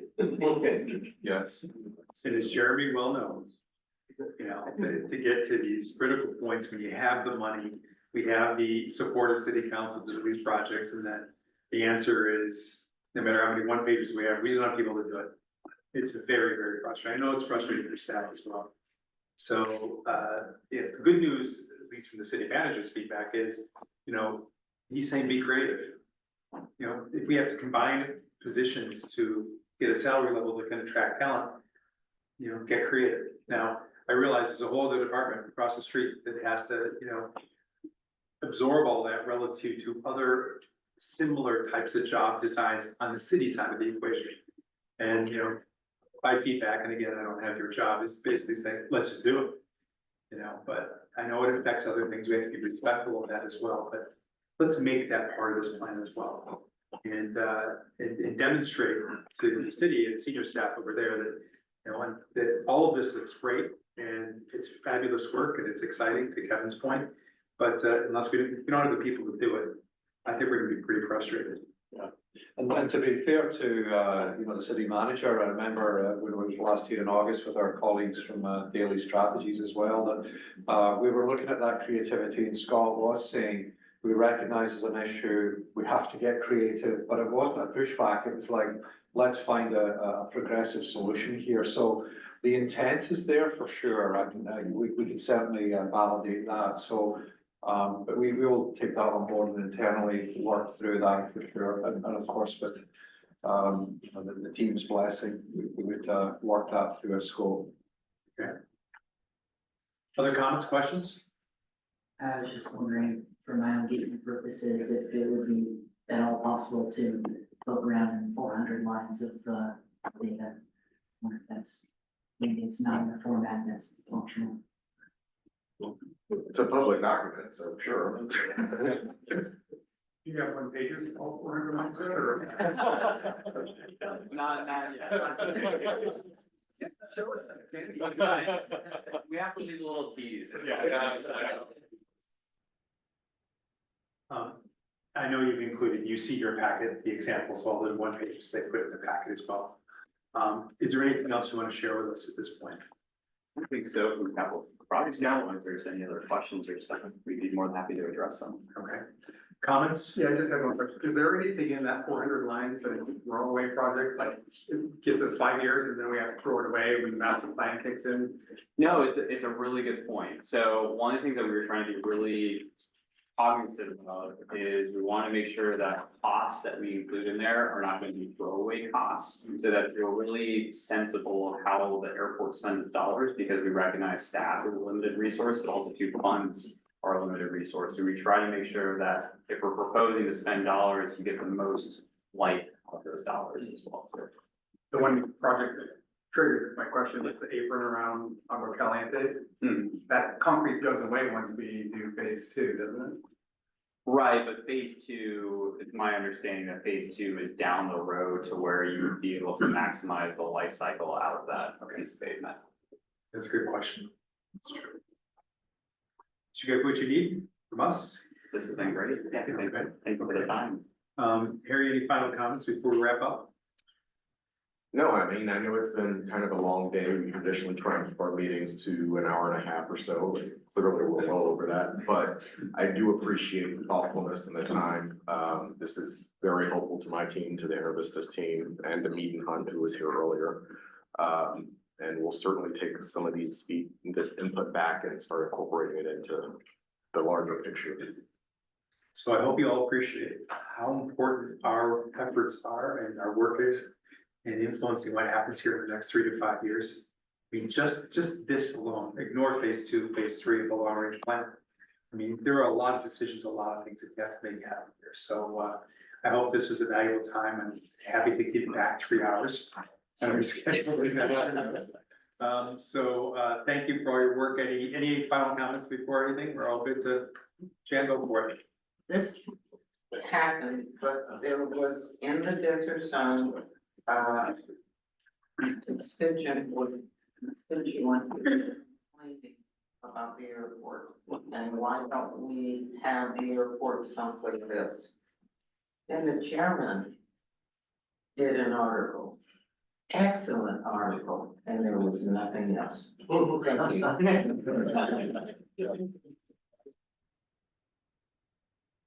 The most powerful part about that interview was I said, you have to convince the airlines that they want to go down with thermal and create a whole infrastructure in thermal. I said, do you realize the airlines make these choices and they're a part of it? And, oh, I never thought about that. So, but thank you for that, because it did put it to bed and all of that. All right, any other commissioner requests or reports? We're going back to our official agenda. Anything else anybody wants to say? All right, with that then, we just need a motion to adjourn. Second. We'll be sending the agenda packet out for next week today. You'll be getting that. We'll see you Wednesday night. Thank you. Thank you. If anyone wants to take anything home, I have the block bags, just let me know. Thank you all. Thank you, Jan.